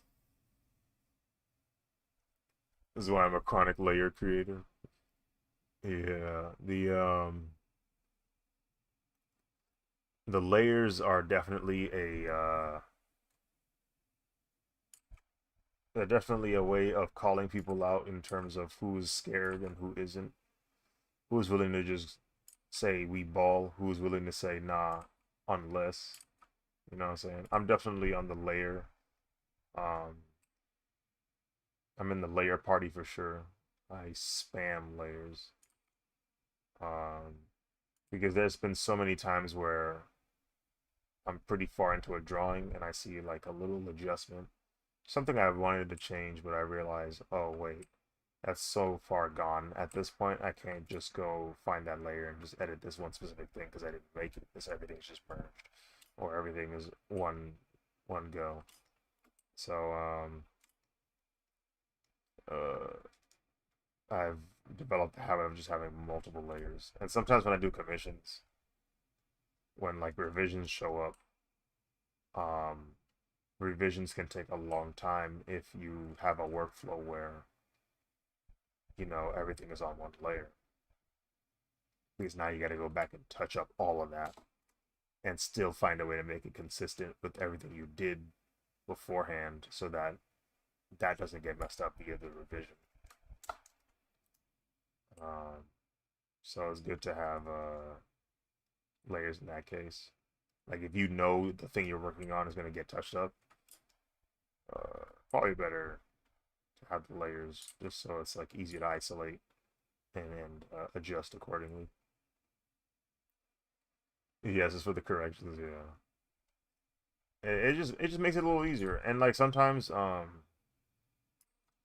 there's certain effects I would like to do, um like volumetrics, right? Like if you wanted to create like an atmosphere um with various subjects in your drawing, like say you're doing a landscape and the building's just far enough away to where the atmosphere starts to accumulate its like molecules and make everything more blue. It'd be easier to have a layer of the buildings and then put another layer on top of that instead of like trying to mask out the buildings so that they specifically are the ones that get the atmosphere effect. Like if you already have a layer for them specifically, like you save yourself the trouble of trying to make a mask.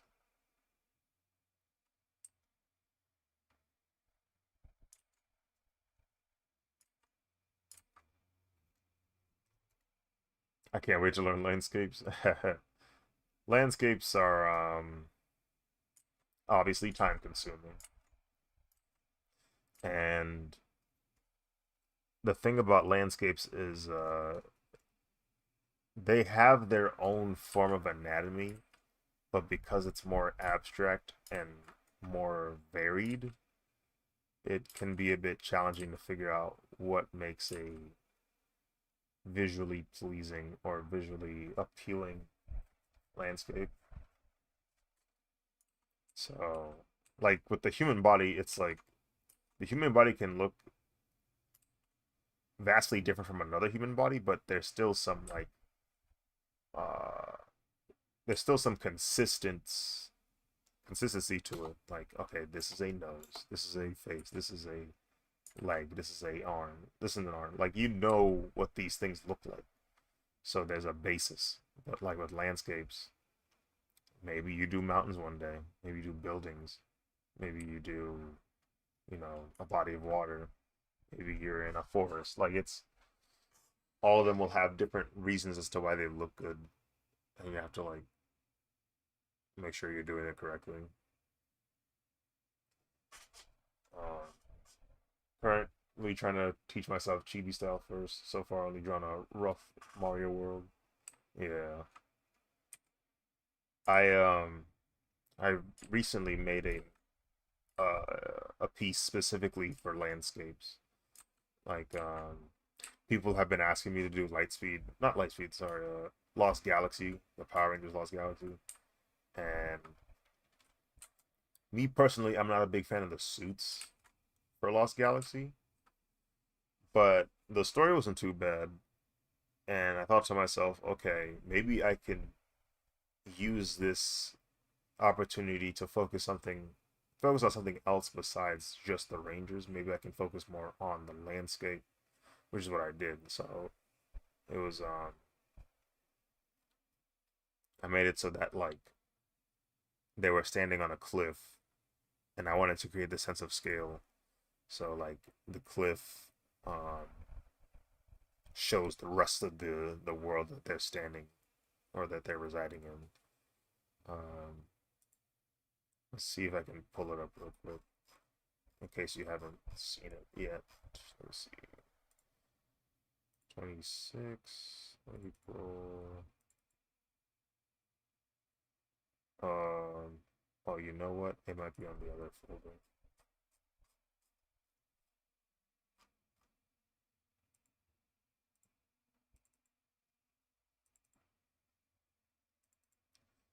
Yep, here it is.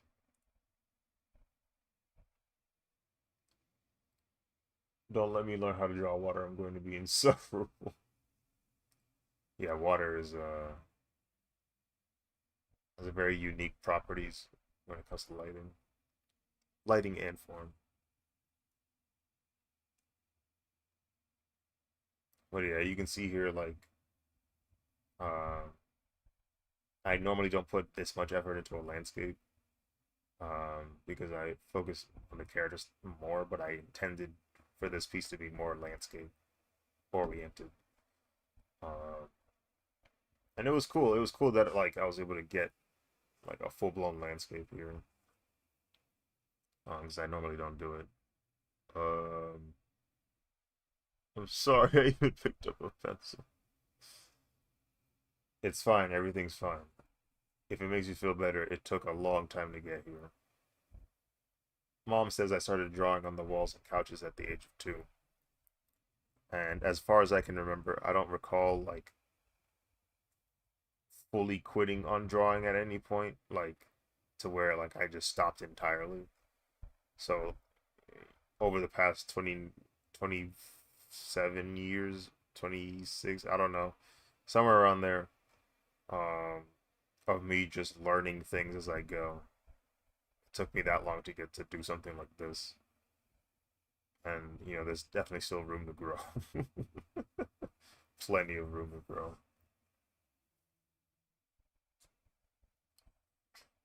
This is so beautiful. Thank you, thank you. I appreciate that. Um, learning that you're older than me gave me some hope. Yeah, yeah. You be alright. You be alright. Everything is fine.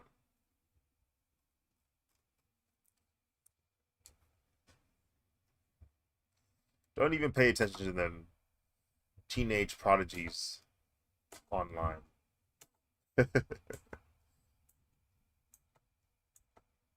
They'll get old too.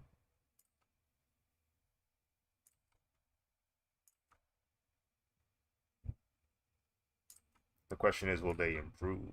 Hopefully they do. I mean, you can't be that good and then not improve, right?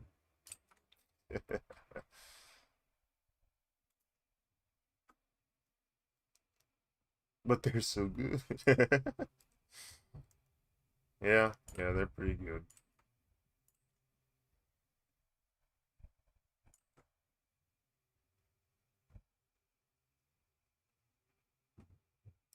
The nice thing about art is there's no concrete um,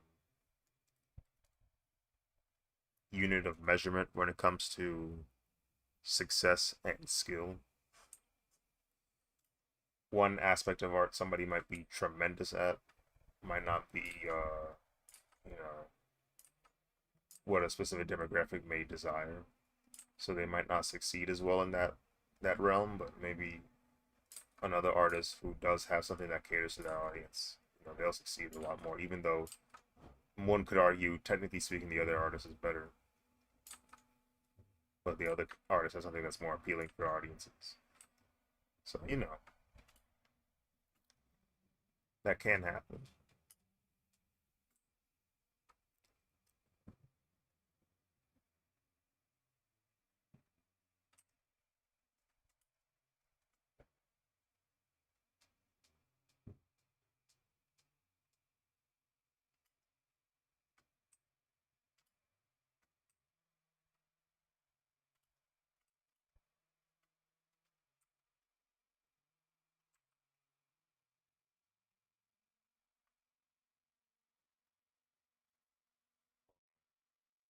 I've always wanted to be a goat like ever since I came across the Last of Us concept art.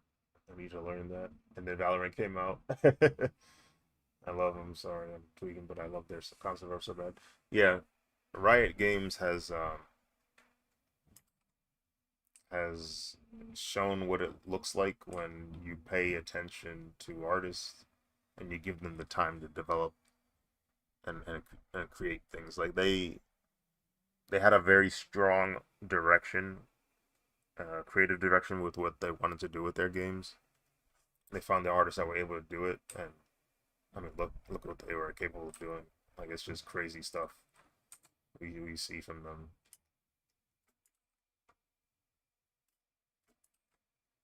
All I have to say though, it's kind of terrifying to know that even those artists can get laid off.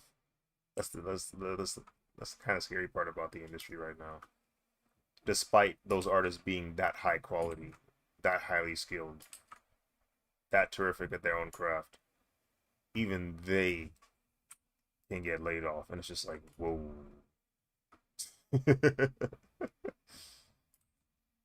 What about the rest of us?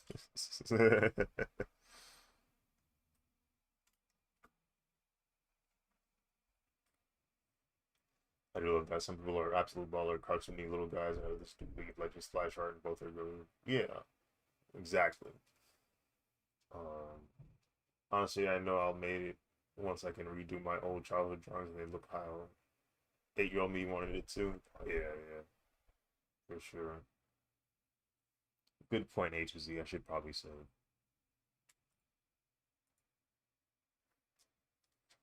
That's one of the cool things for sure. That's probably why I like drawing so many things that pertain to my childhood, because like now I have the ability to do that. I have the ability to just draw things in a way that I perceived it when watching it, or at least somewhat close to it. Um, and it's cool. It's like it kind of gives you a new lease on like something you enjoyed when you were younger.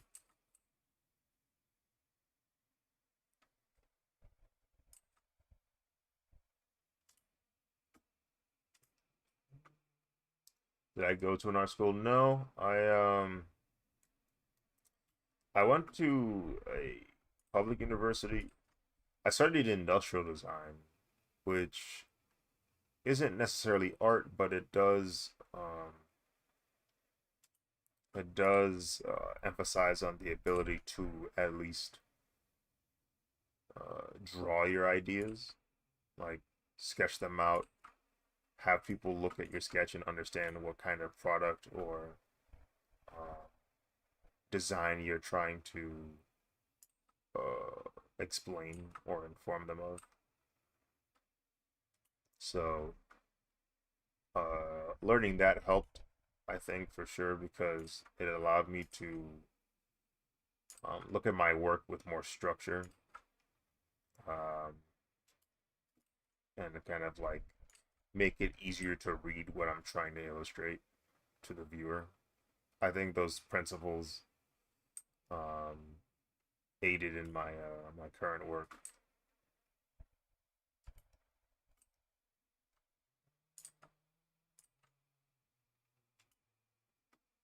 Yeah, I probably would be making more money if I follow through with it. I mean, I graduated and everything, I got the degree, but it's like um, I never like got into the job market for it. Um, a part of me at first was like, I don't know, there was this reluctance to do it, and part of it was because when I graduated, I didn't really feel like, I don't know, maybe I didn't fully get or I didn't fully grasp the curriculum in a way where I felt confident enough to get hired for it. Which in hindsight isn't true because like I definitely could have applied myself and like got the job and still know what to do. But the way I was thinking about it, it was like I don't know if I have like Um, the desire to truly put in the effort needed to succeed in a field like that, because those that field is the challenge is you have to keep making things. You have to keep coming up with ideas. You have to keep coming up with new solutions to problems. And I wasn't sure if I was willing to do that every day I go to that office.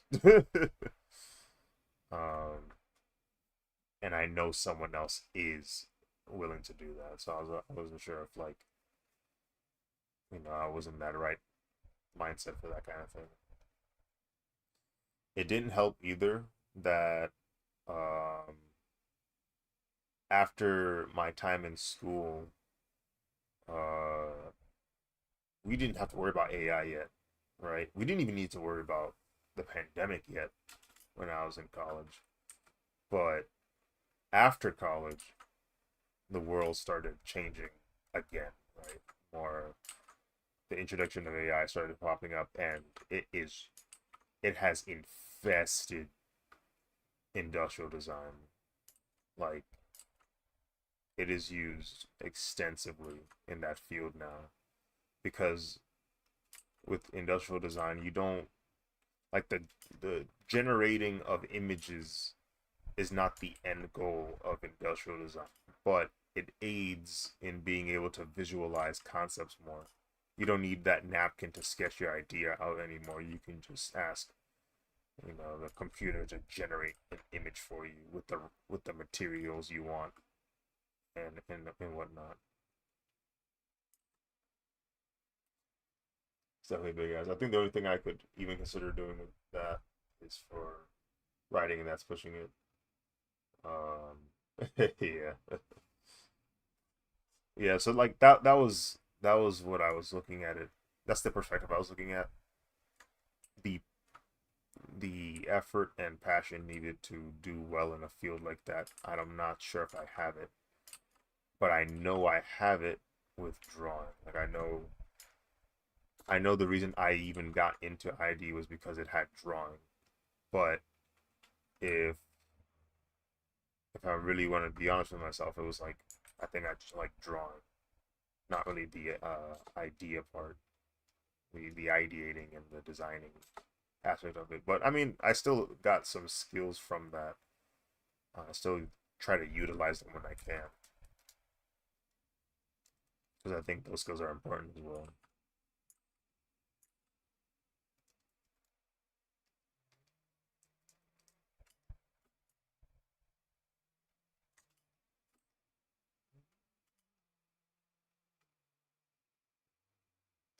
I'm glad you were able to clock that before you got flung into the situation instead. Yeah, yeah, there was definitely some like telltale signs of it. I was like, yeah, I don't know, if this is gonna, I don't know, if this is good for me. I think I need to redirect. Like, I'll get my degree, but I don't think I'm gonna use it. Which is like, which doesn't feel good either, because it's like, dang, you spent all that money, your parents helped you with all that, and you're not even sure if you're gonna use that. Like, what are we doing?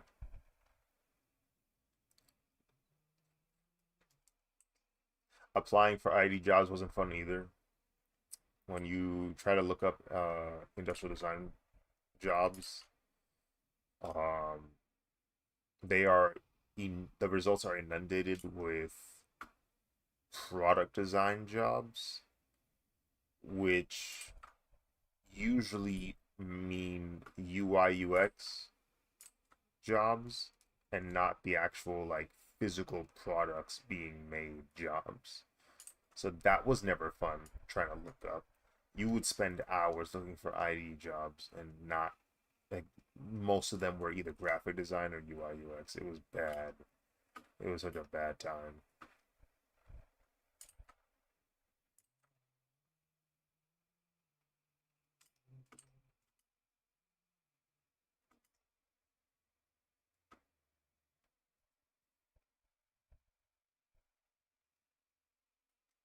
It's a win lose. But like you said, you just still learn a lot from it. Yeah, it was obnoxious. But again, yeah, it still glad that I went through the program. Still glad that I met the people that I met. And I don't know. I mean, worst case scenario, if the art thing doesn't work out, uh, I think there's still a chance for me to kind of go back to the design uh design curriculum and just like refresh like things, kind of catch up with the industry, and then see if I can, you know, make a career out of that.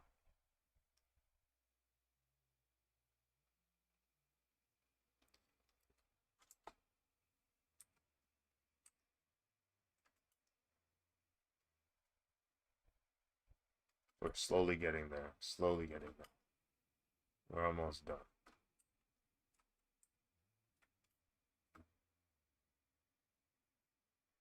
Kind of, kind of heartwarming to know the job market has always been misleading. Yeah, the I feel like there's a better way to get jobs. Like this can't be the way we find jobs. It's just obnoxious, bro. Like you would think like if you told somebody, "Hey, we're going to use the internet so that anybody can find a job." That sounds nice, right? It's like, "Oh, cool. We're going to streamline the process of getting a job. You don't have to pull up to an interview. You can talk to people online. You don't have to go nowhere." It's cool. But that's not what happened. You are fighting with bots for applications now. You're not even competing against real people.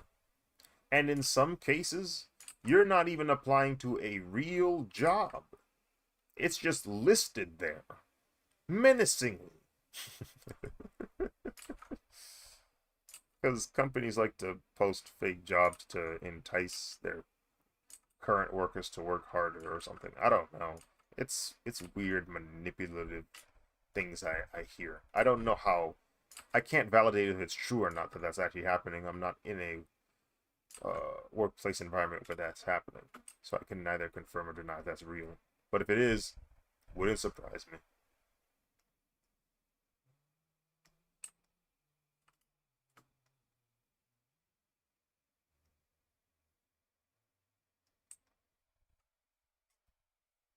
It's called nepotism. Very so then it was my turn to be an adult. The world got hit with the orb of confusion. You definitely do need to know somebody. Like, okay, I won't say you have to know somebody, but it does make it much easier to know somebody in an industry to get a job in said industry. Like, I'm not gonna lie, if you know somebody in an industry that you're interested in, you might as well. I think you might as well see if there's a way for them to help you out get into the door, because like this is getting ridiculous at this point. The fact that you have to go up against robots, robots are posting, applications that somebody didn't even write. Right? It's just, I don't know. It's getting out of hand. You might as well know somebody in real life and see if they can help you out. Go through, go through all the noise. And I can respect that having connections to two places, but dude, it's gotten so bad. Yeah. At the same time, just like anything else, um, it it can always get out of hand. It can always like go too far. Someone could take advantage of the nepotism to a degree where it's like, oh, you're letting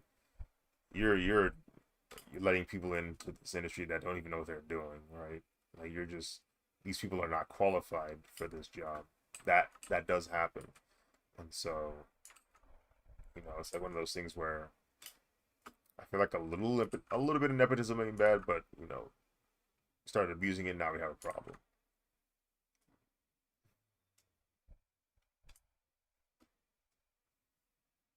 Look at some of these actors' kids.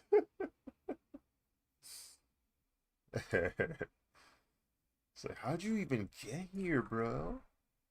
Oh, that's your dad? Yep, that makes sense. Yeah.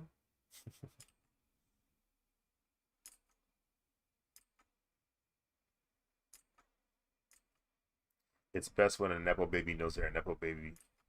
Like when a nepo baby is aware of it, those are usually the ones that are like the ones that'll be okay. Like those are the ones that are better off.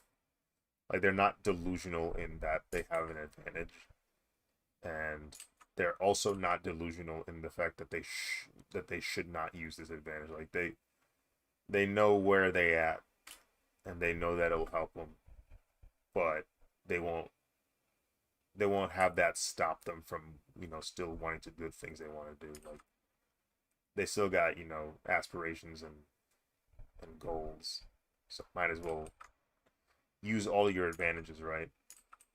If you're a tall man, you can jump high.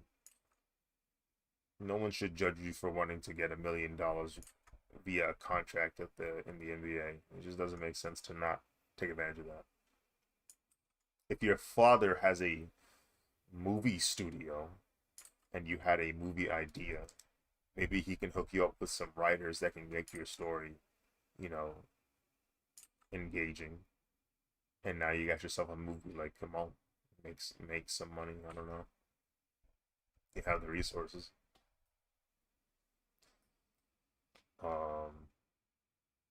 I haven't lost a role in nepotism yet, but when I do, trust they're gonna hear my mouth and they don't treat like.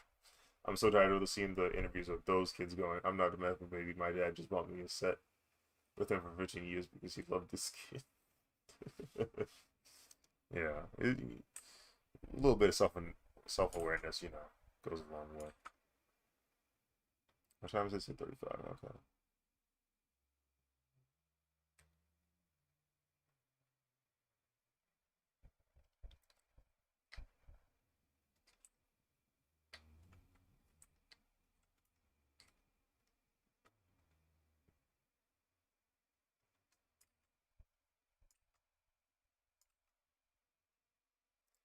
Low key, you wouldn't really even see this far into the drawing. This is definitely past the bleed mark, but sometimes it like peeks through. Sometimes, like depending on how I trim the art for the prints, um, better to just have it established rather than not.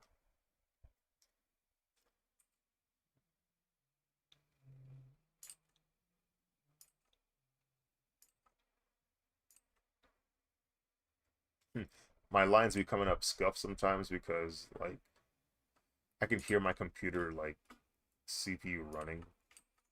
Um, like every now and then I'll hear it it like make some noise, and I'm like, okay, it's processing. It's trying its hardest to process, and then sometimes it loads, and then it'll just like forget all of the curve I just added to that line. I'll go straight. It's like, well, gotta do that line again. Do it again.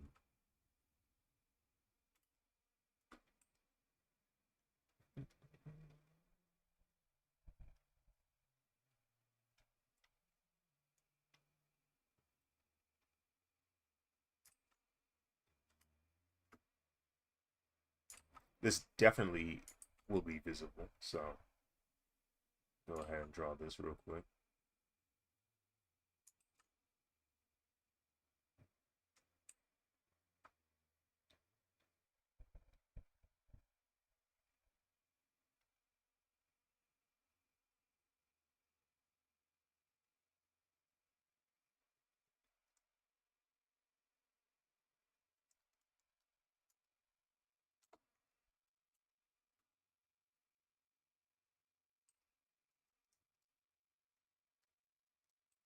There we go.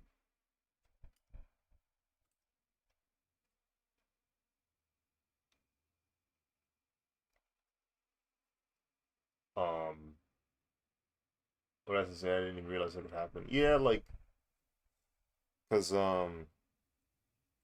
I usually have my drawings printed out in different ratios or different sizes, and sometimes that extra bleed I have at the top is useful. Um, like like if I were to print this out, this is intended for sizes like 16 by 24, 12 by 18, 24 by 36, like those sizes. I think those are the arch sizes, the arch conventions, arch measurements. But if I like print out a 5 by 7, it's gonna be cropped a certain way. Like maybe I would want the edges to be more visible so it fits the ratio more because it's not exact. Um, yeah. Uh,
uh, I gotta finish the show. Every time you zoom out, it's like the theme song plays for Gajak for Gachiakuta.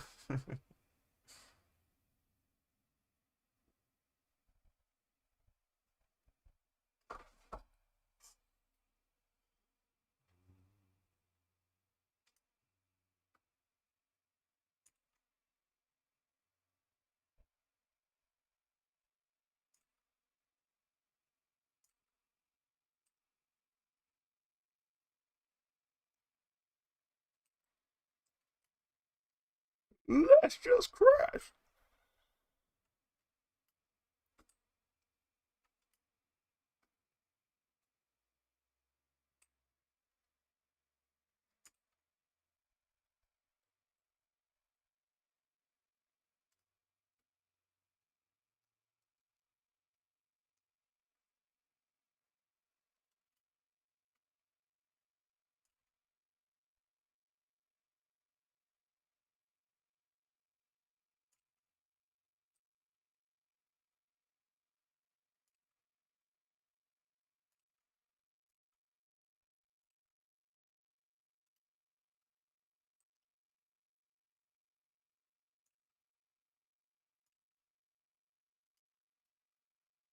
This is high key motivating. I put down my iPad so I could wind down, but I want to practice now. Oh no. Oh no, is late. Is early? It's late. I don't know if that's a good idea. As hypocritical as that sounds.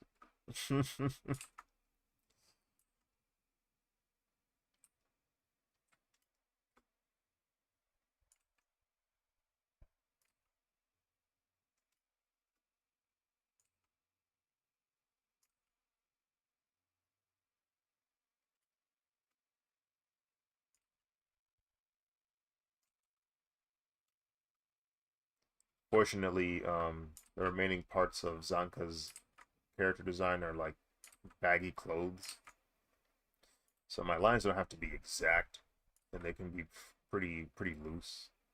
So I don't have to like obey to any like form restrictions. I can kind of just throw these lines around, which is nice because that expedites the line art process here.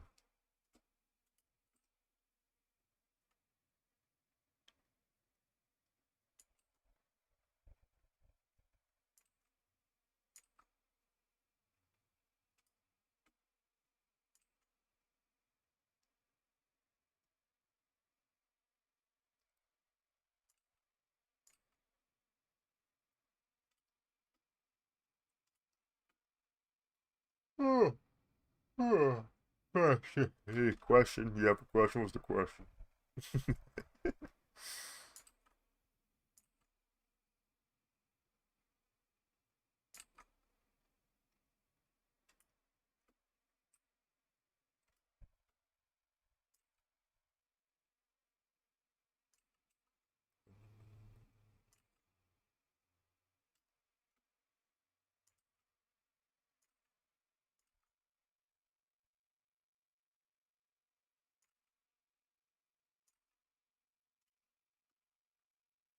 when you finish drawing and you do a color block for the subject, what's the benefit to it? Like, does it help to have a non-light base to render over, or is it something else?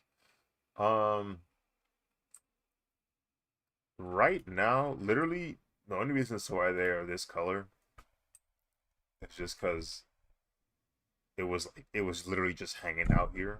I don't even know what. I think it's from my previous project. Um, I was drawing this robot, like this original like robot character, and that was one of the colors I used for her design. And it was like I'm literally just doing that just so uh, it's nicer to look at. Because I mean, if I turn them off, it'll be fine. But like because it's just line art, um, it would like all the line art would start to like intersect, and it just gets really busy visually. So I just used that color to block them out. But I could have used any other color. Any other color. Could have been white. Could have been light gray, dark gray.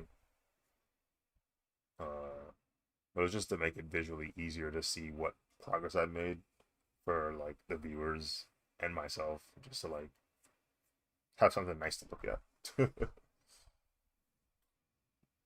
um, I do like to draw on a slightly lower brightness like canvas. Like this canvas I'm working on right now is not white. It's like very light gray. Like if I don't think it'll show it on the screen, but like the lightness is 85 and not 100. The reason why I started doing that years back was because I really just didn't like how bright the white canvas was. It was like straining my eyes. And I was like, if I plan on drawing for years to come digitally, I don't want to strain my eyes every time I do it. So I lowered the brightness of my drawings. It used to be super dark. Like I used to have like 50% gray with like a brown tan to my sketches back in the day. Um, which was nice on my eyes, but wasn't really particularly great for time lapses because in the time lapses everything was so dark and it wasn't really appealing to look at. So I slowly made it brighter and brighter to like the point where it looks like this now. But this is just dark enough to where it doesn't strain my eyes, so it's not a big deal. So now the time lapses will look nicer, you know, things like that. That's the problem with that's the issue with being on social media. You think about stuff like that when drawing. Like you think about the drawing, but you also think about the presentation of everything. You think about like the work in progress. You think about how you're gonna show the work in progress. You think about the content before the drawing's even done. Sometimes, heck, the watermarks I add are because of social media, because people love to, you know, download art and then post it on their socials and then not credit.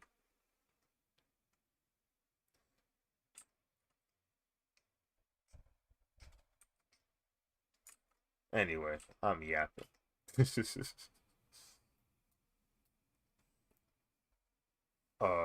I do the same except I have mine like an off-white paper color. I mimic the color of my sketchbook. Yeah.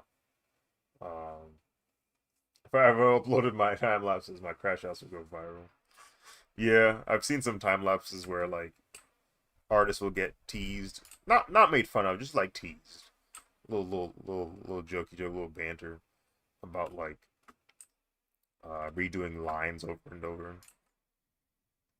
I remember seeing a quote tweet where they were like, "That artist was fighting for his life," because there's a segment of the time lapse where they're trying to get the anatomy right, and like they're just constantly redoing the pose over and over and over and over until it looks right. But I mean that happens, so natural part of the process.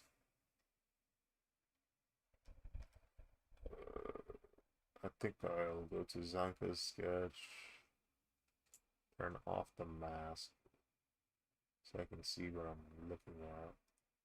There we go. Obviously I don't need to draw the entire leg, but I want to draw enough of the leg that uh, it doesn't like I don't accidentally have anything missing.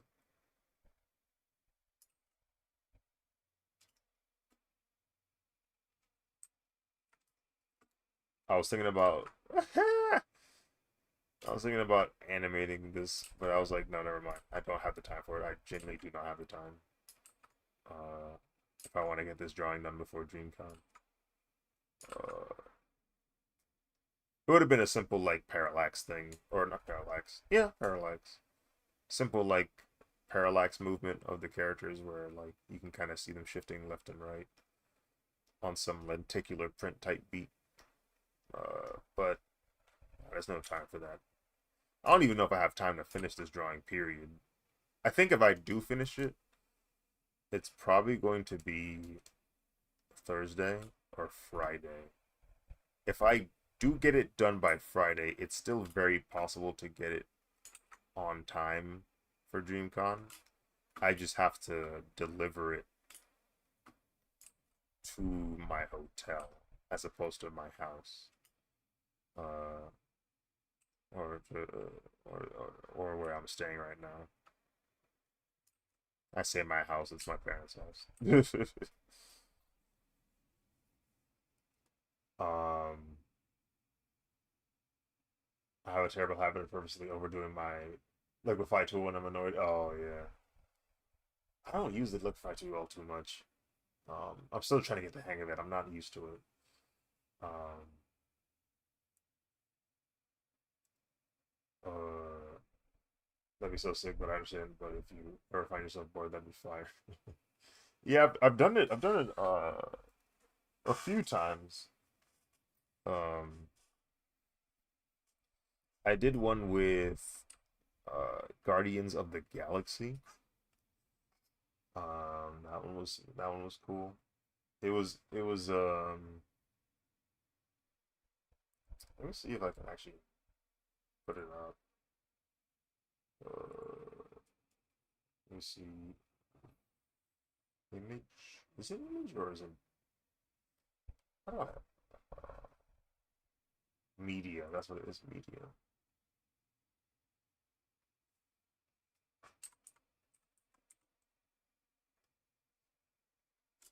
Video art. That's what we'll call it.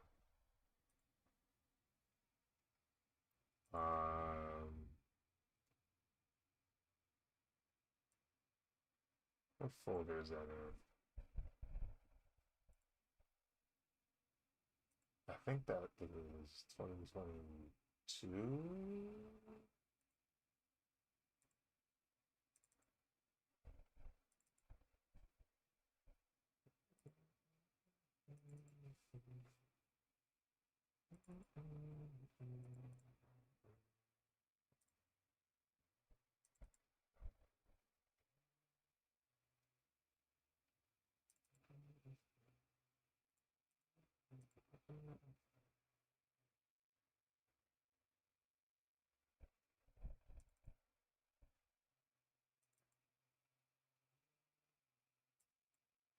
Where did I save them videos?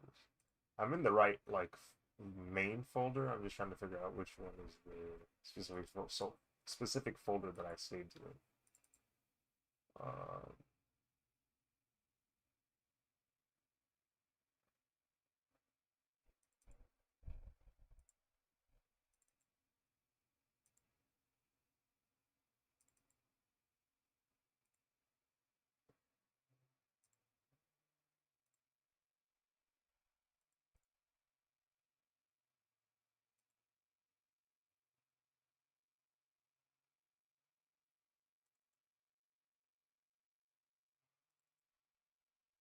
oh, I think it's here.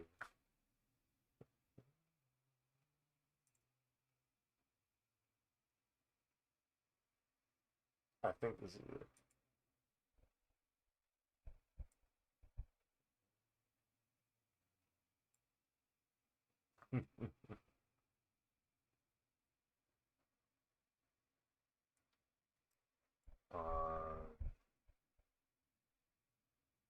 Oh yeah, I forgot to turn on my preview, so I don't even know if it's showing up. Probably isn't. Uh,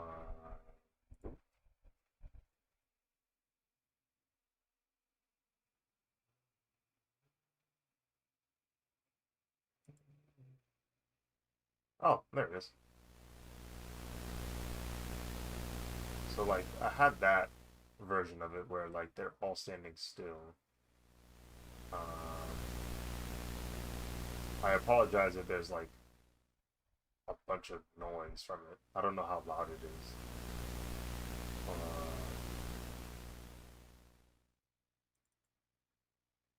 Let's see. And I think I have a different version of it where it's okay. I think it's this one where they're moving. I think. The Guardians of the Galaxy have found themselves in a fearsome battle. Fortunately for them, Thor has come to help. It kind of sounds like a band name. Thor and the Guardians of the Galaxy. There is a man speaking. Yes.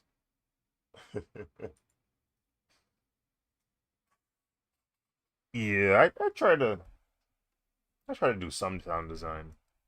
Uh, it's one of the skills I'm like slowly trying to get more familiar with, especially for my like personal projects with the short film and all that. Because sound design is very, I feel like it's very crucial to animated projects. Like it doesn't have to have like maybe you don't have voices or you don't have like music, but like having some kind of sound design tends to benefit uh, an animated project tremendously. So it's something I want to like learn a little bit more about and just get familiar with. So it's like when the time comes, like okay, I have some cool sound design for my projects. It's really it's credible. Thank you, thank you. I definitely inspired by like the sound design I'll hear when I'm watching like Fire Force or JoJo's, both of which are made by David Productions. David Productions. I don't know who they got in the studio cooking, but they they have some crazy sound design for their shows. A lot of noisemaker sounds, things that you would hear in a dubstep song. They use in their show, and it works. It really does. Like it has these really cool dramatic effects to their scenes. Where I'm like, oh shoot, that dude just got hit with some crazy ability.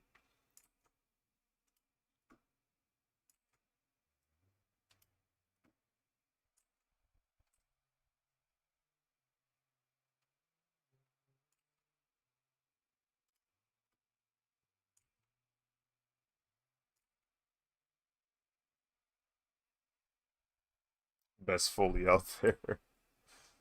Yeah, Foley art is so cool.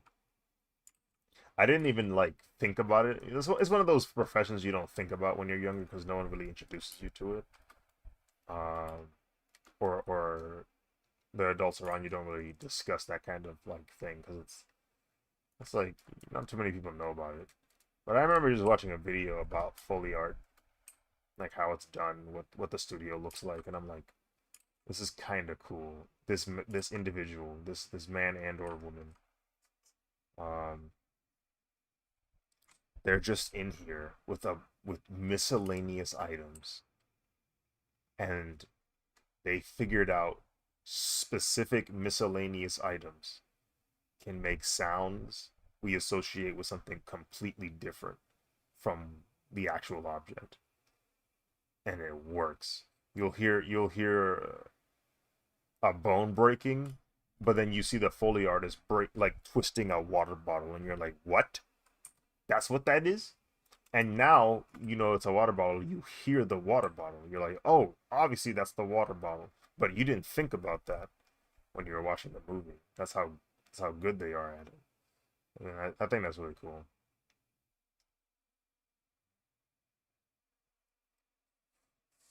Scat has an entire Foley studio. I just want to see it one time. That's pretty dope. That's pretty cool, bro. If I was at Scad, I definitely would like to try out the Foley Art Studio if I was aware of it at the time. That'd have been sick. SCAD just too expensive. That's all it is. Way too much money. I remember getting the. I remember they gave us the massive book because they'd be pulling up to schools, they pulling up to high schools and giving you like pamphlets and books and then advertisement campaigns just to like bring it up. Let the kids know that it's an option for them. And then I look at that tuition and I go, huh, that's a brand new Tesla every year. I can't even fathom paying for this much a year. This is crazy. This is someone's yearly salary. Like back in the day, 60K a year for that to be your tuition, but that is a full-time job like salary. That is somebody's making that as their full-time career job. I said no. No. Okay? Not doing that. Not doing that.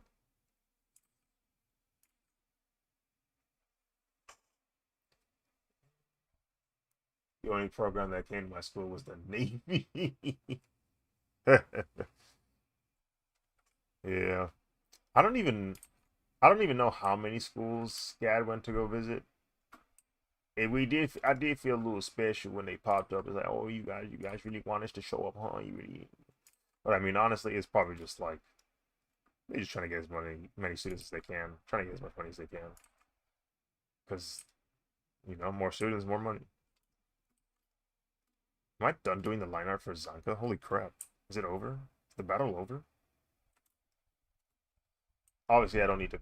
I sketched his leg out just because I wasn't sure if where the placement for Tamsi was going to be. Like I drew Zanka first, but now that I have him there, I don't need that leg, so I didn't end up drawing it just to preserve myself, time and sanity. I didn't draw it because I knew it's not going to be visible anyway. Um, so we're gonna go to the line art layer. I'm gonna hit the wand tool or the auto select tool. I call it wand tool because I'm used to its name in Photoshop. Y'all had it a little good. I was in Pennsylvania, not Georgia. Oh, okay. I haven't even reshoot the fifth character. It's um yeah, he shows up. Yeah, well, I won't say anything, but you'll probably see him soon. I don't know where you are, but you'll probably see him.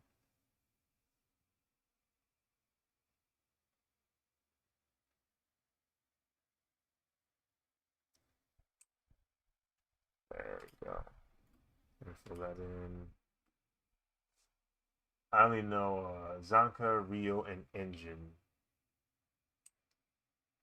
Okay, okay. The strong one. Um, the one with the hat, Delmon.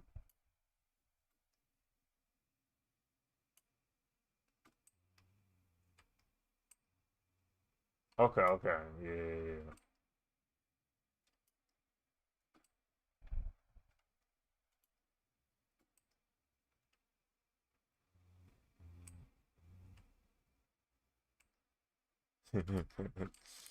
um, let's see. Okay, everything outside. This is how I like to fill in the flats. I like to select the outside with the auto select tool, and then I invert the selection like that. And then I don't actually fill in the layer. I fill in the mask for the layer. So like you can see on the right of the layer, now there's a black and white mask. And then I fill the entire thing with the color I want. Why do I do it this way? Sometimes I like to paint on the layer, and I noticed if I paint the edges, they'll smudge with the transparent side of the layer, and that can get real ugly looking. It can get real messy. So I just fill the entire thing with the color, and then use a clipping mask to block it off. So I can paint and not have to worry about it. Oh my goodness. Callie, we made it. His name is far from Kevin. Procreate needs an auto select that isn't dank. Their auto select or their selection tool, everything about Procreate is a little confusing for me. I'm not gonna lie. Like I've used it and I know I'll get the hang of it if I use it more often, but I think I'm just too far into the like process of using Clip Studio Paint that it's like affecting my ability to learn that application faster. A little bit of a retroactive interference, I believe is what they call it. But ugh, it's fine. Like the app is cool. I'm glad that it's affordable. $10. I think it's still $10. It's subpar, I can admit it, but my BSF bought it for me. I can't let her go. Yeah, fair enough. Wow, this hurt, but we're here. Let me go ahead and save. Let me go ahead and save. Oh my goodness. Like I'm looking at all the line art I did, and I'm looking at the deadline I got, and I'm like, man, I'm not sure if this will be done. I need to find a stylistic choice that allows me to finish it quickly while still providing a high quality like delivery of the drawing. So I'll ponder on it before I start shading. I know I want to have at least the light source on the right, and I want it to be like strong, sharp light, uh, just for like contrast. And how I blend that in is what's gonna determine whether or not it's gonna take forever to finish this drawing. So I got to be careful with that. I'm so excited to see the next steps. I believe in you. Thank you, thank you. Yeah, we'll see. Um, but I will close this stream now. I will try to get the much needed rest I have to take before I wake up and do it again. There's gonna be some other stuff I do between now and then, but yeah, I'm gonna try and do my best to get some rest, take care of the other things I need to for the day, and then come back to stream. Hopefully, I get things done early because I can't stay up too late like I did this time because I do have work Thursday. So I got to be responsible. Can't just be staying up that late like that. But yeah. Thank you for watching, Callie. Thank you to anyone else who was here during this process. We will try to get some shading done next session. But I think this looks good. I like where it's headed right now. But yeah, I will see you guys very soon. Until then, take care. Farewell. Bye bye. Bye bye.